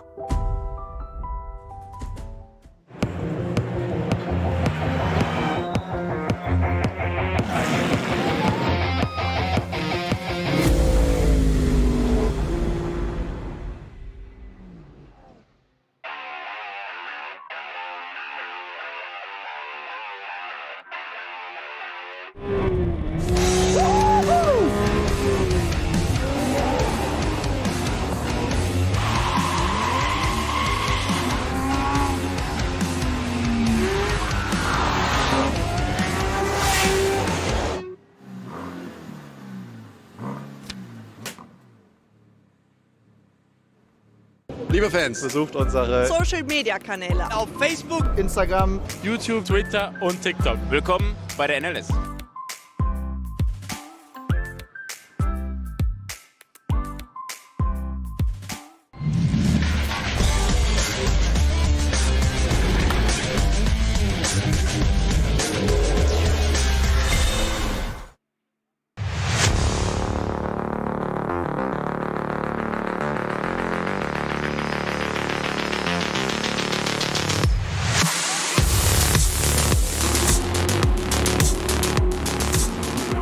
I was talking about Julian Andler in the Retronic Porsche. Yeah, no, sorry, I was just saying that our thoughts were the wrong way round. It's Spengler that did the short stint of 4 laps, and Winkelholt has done 8 in the number 20 car collection Audi. Yes. Sorry, yes. Talking about different cars, but Yes, coming out with the same conclusion. Eventually.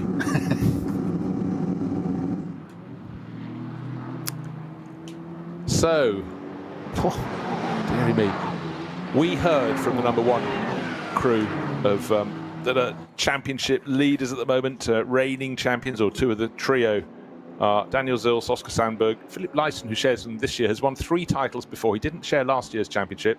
Trying to stay out of trouble. That is the name of their game. And just saw them kicking up the dust at Tiergarten. That was dust put down to clear up some fallen fluids. But right now, caution is required because they know their championship challengers running in a different class.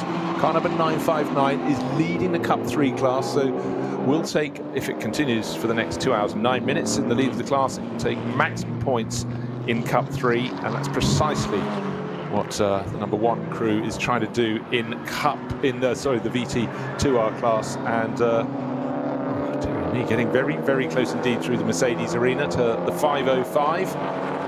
It's a car, orange, yellow and green livery, very lurid, and that's entered by QTQ Race Performance, Florian Quanta and Maximilian Kurtz. Kurtz, I think, on board at the moment, but not making life easy for the championship leading car. Number 1, just got to be cautious, sitting behind. There's another one of their class tucked in behind them as well, so don't want to squander or lose another position. We heard they don't think their car has got the ultimate pace this weekend. So this is where, if you don't feel your car has got the ultimate pace, you've got to box clever, haven't you? You've got to just absolutely maximise what you've got and not step over that margin, not let anybody else sort of out-muscle you. You've got to adapt, haven't you? And right, what's capable? That's how it goes. Sometimes it just happens, and sometimes it's despite all the information these teams gather, and there's an awful lot of intel, an awful lot of information of how the cars perform at this circuit, that circuit. And we've said this so many times before, haven't we? Where's the point in this case? Say Fricadelli, for instance. Where's the point in going out at this stage of the race? Well, the temperature might be different. The track's perfect. It's whatever. It's data collection. By that we mean it's information to the team. They'll run this disc, that pad combination, or this bit of fuel, and get the driver to go and do things that. It seems academic. They'll probably get some points as well for Fricadelli for doing this towards the end of the championship. But it's information that you can't get necessarily testing in the winter circuit. You know, it's a golden opportunity. If it were tipping down with rain, I'd suggest probably the risk ratio is too high. Don't do it. And put your new car off in the barriers for something else. But you can go and gather information, and that all just gets filed electronically, paperwork-wise, whatever it may be, of, right, when we have these conditions again, how does the car perform? How did David, in this case, driving it, how did he do that? I would like to see Klaus Avalon go and have a run in this car this afternoon. but that's probably just a bit more of an emotive comment than a real one. But Klaus is probably of the opinion that, well, there's no point now, so let David, a pro driver, I'm paying him whatever, go and get the information, put it in the technician's data bank, and then over the winter they've got stuff for next year. And I didn't think today would be such perfect racing conditions.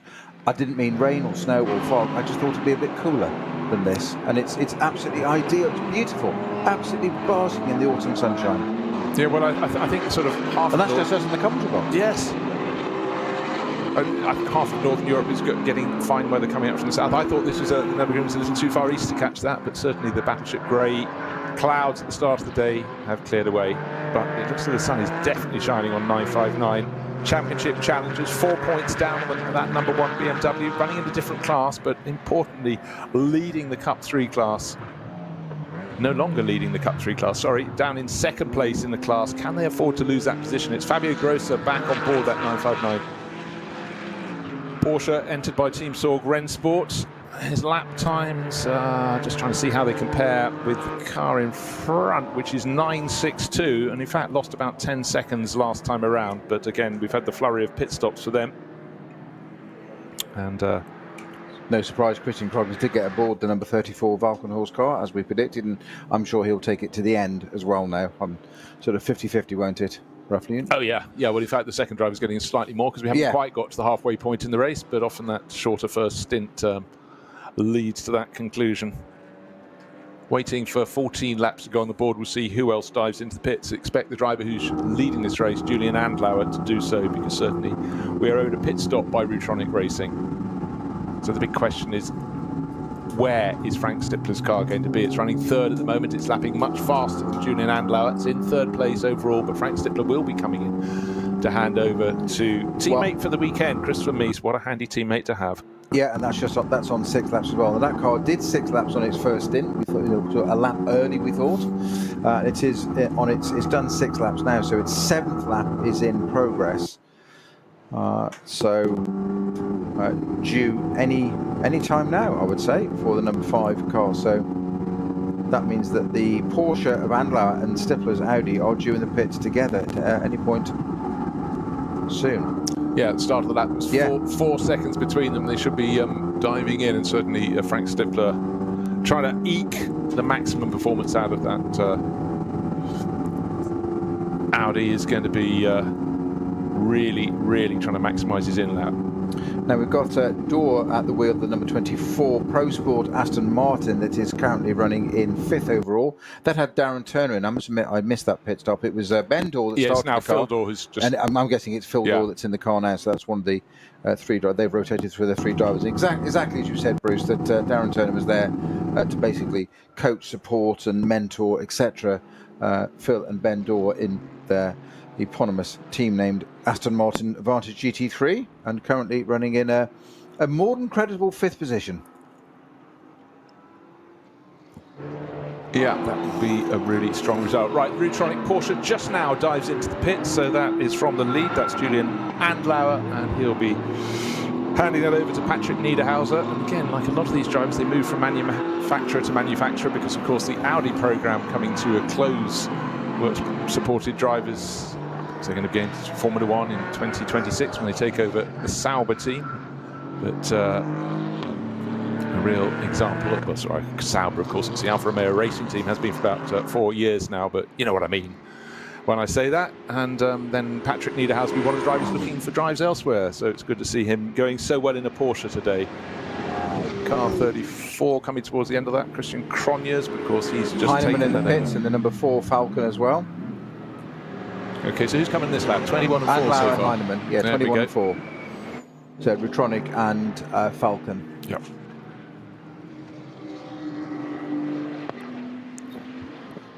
And indeed, I think is that the Valkenhorst BMW coming into the pits? I just see coming up to the 60k mark and a hard onto its brakes. Yeah, well, that should because it pitted. That would fit. Oh, is that going to be 35 or 34? Let's have a look. It should be 34. It's 35 that's coming. It is 35.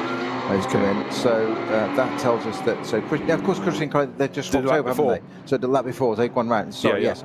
So Kuba Gamaziak swapped the lap before in the 34 entry to Christian Prognis, and Dylan Pereira is now bringing in the 35 entry, which presumably will then just hand over to Sami Matti Trojan. Yep, that tallies. And that still means we've got the likes of 5, 9 and 18 out on the track, which will be, of course, Frank Stippler into the lead of the race after 14 laps, or back into the lead of the race. Car number 9 is Lucas Auer, the Get Speed Mercedes, and car number 18, just double checking it hasn't come in. Yeah, Dennis Olsen, who's running in 4th place overall. Dennis running for Dynamic GT, that's the green and black Porsche, just working its way around the Grand Prix loop at the moment. Just coming up the rise towards the Vidal chicane. Did you mention Lucas Auer just coming in? Yes, I did. You did, so my apologies. I misheard that. Didn't even hear it at all. I'll just ignore that. Oh, he came in on that lap. I was saying he could go one further lap. He had my permission, but well, more fool him. So he came in. That's the, okay, so that leaves that's the number 9. Get Speed out, Mercedes. So just check sure 5 and 18 don't come in, but they've gone through. Dennis Olsen, no, he's definitely gone through in 4th place overall. Number 5, Frank Stippler. So Frank, being the perfectionist he is, he knows he's only allowed half of this race. They've got just over 2 hours to go, so he can complete this lap. And started on pole position, led into the first corner, just got out of the first corner in the lead, pulled clear. Had been pegged back a little bit, but made that first pit stop after 5 laps and pressing on in the lead of this race. Now, we often talk about these talking GT3 complete nonsense. He made the first pit stop. My maths is rubbish. 7 laps. That's why he could afford to come in after 15. So he'll do a 7-lap stint. The first stint is normally about a lap shorter than the regular stint, followed by an 8. That's absolutely spot on. He's taking the traditional approach to this race. Run the longest stint you can in first stint, longest in the second stint, and then your final pit stop will be closer to the end of the race and therefore shorter than your rivals. So we're halfway through the race, the final race, the 9th race of the 8-round Nürburgring Langstrecken Series for 2023. Yes, I know there were 2 rounds, 2 races at one of the rounds a while back, just to make a very, very busy weekend. But we're ending in perfect sunshine here on the Nordschleife. The day started grey. Wasn't grey in the world of Frank Stippler because he found pole position. He's put that number 5 Audi into the lead of the race. Stippler leading even now. He's owing us a pit stop. Should be coming in next time around for Shira Sport PHX. A driver who's won so many races on the Nordschleife has not won this year. Could it be today? Well, we'll find out very soon, because he should be handing over to Christopher Mies and may finally get a season in which he hasn't even had a top 3 finish. In fact, he's failed to score, failed to finish in a whole handful of races. It's been the most atypical season for him, but maybe it's going to come right here in the early October sunshine. Still 2 hours to go, though. Anything, frankly, could happen. My eye is drawn, Bruce, to the 969 entry, which is the SRS Team Sorg Rennsport Porsche 718 Cayman GT4 from that class. It's had at the time, it's got a penalty now for code 60 speeding of 72k. So just 12k over, but a 45-second time penalty to be added to that. Say the number again. 969. Oh, 969. I thought it was our championship challenge. No, that's it. Just be worried. It is. We've mentioned it. It's one of the cars that's listed with only 1 driver. Busy boy. In that case, so you're going to be busy. That's Alexei Kikisheko at the wheel of that car. Well, you can't blame anyone else then. Well, exactly. It's indefensible, isn't it, on that one? So yeah, unfortunately, a little penalty there, but at least no points on his licence. But just 12k over, 45 seconds onto the race, and say this is. We say this so. It's really, they're really strict about this, as they should be. Quite right. Second only to biting the heads off jelly babies. Stippler due in next time around. Oh, you know what? Frank knows his stint's coming to the end. He thought, I can't be bothered with all this anymore. I'll just do a quick lap before I come in. So he's the first person in an age to lap under 8 minutes. 7 minutes 59.6 seconds. Again, that's going to prove at least one thing. Means the track's clearing up. We've had a few code 60s. Actually, it's been a remarkably sensible race, apart from the sort of rather bonkers start where we had quite a few people making errors and catching the tails of some of their rivals and going for rotations. But today, it's sort of settled down since then, so all good news. But often you think about the wet weather conditions on the Nordschleife. There'll certainly find plenty of those, and that is when you expect most of the incidents to happen. But there's a certain irony that most of the incidents tend to happen in dry conditions. People have maybe a little bit too much confidence here and there, but today actually been pretty good so far, so fingers crossed for the final 2 hours of the 2023 season.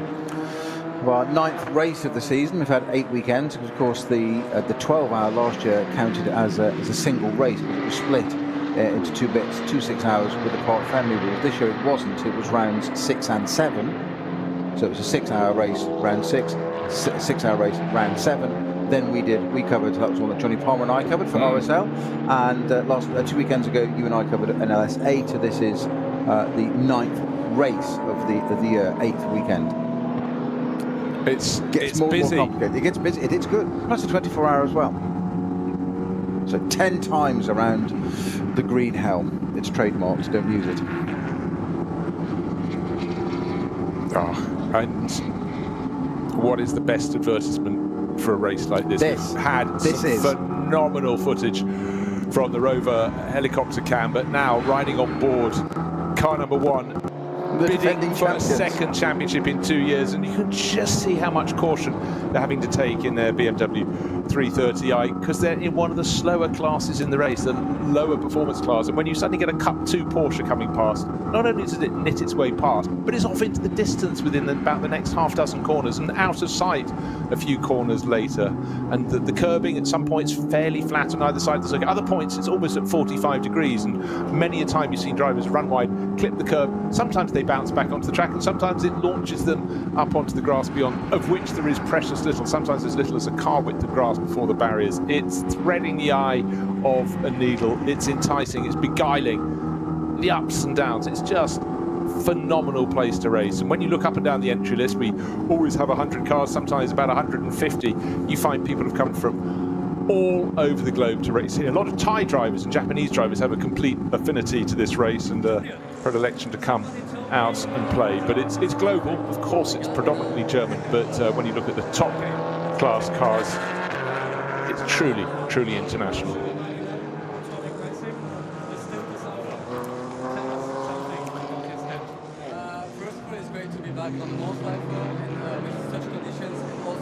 So Julian Andlauer just out of the Rutronic Racing Porsche. Again, he's a driver that says Porsche through and through. He's one of the youngest ever runners at Le Mans, and just did an exemplary job today. He got in the middle of the battle and kept himself there. Was always challenging in that wonderful battle early on. 2nd, 3rd, 4th and 5th, really, really tight. A brilliant scrap with Fabian Schiller. He went up into 2nd and 3rd, but certainly that Porsche from Rutronic is looking very, very good today.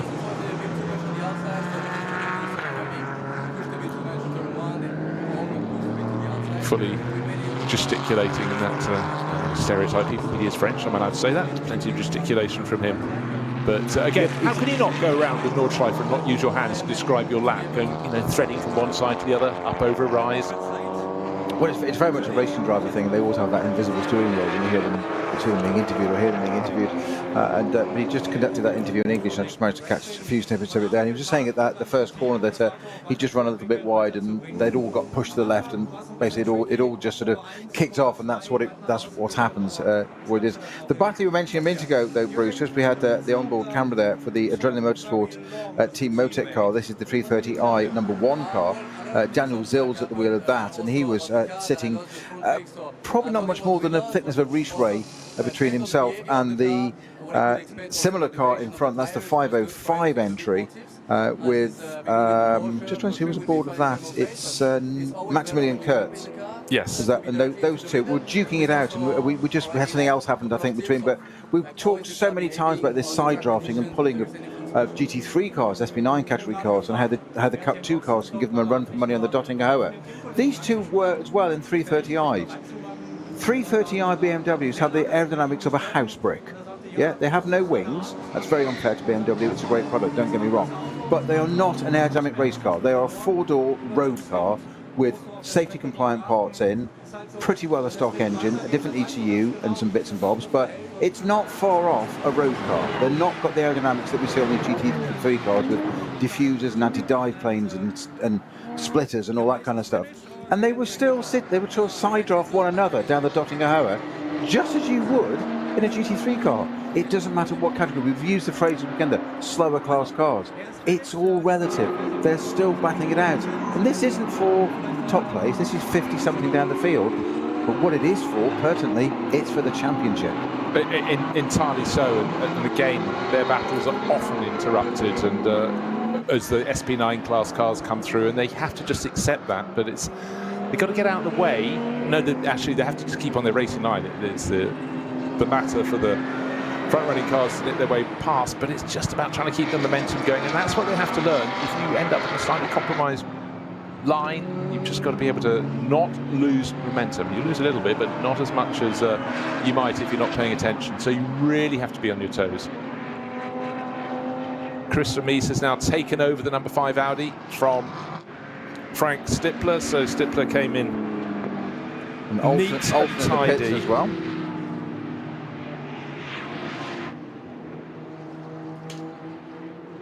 Just wanting to see how the pace settles down. Someone else who's got down into the under 8-minute laps was Christian Cronjes last time around. So that's the guy just taken over from Kuba Gimasiak. It's a car that started second after qualifying second, lost about 4 or 5 positions on the opening handful of corners, worked his way back up into the pack.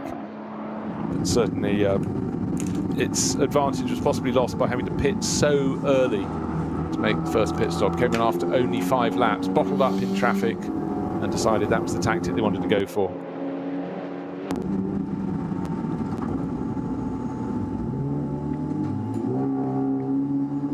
And the number 1 car, the car that's trying to win the outright championship, coming into the pits right now, had that great battle with the 505 sister car in the, or similar car in the VT2R and 4 category, which is rear-wheel and four-wheel drive VT2 class cars. It's 505, pits first, but further down the pit lane. And again, riding on board, I'm fairly sure the number 1's pit garage is right at pit exit, and lo and behold, that is precisely where it parks up. So that is the garage for last year's champions. Will they be the 2023 champions and get the right to have the pit exit pit box? It's often seen as an advantage, but if you've earned it, you've earned it. That's fair. Yeah, I was completely fooled by that earlier. I didn't realise how close it was to the pit exit there, and I honestly thought the car was being held for some reason. You were absolutely right, and I knew it wasn't a penalty box at that end of the pit lane, but it just seemed ever so odd. But it is that close. You virtually, well, you can't change gear before you're out over the pit line. Quite extraordinary. Just a very quick note, David Pittard, he might well be languishing in, I've forgotten the position, where it is, 49th now. We've got into the top 50, but he has just set a 7:57.9 with that 296 Ferrari. So hasn't got any brakes. We mentioned data collection. Yeah, it's just out there, just proving the car will do it. What have we got? Nearly 2 hours ago, 1 hour 50 to go. Top 30 in that car easily, I think. Possibly top 25. Could be right on that. Could be. Right, here's a little something for you with your detective hat on. Oh, here we go. I've just had the number 4 Porsche. I've just spotted it coming out the pits. I thought it pitted a lap ago as well. Could you check how many laps that Tim Heinemann's car has got? In fact, it's now down as Nico Menzel. So it went Menzel to start, Tim Heinemann. It's now back to Menzel, yeah. I think it's... I thought it pitted the previous time around. We've got 15 laps on the board. Anyhow, we'll get to that in a second, because I said I expected the Falco Motorsport cars to come forward. They have, but I'm not sure that didn't take... Yes, you're right. You're absolutely right. Pit stop. Yes, it did a 5-lap stint with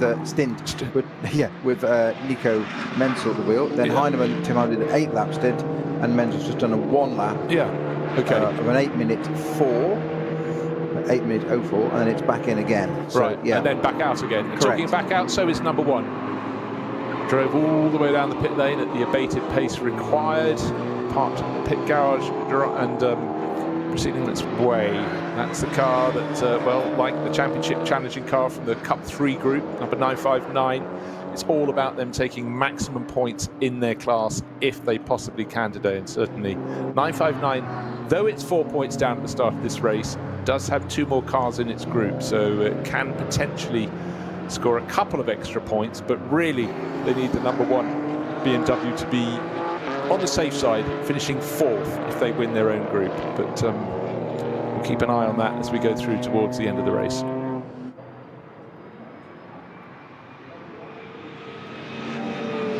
Can't believe we've got away so far. We've got an hour and 47 minutes remaining with blue skies. It certainly was looking pretty dull on the grid, but it's been kind to us today. But we know that rain can come in at any moment. But I think right now we may get to the end of the season with a beautiful way to finish with proper sunshine. So I'm still slightly perplexed why the Nico Menzel number 4 Falcon Porsche did just 1 lap. I wouldn't have thought there'd been. There must have been some issue. Maybe. Hold on a second. Were they coming in to serve a driver penalty? I'm sure they had one. Okay, I hadn't seen one, but they scroll fast across the bottom of the screen and. Bless you, Kerry. Do love it, these live broadcasts. You get audience participation as well, Bruce. It's extraordinary. She's waited all season, but she's straight in at the end. Right, just double checking to see if there were any penalties. So just to reiterate what you pointed out quite a while ago, 969 got a 2-minute got a penalty for speeding in the pit lane. 45 seconds added to their time. Oh, another car in trouble. This one was already. So which car was that? The 969. I jumped when you said it because I thought you said 959, which is the championship challenging car. So just have a look through on the list of penalties. There's nothing for the Menzel car, which is the number 3, isn't it? No, number 4, sorry. Number 4. Number 4. So there's nothing on the list there for that. Not quite sure why. The point, I'm just trying to get to the bottom of why it did that 1 lap stint and back in again. So unless it was just maybe Nico Menzel felt there was a wheel not mounted properly or something, just come back. I'm not really sure, but it was. Just have a quick look. How long was it stationary for?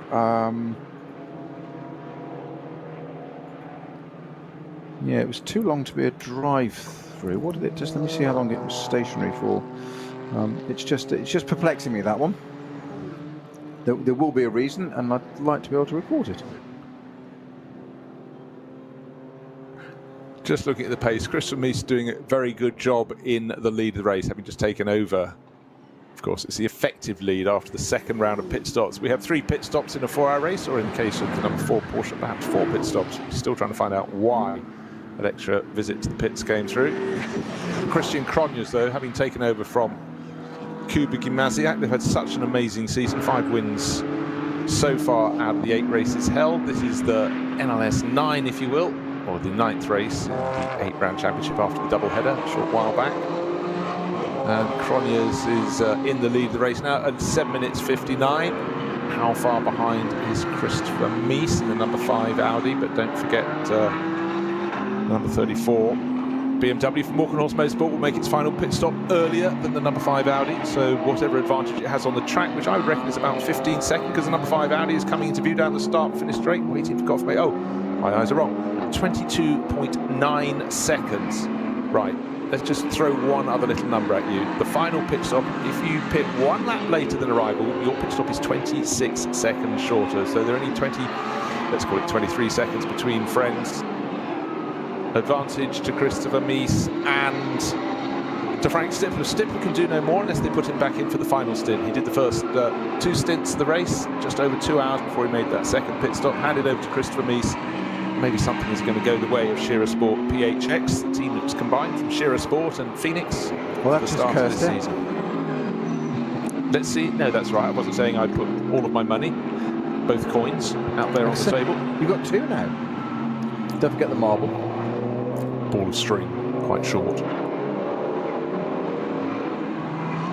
Right, one class I feel we've slightly neglected today, no intention there, is SP10, which is for GT4 class cars. And that at the moment is being led by car number 187. That's the FK Performance Motorsport BMW M4 GT4. Driver at the wheel at the moment, Nick Wustenhagen. And they've got enough points, he and Torsten Volter, his teammate, to take that title SP10. They've already got enough points in the bank, but if they could end with another win, it will reinforce their season.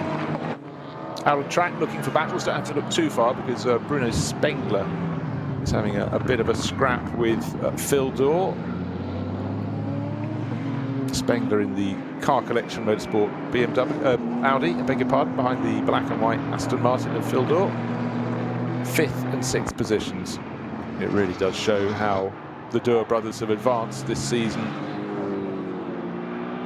getting more and more competitive with every round, but likewise so are the Dürr brothers in their Aston Martin, with Darren Turner doing the second of the 3 stints so far. I don't know who's going to take it through to the finish, but certainly Ben Dürr did a really good job in the opening stint of the race when he was running, looking quite comfortable in 2nd place, but then the pressure came on, he lost out, but some wily old heads worked their way past. But their car is still running in 5th place overall, so it's been a good meeting for them so far. 1st to 2nd though, nearly 23 seconds, but Christian Cronjes, with making that final pit stop, will stay on board, I'm sure, to take it through to the finish. The Walkenhorst BMW, that's car 34, but it's not enough to think they've got this in hand as yet. But I want to see what lap pace Christopher Mies is going to get down to on his first flying lap. First flying lap for Christian Cronjes, under 8 minutes. Bang, on the money. Let's see what Mies can do by the time he completes this lap. I'm just wondering, Bruce, I'm just trying to, rather like the number 1 car that had that long stop, if you mentioned it, that perplexed me as well, as to why it was held at the end of the pit lane. That's the Adrenaline Motorsport Team Motec, the 330i, that had that long stop. They were holding it before it went out there, and it was it a strategy thing? I'm not sure. I wonder if the same, I'm wondering if the same for the number 3 Falcon car, because that's had a 2-minute 21-second pit stop after 1 lap. For no reason. There's no penalty, no drive-through, no anything. So I'm wondering if that was an issue with that car, although that car is now going slowly, is it not? Yeah, well, don't forget that was the car that got shoved back into the garage and it's being worked on. Alessio Picariello, remember, had all the rear bodywork damage and the under tray. That's why that's fallen down the order. Might have had an extra time. I don't know. We'll have to see. Maybe too many mechanics came out into the pit lane with all these other little penalties that could be picked up. Yeah, so this is the number 4 Heinemann Menzel car is now travelling around very slowly. Oh dearie me! So that's well, that's the one that made the extra pit stop. That's what I'm just saying. That's the one that made the extra pit stop. So that's why it's now. I think there's been an issue with that car. It's just gone through Schwabenfeld, staying to the right-hand side of the Dottinger Hoa. But the number 4 Falcon Drama for that car at a little over, an hour and 40 to go. So that's keeping itself down to the right-hand side of the Dottinger Hoa. That's absolutely frustrating. I can't see any evidence. We're just seeing onboard footage of it there. Looking to the outside now. Too much of a long shot. He's got the hazards going on the car very, very politely and courteously to all other drivers. And why wouldn't you? You know, they keep out of everybody else's way when you're in a GT3 car. And now the roles are reversed. It's his issue. So there's something wrong with that Porsche, clearly. This is the number 4 Falcon entry. This is the one with the red mirrors, to try and make it easily distinguishable to the team and commentators. We all seem to fail on that one, or I certainly do. But there doesn't appear to be any evidence of any body damage or a puncture. It's usually a puncture around here that causes the car to limp back. There's absolutely nothing evidenced on the outside of that car. So I'm guessing some kind of mechanical issue. And I'd be very surprised if this number 4 Falcon Porsche doesn't retire from this race entirely upon entering the pits very, very shortly. It's just arriving at Tiergarten, just literally brushing the edge of the grass. He can't keep actually kicking up a little bit. It does there. Can't keep it any further out of the way, and very sensibly, not zigzagging from side to side, as in letting them have the racing line. That actually can cause more problem. You're better just staying in one place. Put the hazards on, staying in one place. Every other driver then knows where you are, where you're staying. They can get round you. But as Peter said, hazard lights on, might as well put the indicator on, and so it is now into the pit lane. This is the Porsche from Falco Motorsport. Luckily, they brought 2. This is the one that had an extra pit stop. It did its second pit stop in regular form. Came in after 14 laps, and then unfortunately after 15, and now after 16 as well. So been a very, very slow lap indeed. Just waiting to see what goes up on the board. For that one, the sister car, number 3, has already had problems. That is back out on the track. Sven Muller on board, but after Alessio Picariello came in. Bear in mind, he was right at the front of the field. Rear end contact. We think the number 34 Walkenhorst Motorsport BMW with Kubicki Maziak whacked him up the back. Those were long repairs, and as a consequence, Sven Muller's down in 14th place, and the number 4 sister car with a lap of 13 minutes and 6 seconds. Mind you, that was because it came in the previous lap. That includes the previous lap pit stop, but it's come in on laps 14, 15, and now 16. Which isn't something you put down as one of your pre-race plans. Something to do with the left rear of that Falcon Porsche. It has got the go jacks under and being rotated back into the garage. I'll be stunned if this isn't a retirement, but mechanics looking under the back of it, but particularly the left rear, so something gone in there. So I'm wondering whether a drive shaft fails in. Now, was that the car that was whacked earlier or not? Number 3 was one that was whacked. No, exactly, Number 4 is the one that had the extra pit stop after its second pit stop, immediately came in for a third. Another car going very, very slowly. Porsche like Cayman, yeah, sticking to the driver's right-hand side of the Dottinger. Looks like it's almost glued to the circuit. It's going so slowly. Marshall's waving their white flags. Marshalling is absolutely fantastic. I think it's 260, if I'm correct. It is, and your eyesight is phenomenal. Because then up came the strap on the screen to just reassure us who it was. Because I told them, yeah. SP4T was hoping to win the class because it was the only car in the class, but unfortunately limping home in that one. A car that's not limping anywhere is Christian Cronjes in number 34 Walkenhorst Motorsport BMW. And but he does know, though, that the car he's being challenged by, the number 5 Audi from Schurer Sport PHX, will make its final pit stop a lap after his. Last time around, his advantage was just under 23 seconds. He needed to be more than 26 seconds before they come in to their final pit stops, because that would be the margin by pitting a lap closer to the finish of the race, that the challenging Audi will gain 26 seconds in the pit stops. Well, providing it doesn't get done for speeding or exceeding its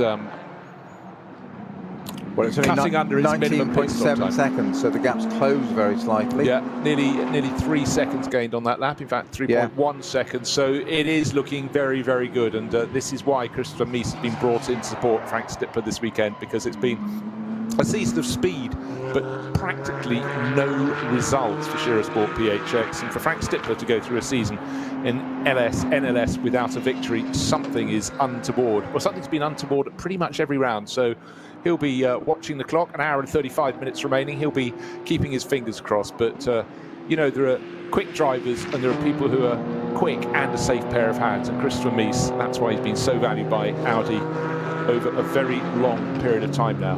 And that's what he's going to be doing through to the end of this race. But as he laps in 8 minutes 1, that is right on the money at the moment. We don't want a grumpy Frank at Christmas, do we? Not having won a race in a year, which is unheard of.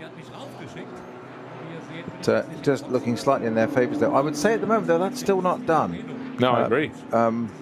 Yes, it might be the BMW at the front at the moment, but the Audi's there or thereabouts. It's 19.7 seconds. 26 seconds, you said it needs to be to... 26 seconds. Yeah. Needs to have an advantage. And it had 23, it's now only got 19, or call it 20.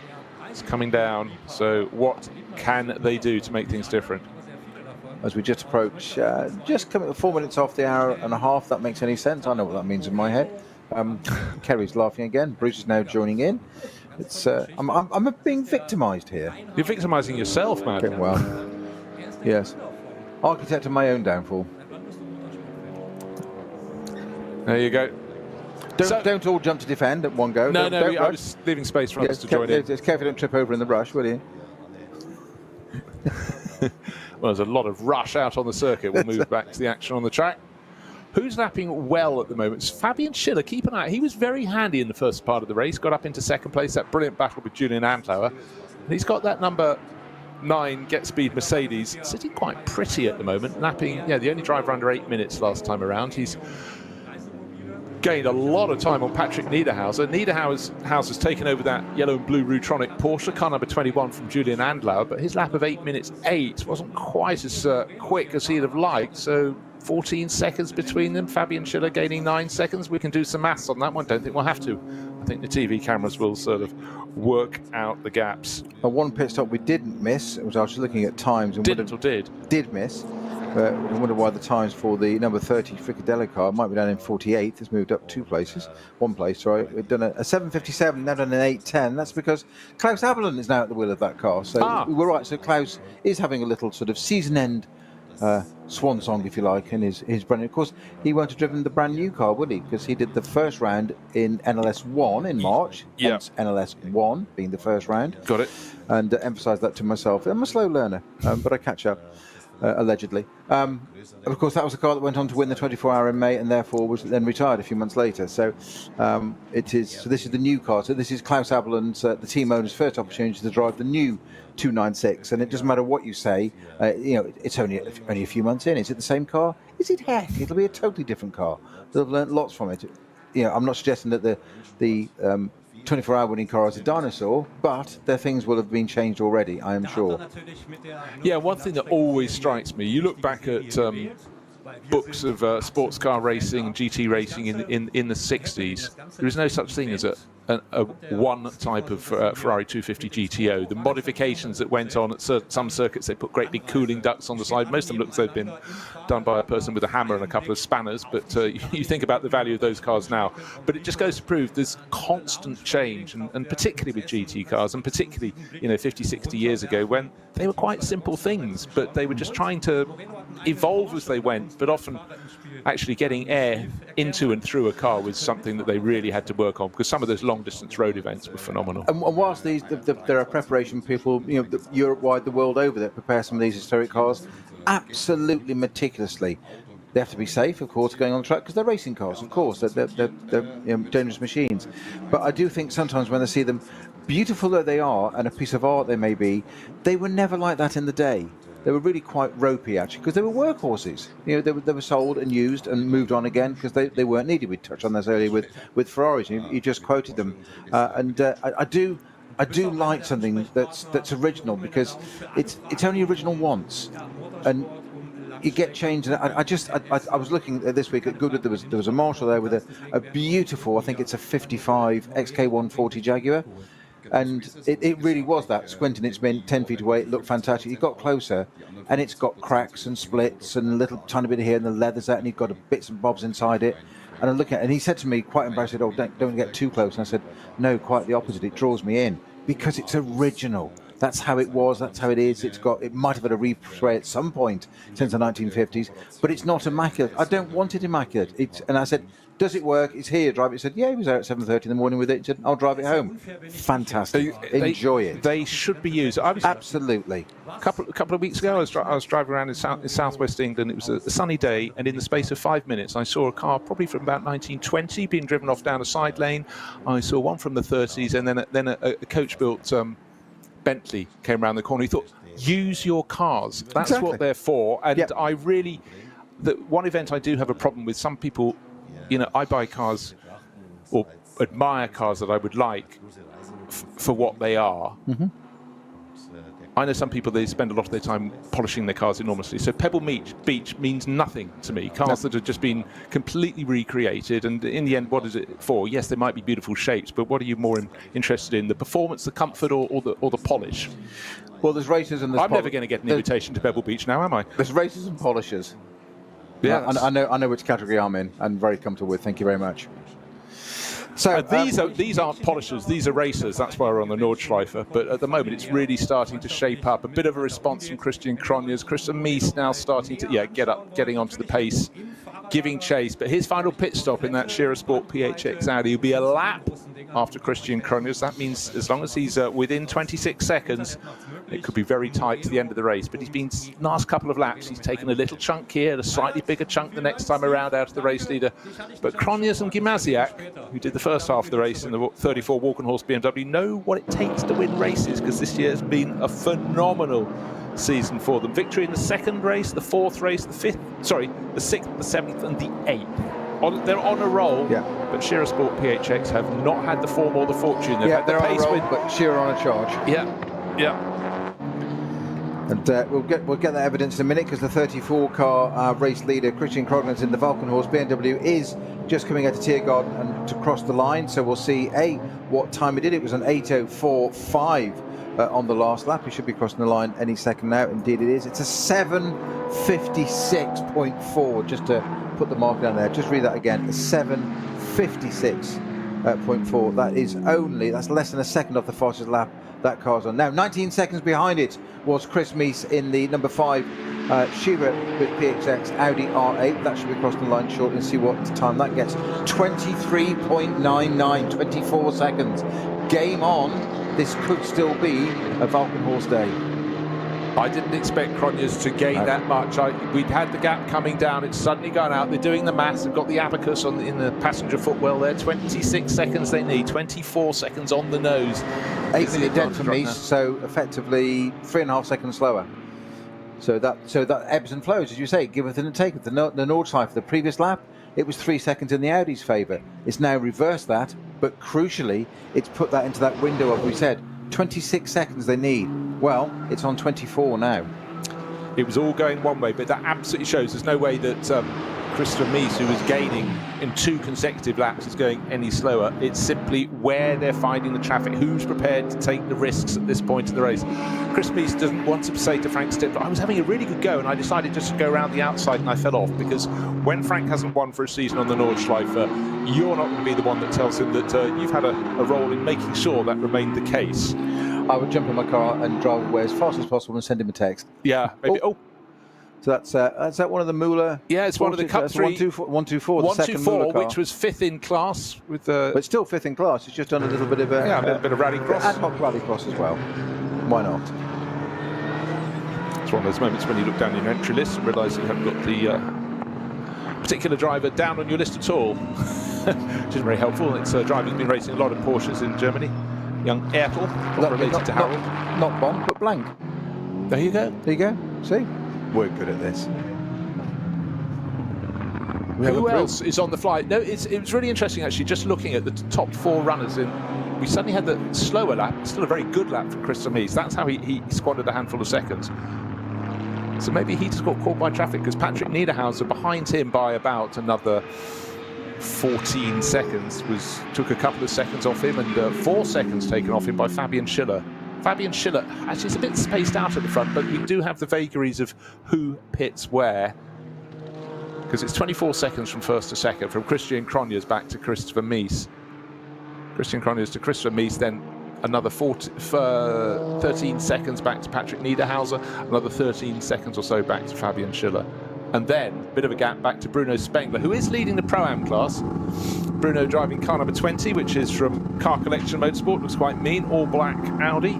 Sharing that with Marcus Finkelhock. And Finkelhock probably get in for the final stint, because instead of doing the first 2 stints for the start driver and the last 2 for the second driver, they're doing 1, 3 and 2, 4, if you will. So they're alternating at the end of the stints, because of all the pit stops here, perfectly long enough for a driver change to be done without affecting anything at all. So if you're only running 2 drivers, you can take your choice how you deploy them.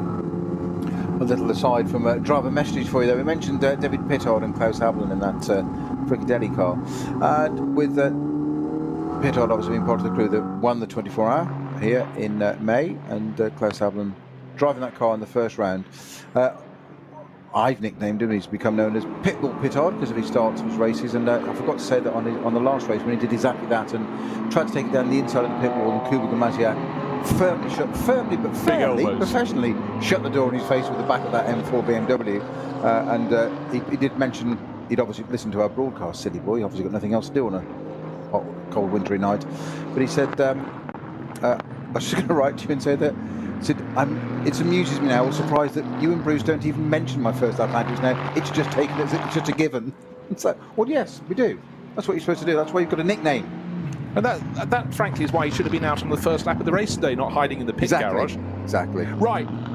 Should we do some maths? Should we do some maths now? Because I know you enjoy maths. I love this bit. We have seen quite a bit in this race. Sit up straight at the car number 1, which is a good thing, because it comes here as the overall championship leader, running in its own in a class of 13 starters.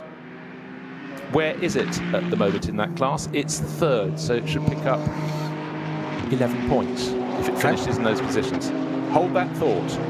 Car number 959 is 4 points behind, but running in a larger class. It's got 15 cars in its thing, but it really needs to win the class, and it was leading the Cup 3 class early on, but has fallen down the order a little bit now. Just trying to find them. When I last looked, I think it was in it's Cup 2. I need to go a little bit further down. There's Cup 3. Cup 3. It's not first. It's not second. It is 4th in class. That will not be enough. It needs to win that class. Fabio Grossa's in it at the moment, and he is catching the car in front, which is 952, which has got Merlini on board, which is sort of lost him for a second. Francesco Merlini lost confidence. That's 2nd in class for Smerlis Racing, but for Cup 3 for the Caymans, it really needs to be a case that 959 gets a move on, or it'll be 2 championships in a row for Zils and Sandberg. And having had a year out last year of winning the championship, it could be a 4th title, third driver in car number 1, which is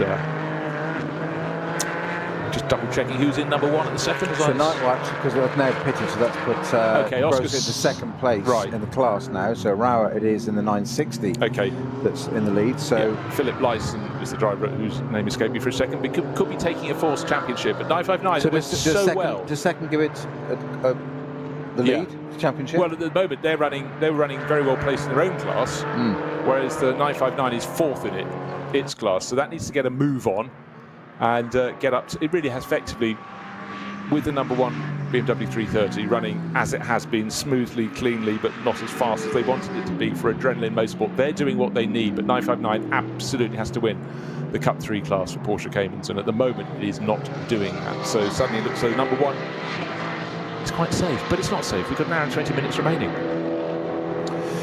Well, indeed, there's the 959 just as we speak, coming out of the Vidal off the what we call the current Grand Prix circuit, 1985. That was reopened, so it's nearly 40 years old in itself, but not quite as old as the nearly 100-year-old Nordschleife. It goes through the Sabine Schmitz curve there, named after the wife of Klaus Abelin, who sadly passed away. Was it last year or was it the year before now? I think he's 21, you know. Yeah, yes, I think you're right. No better corner to name after her. The start of the Nordschleife. Just a very quick shot there of the car. We haven't really mentioned a great deal there, which ran quite high at the start of the car. That's the CP Racing, the American outfit, European base, with all American drivers in American colours, etc. That's the AMG Mercedes. That was just trying to see where it is. Actually, 16th, third in the Pro-Am. Third in Pro-Am. Yes. Charles Putnam, who is the P of CP Racing. Is the C as well, for that matter. But I'm looking at the Putnam bit on here as well, but he is the C as well. Currently in, say, 16th place. Best lap that car's done is a very credible 8:05. I guess that might have been Charles Espinal at the very beginning, simply because it had a clear run on that sort of second lap. We talked about second lap. Yeah, exactly, is the golden lap. It's a bit like the laps at Le Mans, where it's just getting light and drivers can see a bit more, but the air is cool and clear. We haven't yet seen their joker in that yet, which of course is Andy Christodoulou. It's going to be in that car. I don't think he's done a run in that yet. I'm just going to have a look at my. I think he did the qualifying lap, but I'm sure he did. Let's have a look. Yeah, Christodoulou 8th quickest in qualifying. Qualifying a little bit jumbled. It's always short, and any incident can conclude a quick lap for anybody going on one. So that's why Zuleika Frank Stifler tends to be the quickest, because he's just very good at nailing it on that first flying lap. Well, we know that Charles Espinal did start that car. Shane Lewis went into it, but unfortunately my analysis tells me that Charles Putnam's done 18 consecutive laps in that car, which isn't the case. Probably what he'd like to do, but it's his car. He can do what he wants with it, but exactly so. I don't think he has done 18 laps for a start. We saw the driver change. We saw our driver indicators suggest otherwise. So I don't know how many laps he's done in that car at the moment, when it's due a stop. More to the point, when will Andy Christodoulou get into it? So an hour and... Or Adam. 20... Adam Christodoulou, my apologies. Sorry, Adam. Sorry, Christodoulou parents. Yes. Who is making the moves? Personally, Fabian Schiller, I said he was slightly quicker than Patrick Niederhauser. Yes, he is, but he's only gained a second on that last lap, so 4th place still in the hands of Get Speed Mercedes, but 3rd still in the hands of the Porsche from the Rutronic crew. 2nd place, the Audi. We're going through lots of manufacturers here, which is all great. But again, a marginal gain from Christian Croners on that lap, so it's 24.9 seconds. Keep that magic figure in your head, 26 seconds. Call it 27, and then you can build a tiny bit of an advantage in. And that should be how much time Croners needs to be ahead to have a chance to be at parity when they come out of the final round of pit stops in this 4-hour race.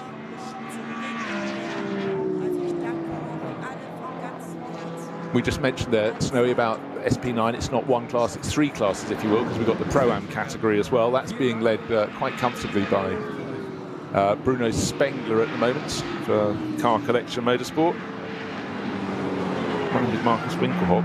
call that a pro lineup, but what do I know? Sorry, it's when I say Bruno Spengler, it's Florian Spengler. That's why it's a pro-am lineup. Sorry, that's me looking down at my notes. And Adam, Andy, Bruno, it doesn't really matter. No, it's all over. And in many of the races in the season, we've had the SP9 AM class, but today we don't have any AM lineups in there. But we have a cracking field of cars in the top class.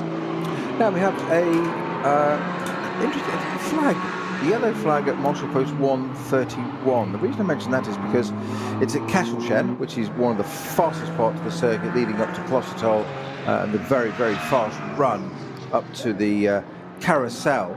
That has now moved on to 132,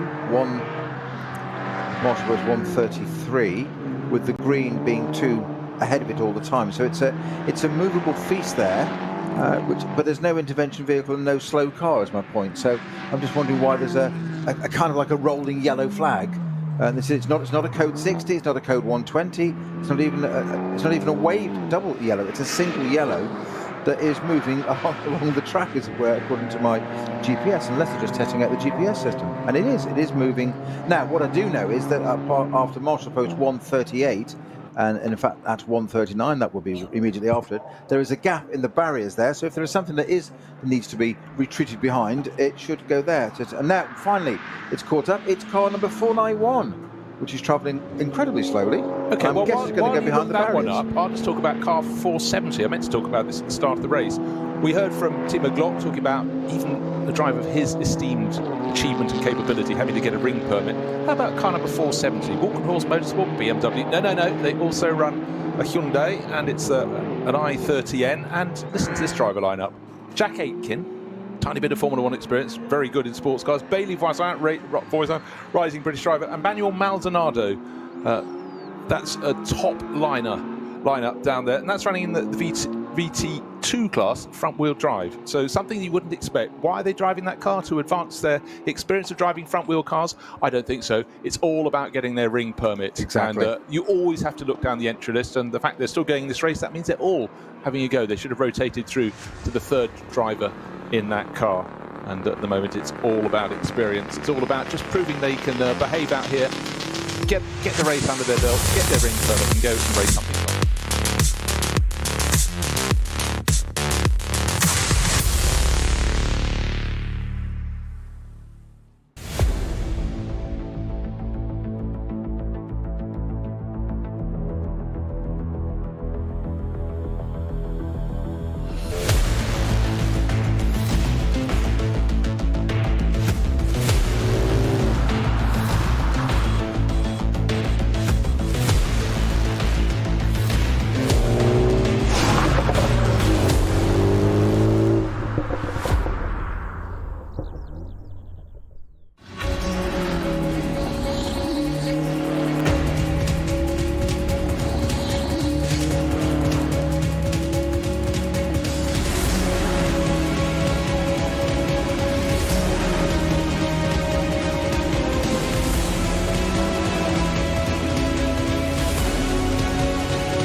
Damit ein herzliches Willkommen hier aus der E-Sport Lounge am Nürburgring. Motorsport ist sonst ein bisschen unser Hobby und das macht einfach nur Spaß. Auch der Klang wird super wiedergegeben. Er weiß, wie es geht.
dein Online-Shop für Simracing-Hardware und Zubehör.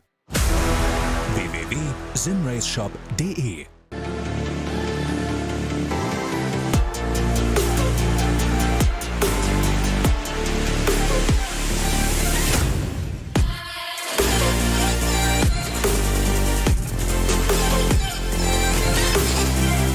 Faltenreifen.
Liebe Fans, besucht unsere Social-Media-Kanäle auf Facebook, Instagram, YouTube, Twitter und TikTok. Willkommen bei der NLS.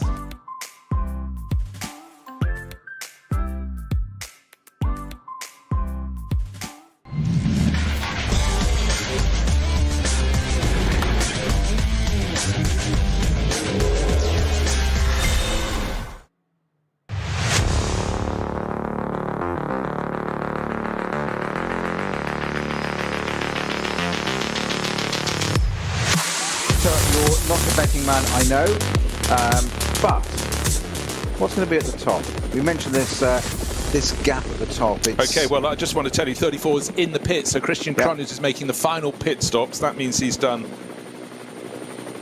a stint of 7 laps, and he was being caught, but only just. That means Christopher Mies will go on past. He hasn't pitted into the lead of the race, but that means the final pit stop has been done by one of our 2 front runners.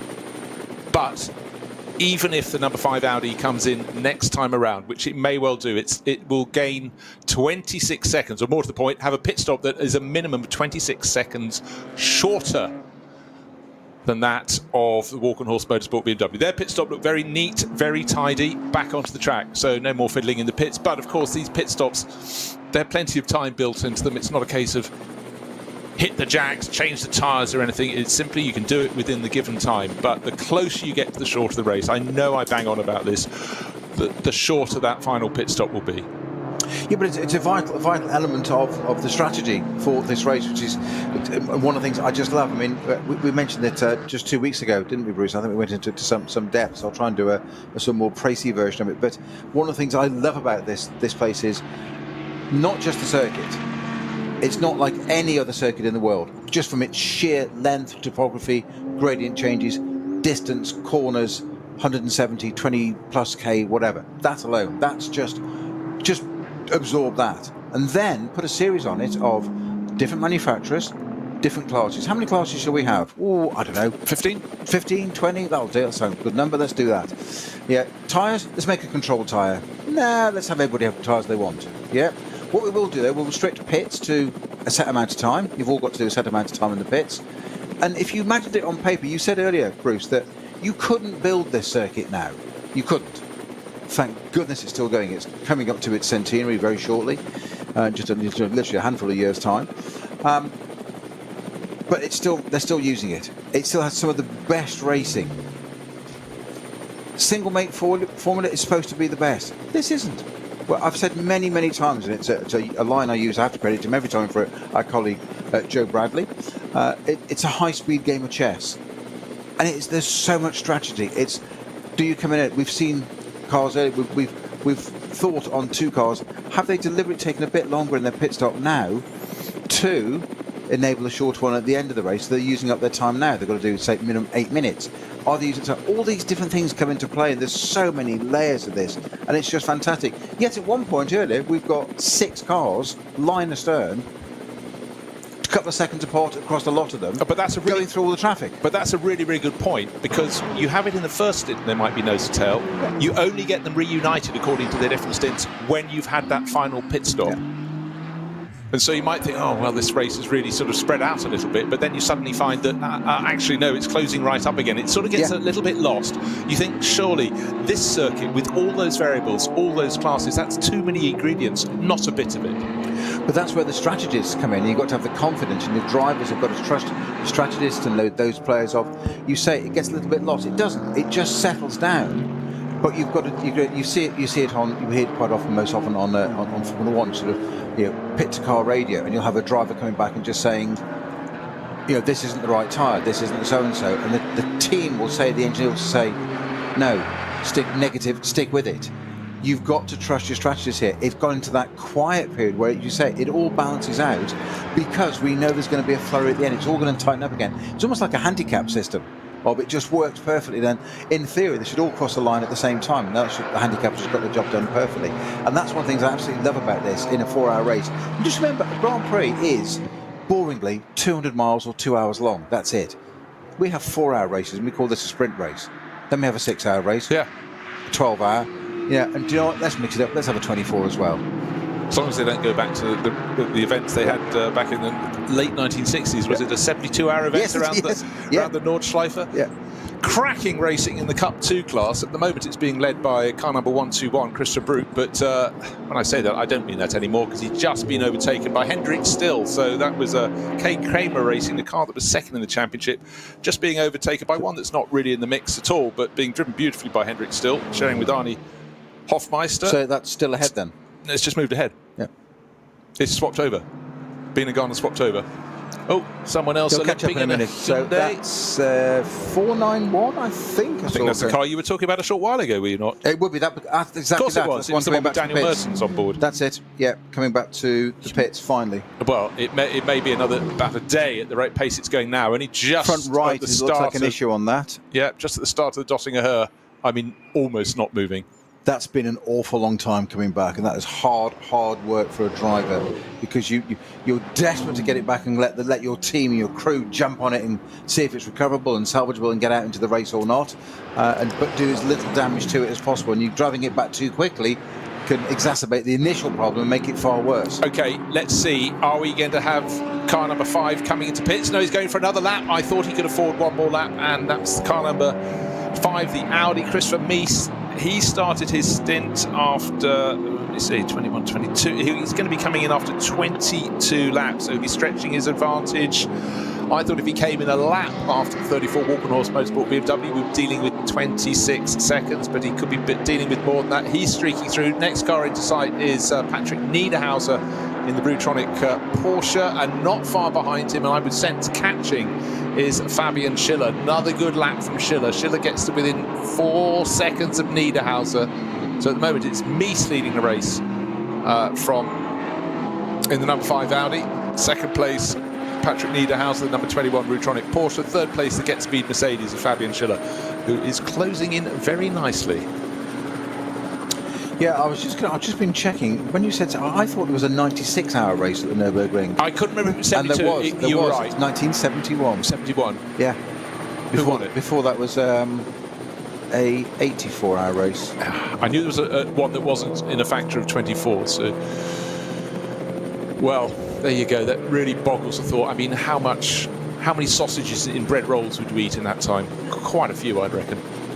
Well, here's your answer. Henry Jacques, Thierry Jean-Luc, Lujan, sorry, apologies, and Maurice Nausbaumer won it. Driving what? And an Alpine A110, nice. 1600. And they covered a staggering, are you ready?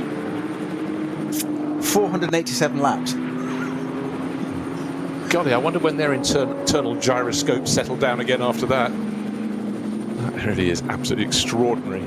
But, you know, endurance was such a thing then. Let's face it, road cars, racing cars tended to break then. So to achieve that, and actually I wouldn't have thought the Alpine was the tool you wanted, but anyhow, they got it to work. Second was a BMW 222 TII. And third...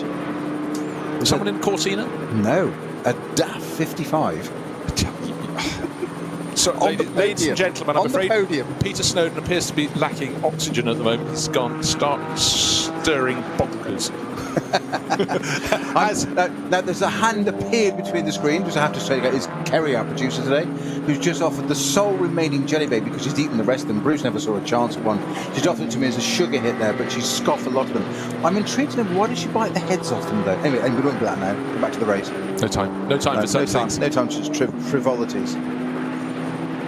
Right, let's just run down. She makes very good coffee as well, allegedly. Is that a canoe? Hint. Right. Those who had 3 pit stops so far. Florian Spengler, car number 20, Car Collection Motorsport. That's leading the Pro-Am class in 5th overall. That's had 3 pit stops. Car number 24, which is the Door Motorsport Aston Martin. They're running 6th and 7th overall. Sorry, 5th and 6th overall. My eyes starting to deceive me. And also Christian Cronjes. He's a little bit further down, but at the end of this lap, he'll go vaulting past them. So Walker North Motorsport, they've played their hand very early on. They played it by pitting after 5 laps. Car number 34 did an 8-lap stint to 13 laps and then only a 7-lap stint. So they're going to do an 8-lap stint through to the finish of this race. So for the moment, if you just came and looked at your timing screen, you're going, oh, dearie me, they've won all those races this year. You know, Kuba Gimasiak and Christian Cronjes, but they're only down in 8th position. But they've played their final pit stop. I still think that early pit stop, bear in mind, you picked up on this very early on, Snowy, they lost position from second on the grid. Kuba Gimasiak went down to about 7th place, got back to 5th, but wasn't able to go off after early leader. And you wondered if they'd make their first pit stop early. They duly did that, and they're paying the price right now. They will come back into the reckoning, but I think right now this surely has to be in the hands of Christopher Mies to give that first win to Frank Stippler. But what have we got left? 1 hour precisely. And as I said that, it just flicked under 1 hour remaining in this race. Leading by 18 seconds. Looking pretty good, I have to say. Exactly an hour to go. It's such as the might of Frank Stippler. Isn't it interesting how the word you've just used there, to Christopher Mies to give Frank Stippler that first win? Yeah. That's how we view it, because Frank Stippler doesn't not win races, but he hasn't this year yet. I'm still not convinced it's going to be done. I think the favour is that way. If I was betting your money on it, I'd probably say that it's going to be Gimasiak. If I was putting my money on it, I'd probably say it's going to be the Audi. There we are. Well, you soon find out who your friends are. Pick the bones out of that. But fortune favours the brave. To go 5 lap stint early is a risk, as we said, because you have that sort of that area in the middle of the race. I tend to describe it. Let's take a standard NLS race as being 4 hours. It is. Let's look at a 4-hour race. I tend to think the first hour, it all sort of settles down. Middle 2 hours, you have that sort of plateau bit of, okay, watch it, but don't overread into it because it can all change. As you said a moment ago, it builds up to that final hour, which we've just clicked into now. We are 58 minutes and 45 seconds into that last hour. Yeah, and it's when the drivers of the last cast of pits emerge from their final pit stop. And I just want to correct myself. If Frank Stippler doesn't win today, it could be 2 seasons without a win, because I thought he won the early round last year. He didn't. He won the final round with Vincent Kolb, 9th of October, equivalent race to this one in 2021. Wow. Get that. Wow. So, well, that is but he's always in the reckoning. Doesn't seem to matter who, what, where or when. He's always in the reckoning, but suddenly, you know, your mind can start playing little tricks. Right, I think we're going to have a few more cars diving into the pits at the front end of the field. Has just done that. Yes, indeed, he has. Klaus Ablot. I thought I saw the Ferrari. Yeah, so something dark in the background. The naked black Ferrari going, as they call it, naked carbon Ferrari going into the pits. It's a phrase that Mr. Pittard used, by the way. Yeah. But just for clarity. You can tell. Yes, he is. Dirty boy.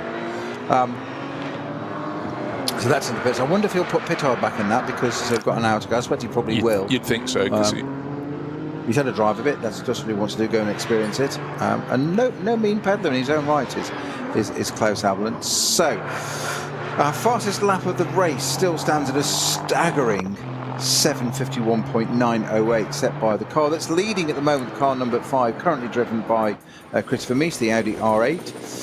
That's the Shearer by PHX Audi. The next quickest to that was 750. Was it 754? Nida has it in the Porsche. That's yeah, there was something in second like place. that. Yeah. I think that is the next closest. So, Okay, and we've got more trouble for the number 3 Falcon Porsche now. That's this is the Picarello.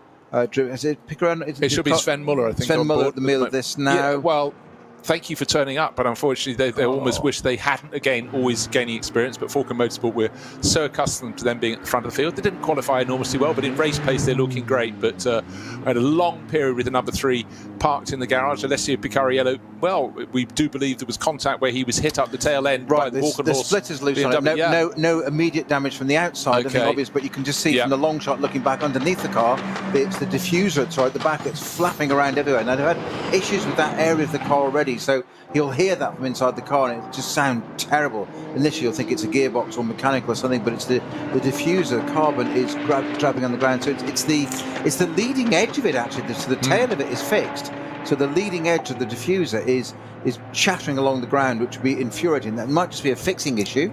It could be. You know, they were obviously trying to get him back into the race as quickly as they possibly could. Well, that was damage early on when it was hit by Gamaziak. So it might not be an issue of it being fixed by the engineers. It's the fact that if the mounting brackets or something are then damaged, you can't tank tape. You can do bodywork, but not things underneath that have been subject to aerodynamics all the time and suction, which is exactly what the thing does. It's going to pull it. It should be pulling it down. That's the whole point. It should be diffusing the air, exactly its name. And obviously it isn't if it's doing that. So it'd be horrible to drive that. Right. God, you can imagine. But I think you're quite right. First thing you hear is the noise when suddenly it's coming a little bit loose. I had a diffuser come off on a GT1 car testing at Barcelona once and didn't even hear it go. Such was the noise of the car. It was fairly loud. He did kind of sit over the exhaust system. I remember reporting on the radio that it was very oversteery all of a sudden. When the marshals then radioed in to say that they've got the diffuser at the side of the track at the marshals post, it was like, yeah, we kind of know why, mate. Do you want a box? It's like, oh well. And they're like, well, you weren't wrong. I was like, why is it suddenly gone oversteery? We don't have to eliminate anything else from our inquiries. No.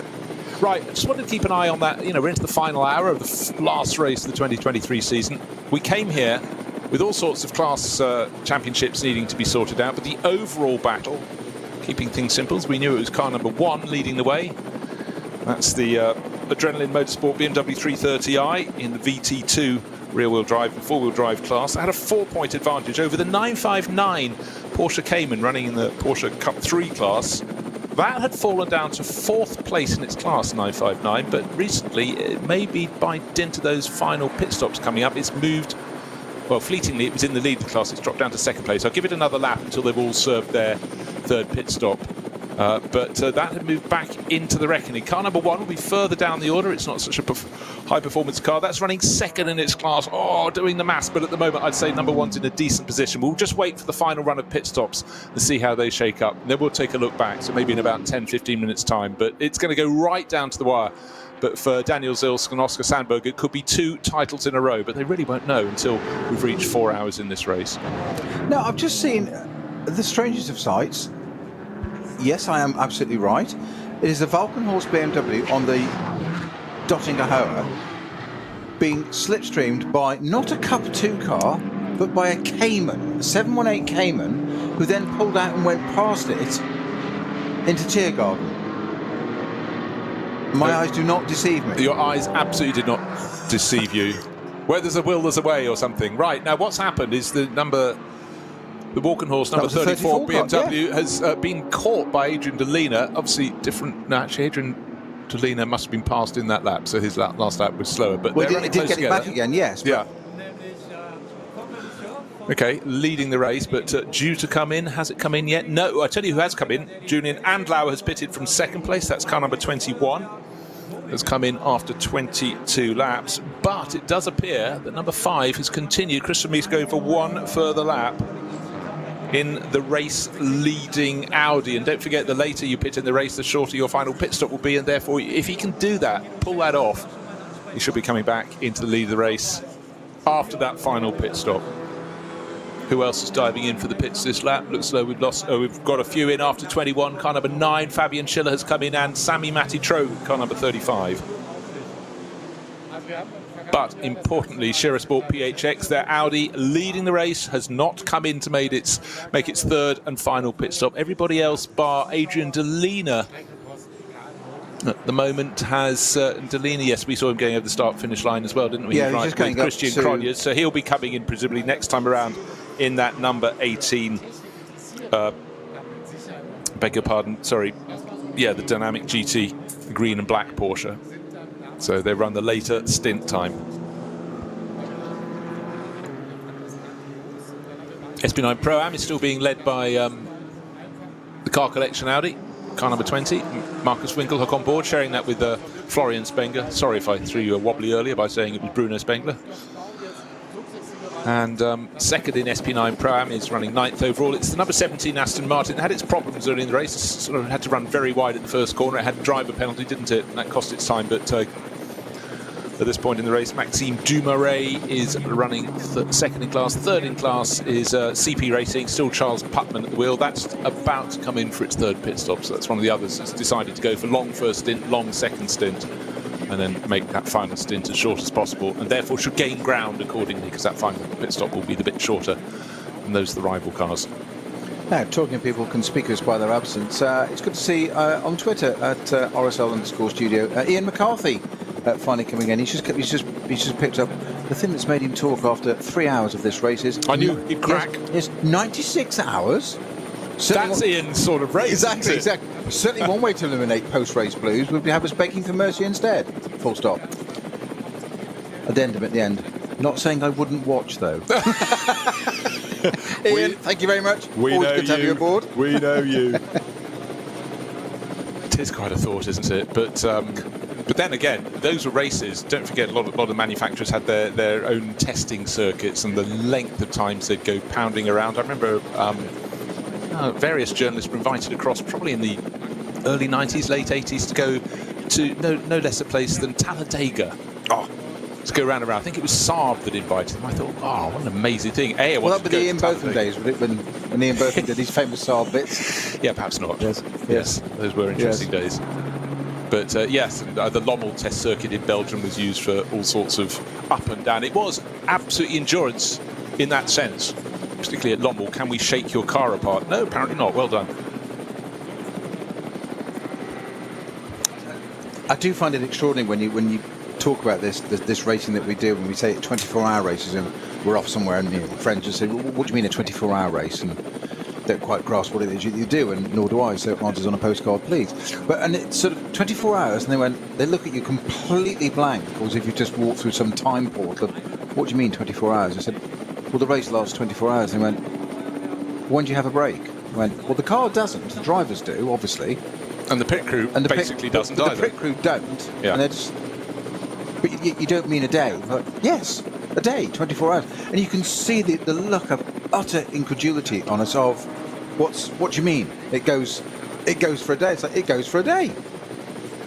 It is absolutely extraordinary. Yeah, people just really don't get that. Just slightly worried about the pace. I'm not trying to 501? Drama. No, number one, isn't it? No, that's the 501. Oh, it's the 501. Beg your pardon, because that's our outright championship leader, running in the hands of Oscar Sandberg, second in its class, which should be enough for the title. Oh, well, so 501 we were looking at, then just got distracted by us, by you, Bruce. By me. He's obviously got the radio on. Yes, I think it was the Hout Racing Mercedes was coming through, but just ran into the gravel at, classic case, going to the Vidal chicane. Oh, that car's closed. Oh, I'm not on the track anymore. So these are the things you do not want to be having up in front of you. And as they go through the Sabine-Smits curve, suddenly a cluster of 5 cars. These are the variables you're trying to eliminate. Now, our race leader into the pits.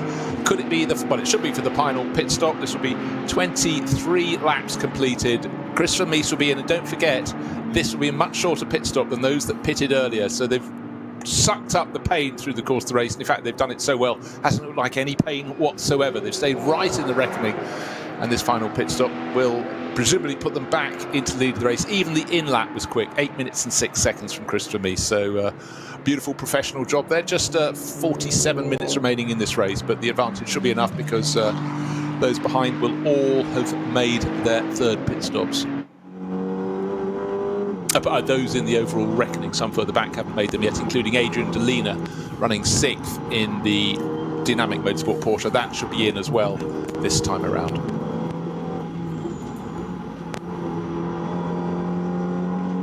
Conditions have been truly wondrous here today. There was the talk of a little bit of tiny bit of drizzle this morning, but it didn't really do enough. It was actually the circuit was just greasy, slightly slippery for qualifying in the morning. But since the start of the race, battleship grey when we were sitting on the grid, but all cleared up beautifully, almost as soon as we got racing, in fact.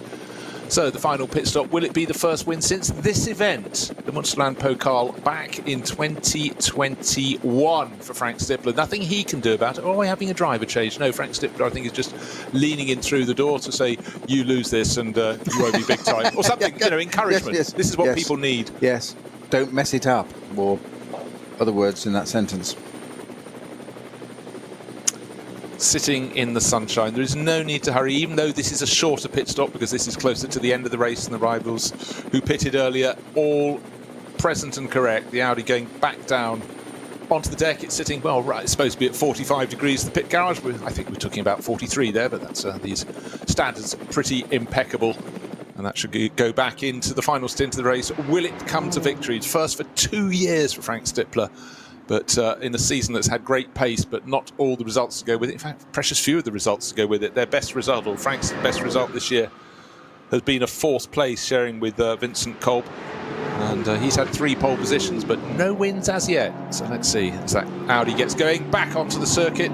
3rd and final pit stop done. Well, not guarantee it's the final pit stop, but at this point, Christian Cronje's coming up the hill through Tiergarten. So not only has he emerged in the lead, Cronje's trying not to be blocked by a couple of slower cars through the chicane onto the start-finish straight now. Still cars diving into the pits, waiting to see what the margin will be over the chief rival, over that number 34 Walkenhorst Motorsport BMW. 2 minutes. Oh no, sorry, I can't give you the gap right now because that's from when Christian Mies crossed the finish line in the pit lane, because it's certainly not 2 minutes 38 seconds, but it's the next lap when it stabilises, isn't it? It's comfortable. And I think the big question is, can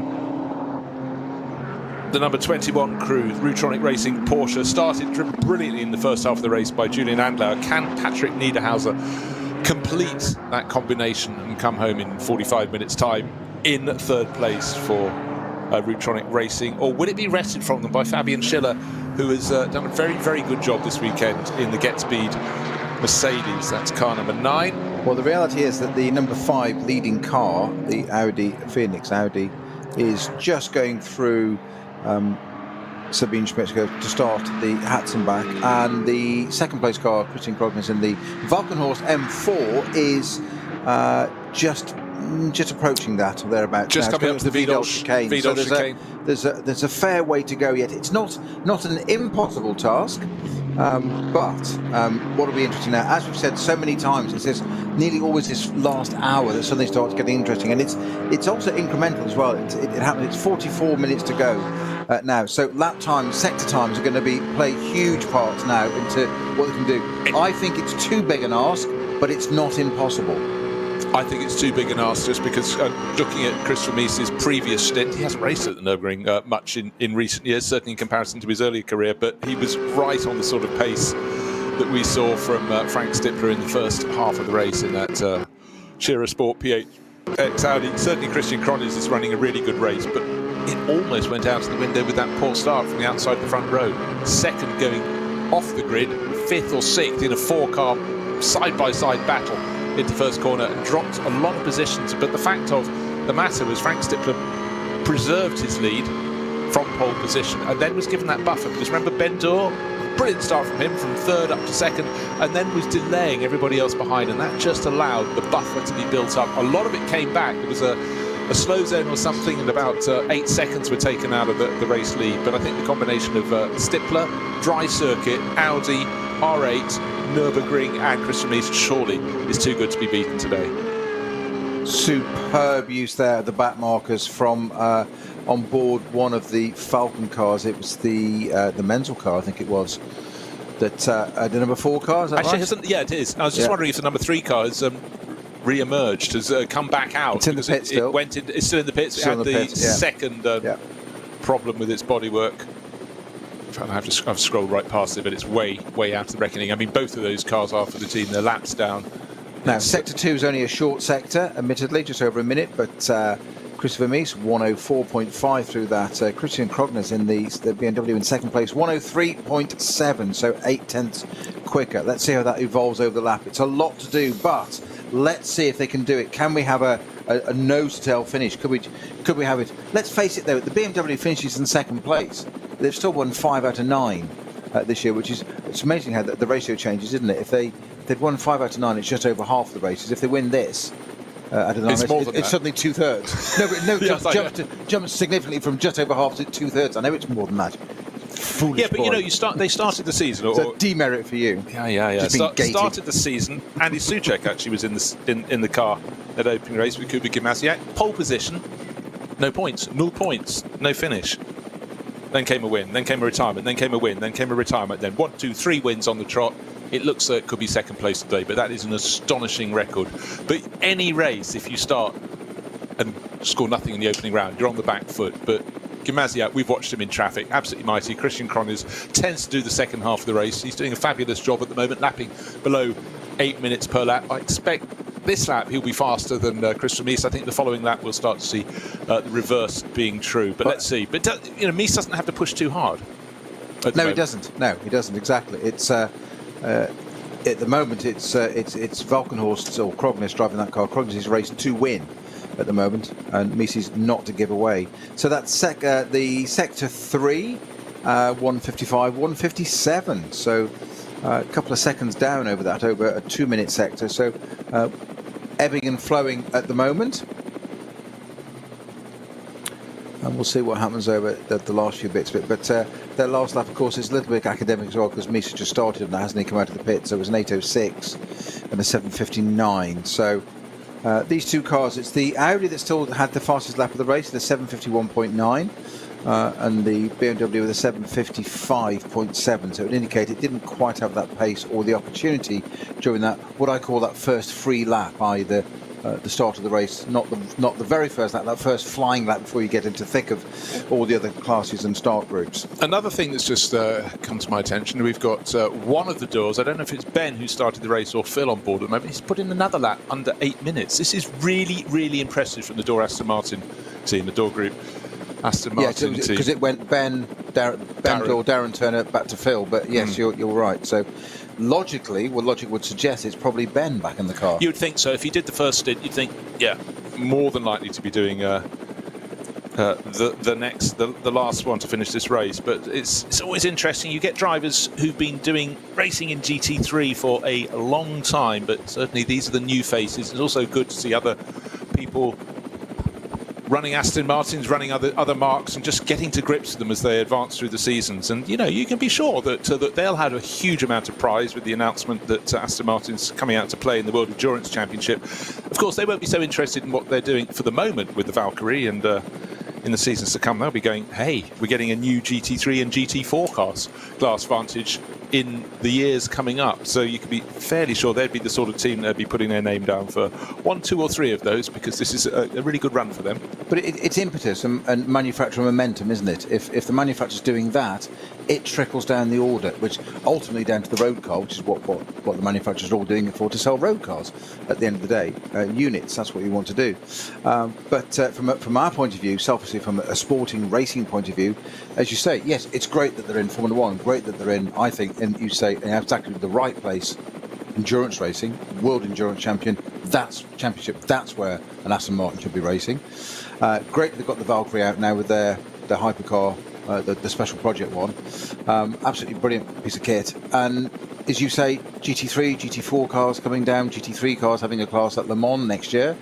Whether you agree or disagree with that, it doesn't matter, it's happening. And great to see. And it's only going to bring in more people. So people like the doors here, they will be thinking, right, what can we do? That, as you said, you pointed out quite right, they're quite young. They're getting the experience here. They've got somebody, it's a business plan. They've got somebody like Darren Turner on board. And Darren Turner is synonymous with Aston Martin, but he'll race anything really well. So he's going to bring in a lot more than just his experience and his speed. That's a given.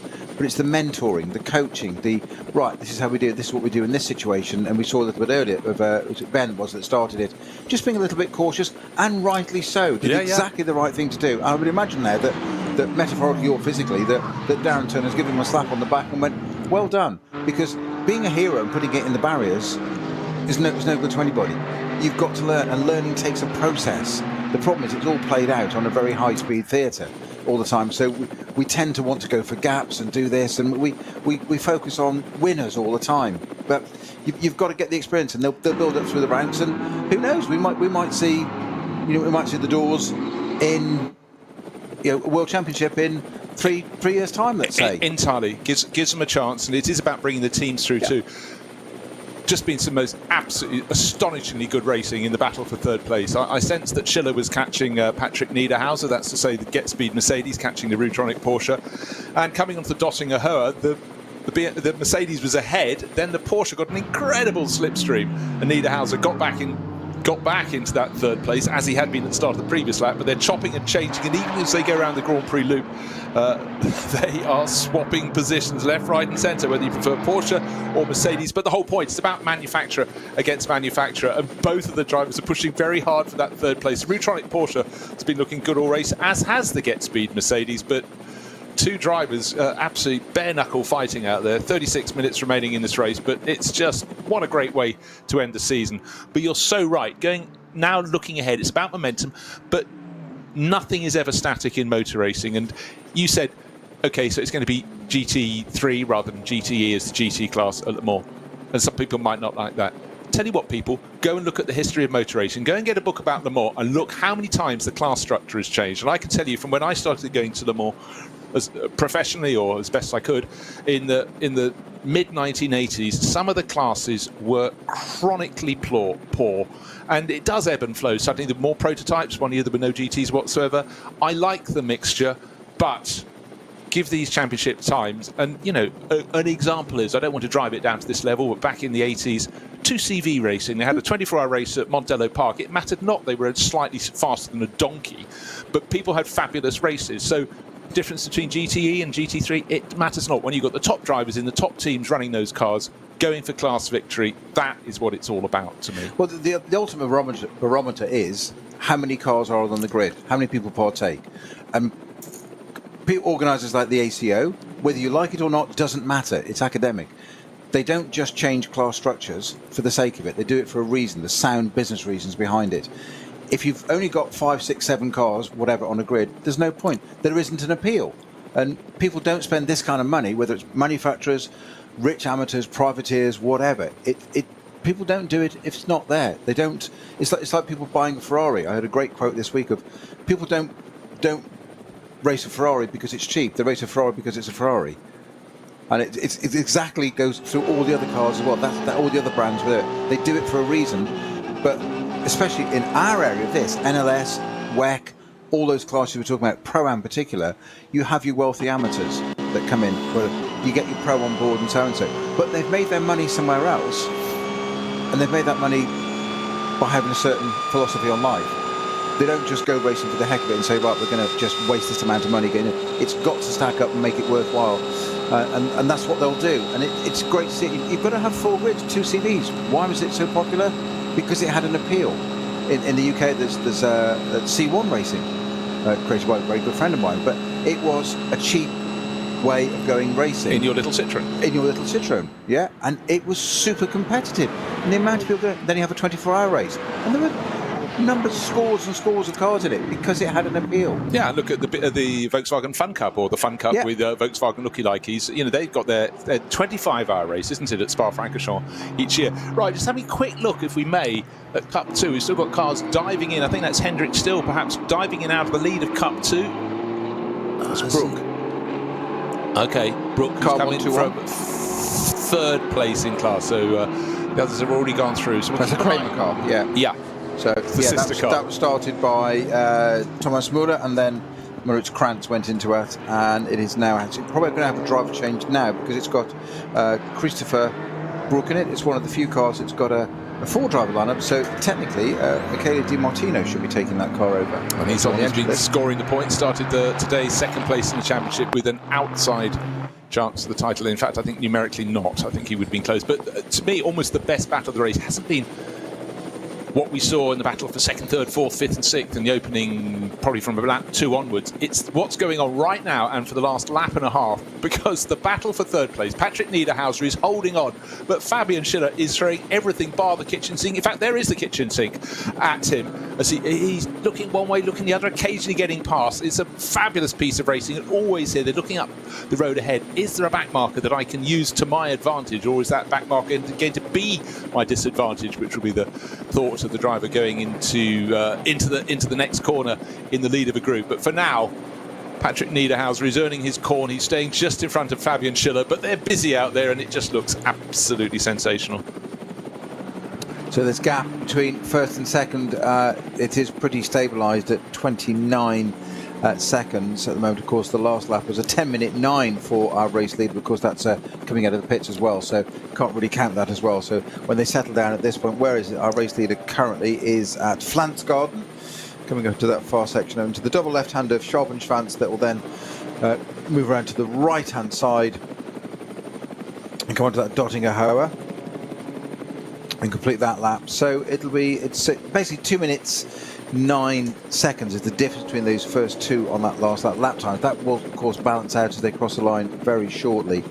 Niederhauser and Schiller it is for third place, the battle that Bruce has just been mentioning, and getting some wonderful camera images where our cameras are speeding up and slowing down. It's like being at the sort of the talkies back in the 20s, isn't it? You remember that? Yeah. When we bunk up school, do you remember? Yeah, I wasn't allowed out after dark. I know. After that dreadful incident. Well, that's because you just scared people. Yeah, Halloween every day. That restraining order. Well, fabulous battling. Just waiting for the final run of pit stops in Cup 3 as well. And then we'll start talking about the championship battle, the overall championship battle, because we'll start to really see where they're placed. So all is set. Brilliant end to the race, but at the moment with nearly a 30-second advantage, Christopher Mies surely is about to help Frank Stippler to his first win in 2 years. Wait and see, but it looks though...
Bist du auch bereit für Action?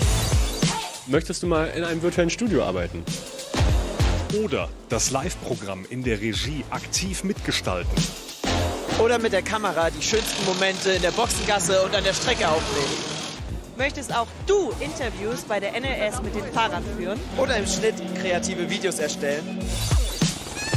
Dann bewirb dich jetzt bei Nürburgring TV. Und starte durch mit einer Ausbildung oder einer Festanstellung im Bereich Medienproduktion.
Faltenreifen. World's first asphalt watch. Nürburgring Asphalt 1.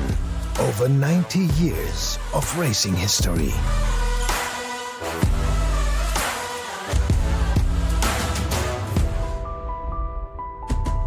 Cobbler.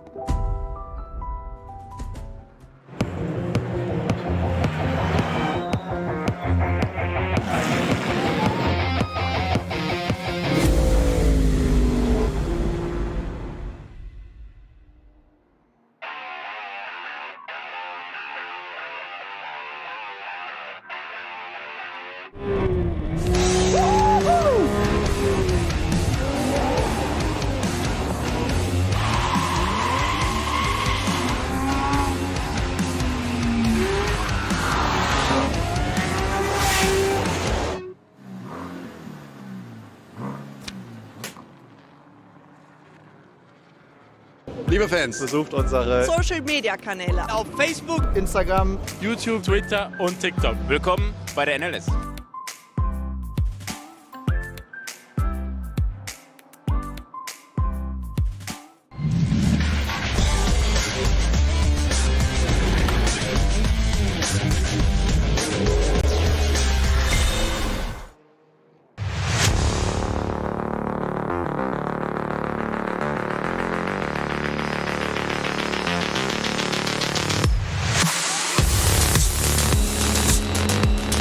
Final stint of the season, all set to see who's going to take the overall title. We look at an exciting battle at the front of the race. It's 29 seconds still, almost identical lap times between Christopher Mies and Christian Cronjes. Cronjes giving chase in the Walk on Horse Motorsport BMW, but the fact he actually lost 0.2 of a second isn't the direction of travel he wanted. So you have to think Shearer Sport PHX might be able to take their first win of the year in the NLS. The overall battle, that's the battle for victory in this race, but the overall battle for the overall championship, the outright championship, looks as though last year's champions, or two of them, will come through to take victory because they're leading their class. 13 points will be coming into their pot if Oscar Sandberg can take it to victory. They have a 4-point advantage coming into this race over a car running in a different class, a car running in Cup 3. That's 959. It's one of the Porsches from Sorg Rennsport, and at the moment just waiting for the final pit stops to be made in that class. It's sitting second at the moment, but I think we'll go into the lead of the class when 962 makes its final pit stop, and that will give them 15 points if they go on to win the class, which will be 2 points too few. So they're doing all they could do. As I said, Snowy, to you, I said what they need to do is just make sure they win their class and everything else will settle into place. But certainly Adrenaline Motorsport, how many times have they produced outright champions in this series? Look as though they've got it all right again for car number 1. It'll keep that number for 2024, but we've got 25 minutes, 24, just under 24 minutes remaining in this race, even though the number 1 crew in their BMW 330i said we haven't quite got the pace this weekend. Well, they're certainly doing a very good job. They're doing enough to lead their class. That's the VT2 rear wheel and 4-wheel drive class. Oscar Sandberg bringing it through to the finish. He's sitting on a margin in class of about 30 seconds. That should be enough. Should be enough. And enough is the operative word. That's all you need to do, is enough. Just win it by enough. Don't win it by massive margin. You don't need to. Just win it by enough. The battle between for 3rd place overall has been absolutely epic for about 3 laps now. The attacker is Fabian Schiller in the black Get Speed Mercedes, and the defender is Patrick Niederhauser, hanging on for dear life. Going through the Mercedes arena a short while ago, the Mercedes dived through ahead. It's going past the Porsche Cayman, but they've chopped and changed their position so many times. It's really hard to know. And in fact, unfortunately for Patrick Niederhauser, he sort of ran off the track a little bit when he was going through the 3rd part of the 4-part Mercedes arena. Could well have now lost that position for good, because certainly Fabian Schiller has looked very, very good. But what we've seen in recent laps is that even if Schiller comes onto the Dottinger in front, that Porsche is just brilliant in the straight line, gets a slipstream and gains about 5 or 6 car lengths. Certainly seems to work it rather better than when the Mercedes is behind the Porsche, but it's been a wonderful scrap to bring this season towards conclusion. I've always, I mean, track limits. Just got to mention those two words for a minute. But I've always thought the track limits. Any decent touring car driver in the UK will tell you that the track limits are the barriers. The rest is entirely fair game. But there are certain parts of circuits where you have your white line, and then you have your curbing, and the other side that you have what we call grasscrete. So your square hold grass. Concrete with grass that grows through it, so it looks green, but it is a hard base underneath it. They're chamfered. Some curbs you can use, some curbs you can't use. If they're chamfered, you can use them. My view is if it's grasscrete and it's chamfered curve, use as much as you like. Patrick Niederhaus there on a left-hand part of the Mercedes arena to keep out of the way of the Mercedes that had quite rightly just got past them, but to keep the impetus up, went the left-hand wheels over the curb, and then the rest of the chassis and the right-hand wheels over the curb, because there was grasscrete the other side, so it was no performance disadvantage. He's not getting anything over the Mercedes. He's not cheating. He's not getting anything back or cutting the corner, in my view. It's just a classic racer of, that's an advantage, I can use it, and I can not lose out, more to the point, but not gain anything unfair. Absolutely beautiful. Just nipped up the inside, kept it nice and smooth there, stays in touch, keep that battle on to the next corner. And we talk about going through bits of traffic all the time, but it is, when it's that close, it's the next corner, it's that nip and tuck, what advantage is it? And just when you think you've lined somebody up, and you can't, because there's a 330 in the way, or there's a TCR car that's got every right to be on the track, that's fine. But you're all of a sudden like, oh, you're thwarted, and it's like, oh, got to reset again. And it's just, it's one of the things that I think is absolutely vital in a racing driver's mind is literally deal with it, move on. Yeah. Don't sit on it, don't sweat the small stuff. Okay, didn't happen this corner, what can I do next corner? There's no point in worrying about it. It changes all the time. It's fantastic. Absolutely brilliant racing, some of this, and all down the classes. It's been brilliant. Car number one, though, 20 minutes remaining. Looks like they'll get number one on the door of their Adrenaline Motorsport BMW, because as we've been looking down those points, it was leading its class, and if it gets the 13 points it would get for winning a 13-car class, that will be enough. And they'll take the overall title by minimum of 2 points, maybe slightly more. Let's just see who's leading Cup 3 after the final pit stops. Need another lap because one car came in very late from that. Philip, meanwhile, was driving 962 from WNS Motorsport. I think he's made his pit stop and is back onto the circuit, waiting for the clock to sort of settle down on that one. But it looks though Adrenaline Motorsport have done it again. They've had so much success in this championship. We've got the equivalent of grasscrete at home. They're called pig slats. You buy them off your local farmer, and they use them for clearing stuff from beneath pigs. But if you plant them in the grass, grow the grass through them. You see, live and learn. I'm still trying. So, for tangents... No, not at all. You were talking about grasscrete. It's the quickest line down the outside of my drive.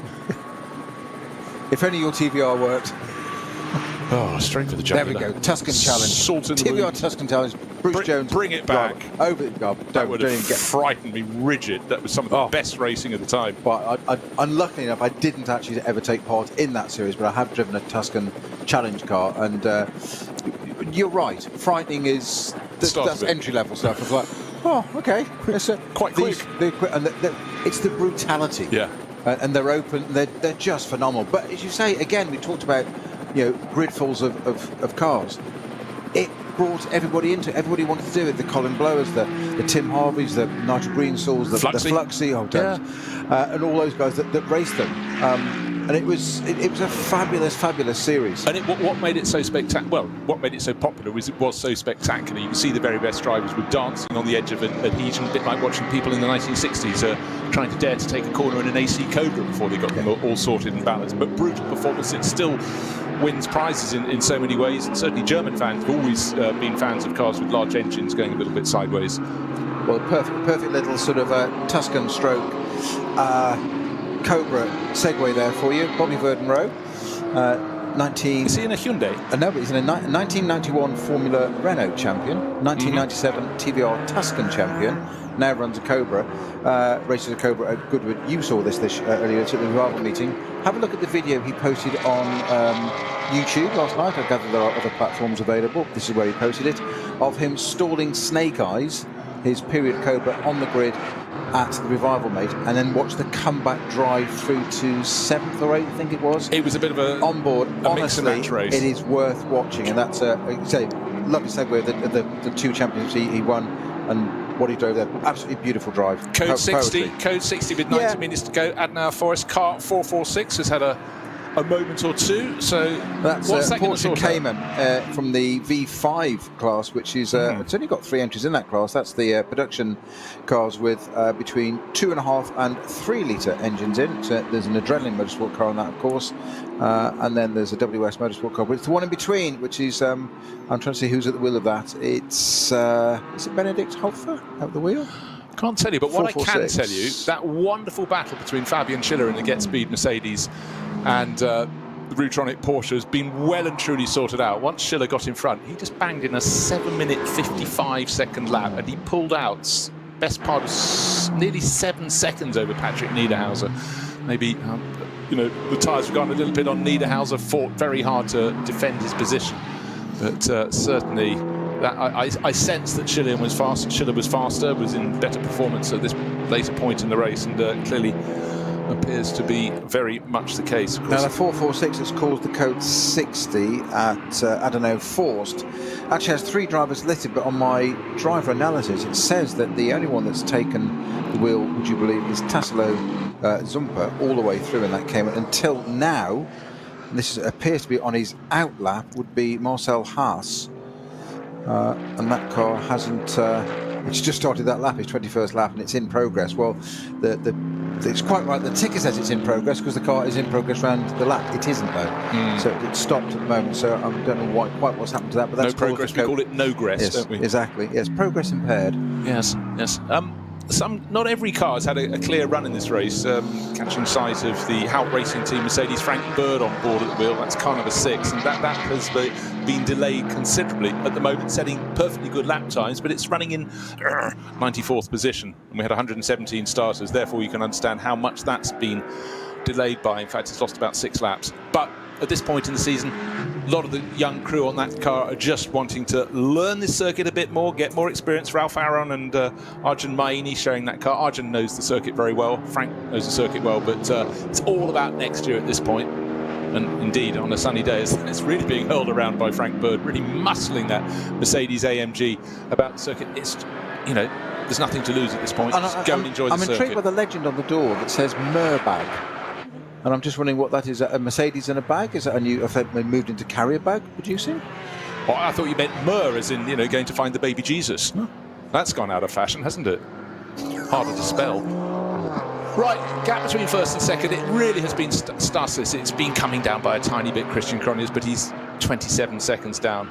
And what have we got left on the clock? Quarter of an hour. Ain't happening at all, because very comfortable in the lead, Christopher Mies. So it looks like it's going to be Audi from BMW, from Mercedes, from Porsche. It's great to have that mix of cars up at the top. Of Italian Exotica, we can't talk too much because certainly the Frigadelli Racing Ferrari started the race several laps down, and we didn't think it was going to start at all. David Pittard said he was heading out for lunch, but he didn't actually say that at all. But that was hugely delayed. I was trying to set some fairly competitive times once it came out, but it really was a test session both for David and for... There it is, it's down in 40th position. David's last lap was very impressive indeed. 7:55, his best lap, 7 minutes 52. So it's very close, within about 4.4 of a second of the ultimate lap in the race. Set on lap 2, the first proper flying lap by the car that's leading the race now, certainly the Shira Sport PHX. Audi in the hands of Frank Stippler was a very sharp weapon, but the best thing for him is having Christopher Mies as a teammate this weekend. It just means you've got 2 absolute flyers in the car, and also safe pairs of hands. They're not going to take the risks. And even at this late stage in the race, waved white flags around certain points on the circuit, so slow-moving vehicle, the drivers have to be absolutely on top of their flag analysis. And just as I say that, we retreated to some on-board footage from one of the Cup 2 Porsches, and that went flying past, but well balanced, no problem at all.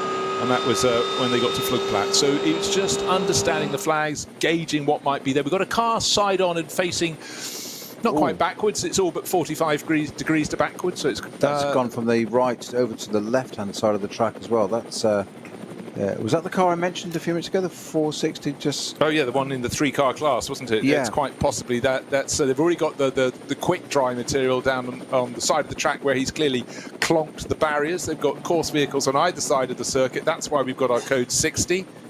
That's an Adenauer first, so obviously you're moving at a fair old lick at that point on the circuit. And again, line of sight for the drivers so limited. Yes, it was, the V5 class car that went round at that point. Well, we say we've got a few cars. According to this, I've got a few cars. Yeah, there's another one further back. We've got 2 cars stationary, 3 cars stationary. We've got 101, 931, and 260. So 101 is the RPM Racing Cup 2 Porsche. Okay. Tracy Cron or Nicholas Johnson at the wheel of that car. Okay. 260 gives us the only car on SP4T. That's again another Cayman. That's with the Smithers Racing car.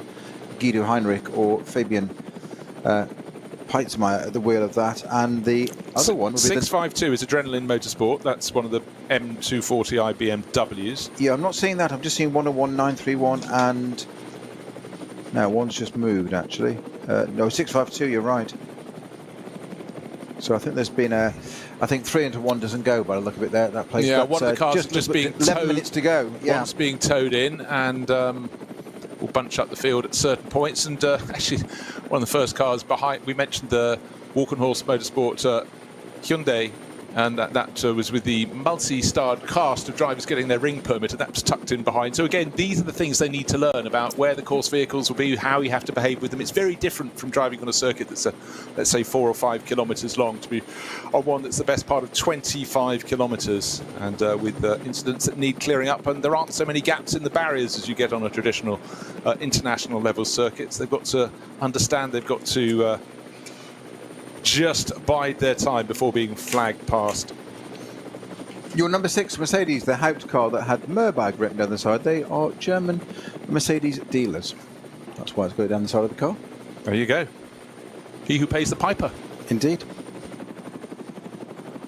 It's a public service announcement. Well, no public service needs to be really given to the front of the field, because quite simply Christopher Mies has now got 37-second advantage, so it may well be also code 60s getting clear, etc, etc. But Mies has the pace right now, and Christian Cronjes just doesn't appear to. Everybody's lap pace has dropped away a little bit there because the incident's being cleared up. 4 cars having tumbled or broken, one being towed home and the others being cleared away. But it does mean, gosh, we're into the final 10 minutes. The final 10 minutes, not just of this race, but of the entire season. It's been a cracking season. You never quite know what you expect with the Nürburgring Langstrecke, and you expect to have entertainment, you expect to have incident. You know it's going to be on a brilliant circuit, but some days it really, really comes together. But today hasn't come together in terms of being an ultimate race at the front of the field for one simple reason, because Shearer Sport PHX have absolutely nailed this. From a brilliant lap to take yet another pole position by Frank Stippler, but with Christopher Mies here to help him, they stayed calm. They saw the rival, the sort of challenger for potential victory today, the Walkenhorst Motorsport BMW, make its first pit stop very early in the race. It came in after 5 laps. They held their nerve. They pitted 2 laps later, and that gave them an advantage to carry through for the remainder of the race. But really, it's been about being on an exemplary tactic. I could try and start to work out if we're going to complete this lap and one more. Yes, we should. So we should get 29 laps in the bag at the end of this race. But we have had that code 60 come out not so long ago.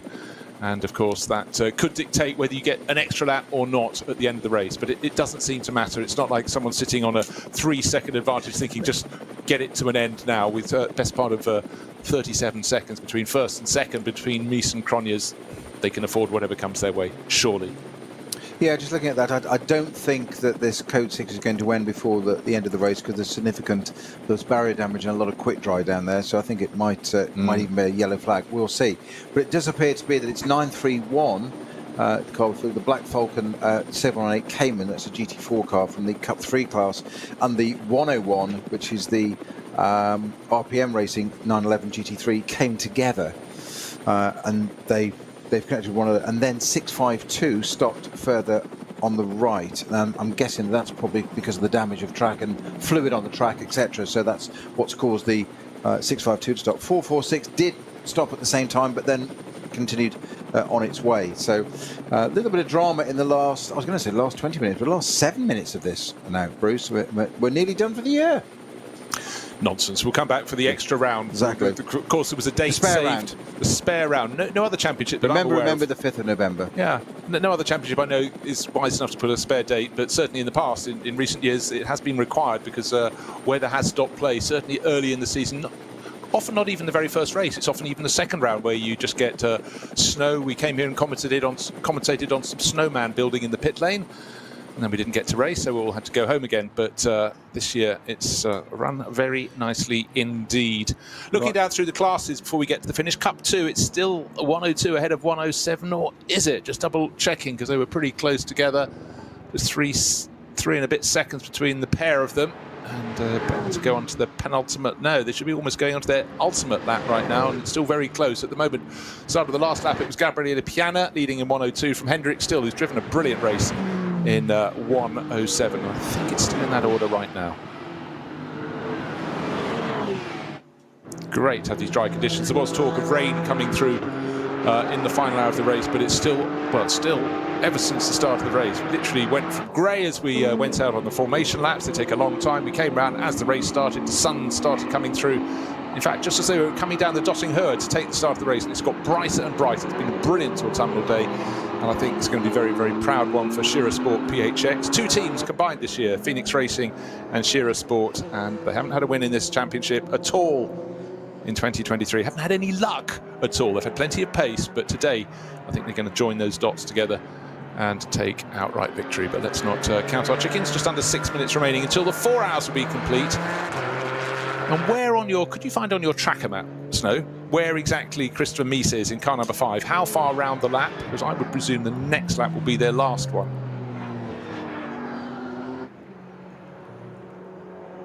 Dotting Herd coming up to Tiergarten. Oh yes, okay. Next lap will be their last one, so they should get have about 4.5 minutes. That was. It was unbelievable. He had 172 corners to choose, and he found them on a straight. But very well done indeed. On it like a car bonnet. Squint and it's mint. Well, we're learning lots of phrases today. Absolutely. Something to carry you through the off-season. Exactly.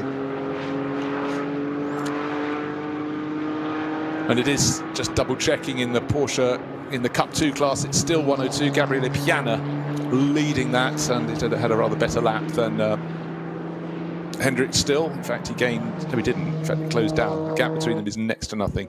But he's about 3 seconds in front. Walkenhorst Motorsport, did they pit too soon? Because one of their mechanics is out there. Have we got a penalty coming up for car 34? Or do they need a splash and dash? Don't forget that they made their final pit stop after 20 laps.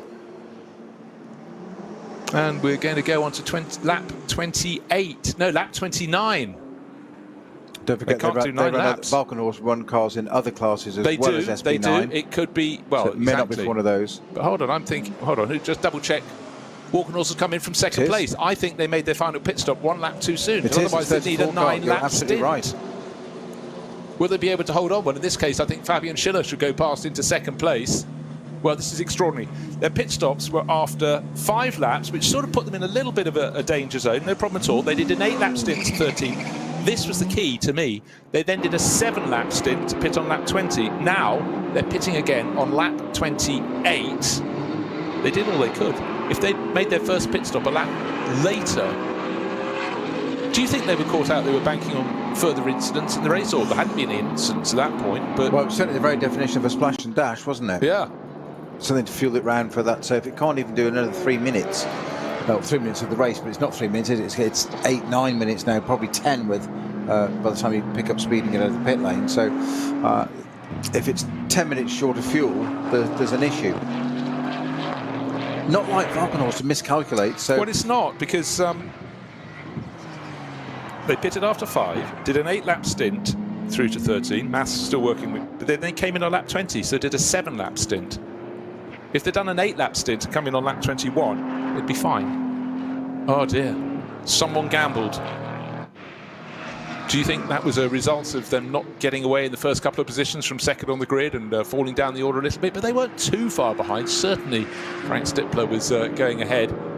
But, well, there we have it. So a late pit stop, waiting to see if Fabian Schiller got through in time. He was probably about 15 seconds further back in third overall in the Get Speed Mercedes.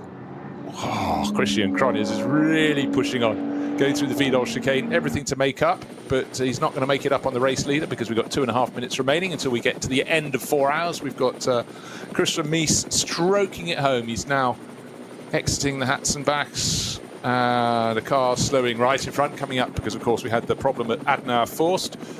And that's the point at which they are slowing down. In fact, he's further on from the Hatzenbachs, I beg your pardon.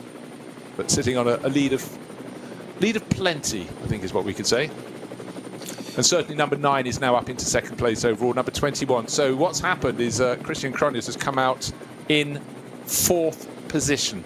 He's not, the reason he's pressing on, the reason he's pressing on, yeah, to them it's a massive failure, is he's only 9 seconds behind Patrick Niederhauser. Maybe he thinks he can catch him, but what isn't going to help on this final lap is having any areas where he can't be going at maximum speed. But the code 60 area has been cleared by our race leader, so Christopher Mies can take it home now. 2/3 of a lap to go, and no one seemingly sitting in front of him.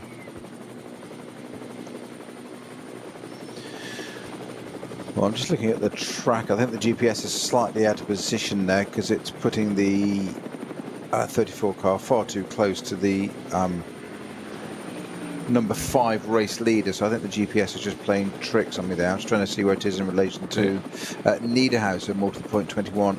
It is pretty close. It's about 9 seconds. That's why I think he was pushing so hard, because Christian Cronjes wasn't like it's over and out. He was charging around the Grand Prix circuit. His exit line from the chicane, Vidal chicane, was very, very busy indeed. 4:66 is the most recent car to go off. Dear me, and that's at ex-Müller, so they don't seem to mind where they go off. In fact, they're sharing it out around the circuit today. But, no, those 3 I just mentioned previously that caused the code 60 here. That's they actually did all collect one another. So it was a three-way effort to cause that code 60. 6 marshal posts affected there, 90 through to 96, first 3 yellows, then we can do a code 60. So I think we are going to end under code 60. We have got 15 seconds on the clock left to go. So of course, and the Shearer Audi is at I'm just trying to find where it is on the circuit for you. It is just coming out of Bergwerk up to Kesselchen. That's super fast run. That makes sense. Well, there we have it. 4 hours now completed, just waiting for the race leader to get to the start-finish line to take the checkered flag. And it's a checkered flag that hasn't been shown to this car all year, despite taking many pole positions. All last year. All last year, indeed. It won in October 2021. It's now October 2023. It's the 47th running of the Münsterland Pokal, and certainly this will be another feather in the cap, both for the driver who's bringing it home, brought him on board this weekend, Christopher Mies, and for Frank Stippler, who's been the driver putting in the poles and those opening stints. But as Snowy said, through the course of this season, Lady Luck has not ridden with them, but in the bright sunshine, then under the shade of the trees, going up to the carousel for the final time, Christopher Mies is cruising it home. And lap times with that code 60 in the final 10-15 minutes, this race has dropped everyone down by about 40 seconds, but the important element is 40 seconds, in fact slightly less than that now, is the margin. It'd be more than that, it'd be 52 seconds back to second place. Now it's 49 seconds, ebbing and flowing, but it doesn't matter. With a quarter of a lap still to go, there is no way the Get Speed Mercedes number 9 is going to catch our race leader. The big question is, can Patrick Niederhauser hold on to third place? He's got a 6-second advantage over the chasing number 34 Walkenhorst Motorsport BMW. That's the car that came in, just couldn't do this final lap without a splash of fuel, all by dint of making its first pit stop early and running one of its middle stints to only 7 laps rather than 8. And they've been, maybe they just didn't get enough fuel in the car, but you know, clearly the driver on board and the telemetry in the pits would let them know what is available. But that was the one that's cost them second place. It did look, Snowy, don't you think, as though number 5, the Shearer Sport PHX Audi, had them on pace this weekend, had them on tactics, but they should still have been coming home in second place to add to Kuba Gimasiak and Christian Cronjes. 5 wins, an astonishing performance. But today, by dint of this race running a little longer than they expected, no, I don't mean to 4 hours, I mean how many laps you can get done, they've been caught out. But it's been a phenomenal season for Walkenhorst Motorsport, but quite nice to see someone else taking a win. It is, it's exactly that. Nice to see other people taking a win. I'm a little bit surprised at Walkenhorst not reading that exactly right. I haven't did that splash and dash. There'll be, sure, some debrief there, and I'd like to get some intel on that. And I bet somebody like David Pittard will probably know as well, because he used to drive a Vulcan horse as well. So I'm sure he'll have his ears on the ground and be able to say it's because of this, or they did something, or maybe it just fueled short or something at some point. The pump didn't work or something, and just no fault of theirs. So we're throwing them under the bus, saying if they got the strategy wrong. Well, maybe not. Maybe the fuel pump just didn't fill it, and you've got no choice. You're going to be second anyway, but there's no point in running out and having no points at all. So it could be something, external, as simple as that. And with a lap as long as you pointed out, as nearly 25 kilometres, the difference between getting it right and getting it wrong, could we quite last an extra lap? No, we just need enough, possibly to do a third of a lap here. That could be the difference between getting round and not. But the Döttinger Her, handful of cars keeping out of the way of our race leader, surely our race winner here today, sitting on a margin of 49 seconds at the last timing interval. Just got Tiergarten and the last couple of twists beyond that, and the lap will be complete. And into the Tiergarten they go, then into the Bremskurve, where it really tightens up, and then the final flick to the right, flick to the left, and then the view down a beautifully sunny start-finish straight to conclude the 2023 Nürburgring Langstrecken Series. It's going to be victory today for Frank Stippler and Christopher Mies, for Scherer Sport PHX and for Audi. They absolutely nailed it today. Got it right from the outset. Pole position was a helping hand. We're going to have to see who places where in the other classes as well. Will the number one crew for Adrenaline Motorsport take the overall title? They came here with a 4-point advantage. We'll have to wait until all the cars have got to the finish to confirm that. But a handsome win for Scherer Sport PHX today. Did you hear that noise in the background? That was a massive exhalation. The sigh of relief from Frank Stippler of finally 2 years I've been waiting for this. Yes. Yeah, 2 years of pressing on. He I'm sure will clap his arm around the shoulders of Christian Mies into second place. Been a really good run today. They look very, very busy from the start of the race. Car number 9, the Get Speed Mercedes, comes across the line into second, started by Fabian Schiller, handed over to Lucas Auer, and then finished. And that was a brilliant scrap with Patrick Niederhauser, but eventually the Get Speed Mercedes came through. They will take second place. Third place, one would think, would be going, yes, here it comes now, the Rutronic Porsche. So Niederhauser comes through into third place. But again, the great diversity. But German marks again ruling the roost here. Audi from Mercedes from Porsche. Niederhauser happy enough with fourth place. And in the background, the best of the BMWs, the car that could have come second, but today just ended up down in fourth place. That last moment splash and dash really hurt them big time, but they would have been sitting on that problem for quite some while. Not obvious from the outside, but from the inside they'd be going, it's going to go to 29 laps, isn't it? Well, pre-race at the grid walk, if you'd have asked me the odds on either of the Vulcan Horse BMWs not being on the podium today, through no incidents, no damage, nothing like that, and no mechanical failures, both finishing the race competitively but not on the podium, I'd have said not a chance. I'll be amazed if they didn't win it, but they're going to be on the podium certainly. Fifth place, is it not? Right, let's just talk about the overall championship battle. The number one Adrenaline Motorsport BMW from VT2R and 4, rear wheel and four-wheel drive. Their car came here with a 4-point lead, going around the carousel for the final time. They needed to be sure that they took victory in class. Is that going to be the case today? Most certainly it is. Oscar Sandberg stroking it home. Next car in class is only 13 seconds further back. That should be fine. That's car number 605. But flick back to who's leading Cup 3. It had to be take victory in the championship. It had to be the 959. But Heiko Eichenberg is nearly 50 seconds down on the car that's first in class. And so it's going to be second place today for them. And that means Adrenaline Motorsport, yet another outright NLS title. It used to be the VLN, but in the last few years it's been NLS, the Nürburgring Langstrecken Series. Champion gets to keep number one for 2024, barring breaking down in the final quarter of this lap. But another exemplary season. That means it's 2 titles on the trot for Oscar Sandberg, who's bringing it home, and Daniel Zils, and it's a 4th title in the last handful of years for their teammate Philipp Leisen, who's just had such a wonderful run in this championship. So full marks for Adrenaline Motorsport Team Motec, and they come first in their class and will be the overall 2023 NLS champions. But the final win of the year, thoroughly deserved for Scherer Sport PHX, for the driver who put it on pole, who started it, that's Frank Stippler, and the driver who brought it home, Christopher Mies. There's Mr. Stippler right side to embrace and congratulate his teammate Christopher Mies that finally have broken their 2-year duck, which just doesn't happen with Phoenix, and the amount of things they've run there so successful. It's synonymous with running these Audi RM8 LMS cars so well. I'm just watching our number 1 car coming through its final stages of the lap to see where he is on the circuit. It's just at Svalbard now, so nearly done. SP4 car BMW just coming past there. Keep out of the way, don't cause any problems at the very end for yourself, I mean. But Adrenaline Motorsport, I mean, it's we said VLN. You said it recently got changed to was VLN. It's now NLS. This is the 4th complete season of it being NLS. Unfortunately, next year is 5 years already. How's that happened? I was trying to do the maths. Yeah. Right. Just to point out, Adrenaline Motorsport, car number 1, BMW 330. Will win its class. 13 cars in class, it will get 13 points. It will be outscored by the car that finishes second in Cup 3, which is the number 959, which is 15 cars. 15 cars. So that will get 1 more point. They get 14, but unfortunately they were 4 points behind. So it will be Adrenaline Motorsport yet again. Just absolutely phenomenal what they've managed across the seasons. You don't have to have the fastest car in the top class. You've got to have the one that's most successful within its own class. You score points according to how many cars started it. 15 cars start some classes, you get 15 points if you win. They had 13 cars in their class today.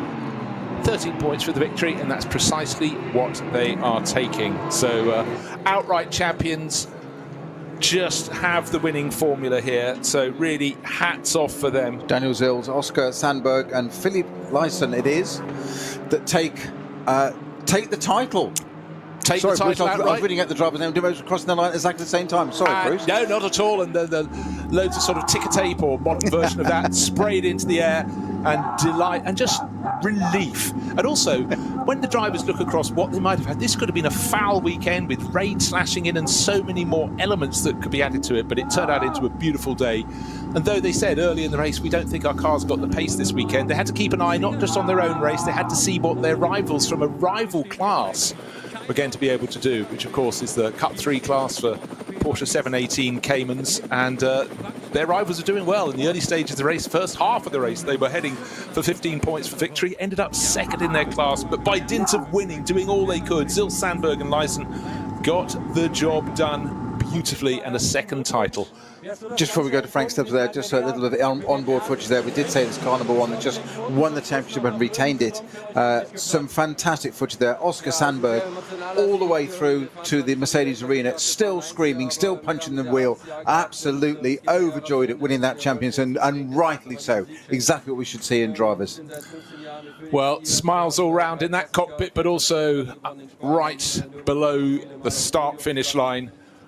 Down in the pit lane in Parc Fermé, Frank Stippler breathing that huge sigh of relief, and I'm sure he's really remarkably delighted. He's had the pace all season, just the results have fallen away for all sorts of reasons, and smiling alongside, as ever, Christopher Mies, yet another win for him, but it's actually a relatively rare experience for him to be racing on the Nürburgring these days, because he's busy all around the planet and racing whatever Audi is required. But today, victory on Michelin tyres for them. They'll be delighted, but it's been a season's work that hasn't been rewarded until now. So waving to the fans, Frank Stippler, ever the gentleman, but a relieved gentleman on this occasion. And it doesn't matter what you drive or what you race or what you're employed or what the deal is or what the arrangement is, that you want to win. But what a way to end the season. And Frank Stippler there, we're just saying that Christopher Mies being drafted in. He's got the correct overalls in, but not the AVD badge on that he should have for organising the event today. So Frank Stippler's got his Velcroed on for the camera, and being the pro he is, he just peeled it off and popped it onto Christopher Mies's chest there to make sure that for the camera he's got the correct badges on his overalls. Yeah, I expected any moment for him to produce an iron, a few crumpled marks on the right-hand shoulder of Christopher Mies, but he's enjoyed that win too. Who wouldn't enjoy coming here in these weather conditions, getting in a car that's capable of running at the front? And it's nice to see a plug for the AVD. They do a fantastic job running the championship. And Automobile Club von Deutschland. Indeed. Now, a crew who should be very, very happy with the crew that finished in second place, Luca Auer and the driver who started it and brought it home, Fabian Schiller. They should have enjoyed it anyhow because they had the brilliant scrap, or Schiller did, in the first part of the race, running in that battle for second, third, fourth, and fifth positions. And then in the closing stint, wonderful scrap for about 3 consecutive laps until he got clear when he was racing the Rutronic Porsche. And again, look of satisfaction. I mean, anyone who gets home in a field, don't forget this is a really big entry in the top class, SP9, but any position in the top 6 would be equivalent to some of the smaller rounds getting in the top 3. But here in a packed field, up into second place at the end, certainly helping hand from Walkenhorst Motorsport to having to come in to make an extra pit stop, but well worth their place in the top 3, well worth a podium position. And what a way to go into the off season. You just it's the way to rest. I'm sure that you'll be doing work, they'll be doing testing soon before we know it, etc. I'm sure they won't be sitting up with their feet up until sort of January, February. But what a way to go into the off season and just finish it off with. It's the confidence, the satisfaction that you know. And then standing on the bonnet of the number 1 330i Adrenaline Motorsport car is Oscar Sandberg, quite right. He's now got out of it and stopped screaming and abusing it from the inside. He's now going to stand on the bonnet and dent that instead. But it's a winning car. What does it matter at this point? They've just won the championship, and he's still fist pumping the air, quite rightly, as he should do, because they've just won the championship, and good for them. Athletic little chap jumped off the bonnet there. I'd break an ankle doing that. I'm not sure I'll get on the bonnet in the first place. But, you know, teammates running in to congratulate him. You know, to win one championship in this is phenomenal because, as we said, at any round there can be elements that trip you up. But Oscar Sandberg running into shot to join his teammates, and delight doesn't even start to cover it. So well done because, as I say, one championship is phenomenal, 2 on the trot. There are so many things that can occur, but it's about keeping out of trouble, being quick, working the tactics. And again, we talked about when you make a pit stop, you know, how that works. But Philip Lyson looking delighted alongside. It's been an epic season for the pair of them. And, of course, Daniel Zils as well. So joy unabounded in many, many ways down there. They've worked so hard. And Adrenaline Motorsport, they're going to need not a trophy shelf, they need a sort of series of shelves that run all the way around their workshops. They've done a phenomenal job in recent years. I'm sure that's what Oscar Sandberg and they'll be doing tonight. They'll be going straight back to the workshop and polish the trophy, getting the drill out and putting shot, getting the spirit level out, making sure it's nice and straight, and doing that tonight and putting the trophies on the shelves. You're what right, else actually. Do you You're quite right. But being professional drivers and all that. And what I love is Oscar Sandberg's about to be interviewed, but he's run off to have champagne sprayed up his nostrils by Daniel Zils, but it's the other way around. It's Philip Lyson running in. But again, hey, it was your moment to have your champions interview, but joy unbounded. Brilliant job. I'm no psychiatrist, but just looking at body language there, I'm guessing that Oscar Sandberg in particular is quite chuffed with that result.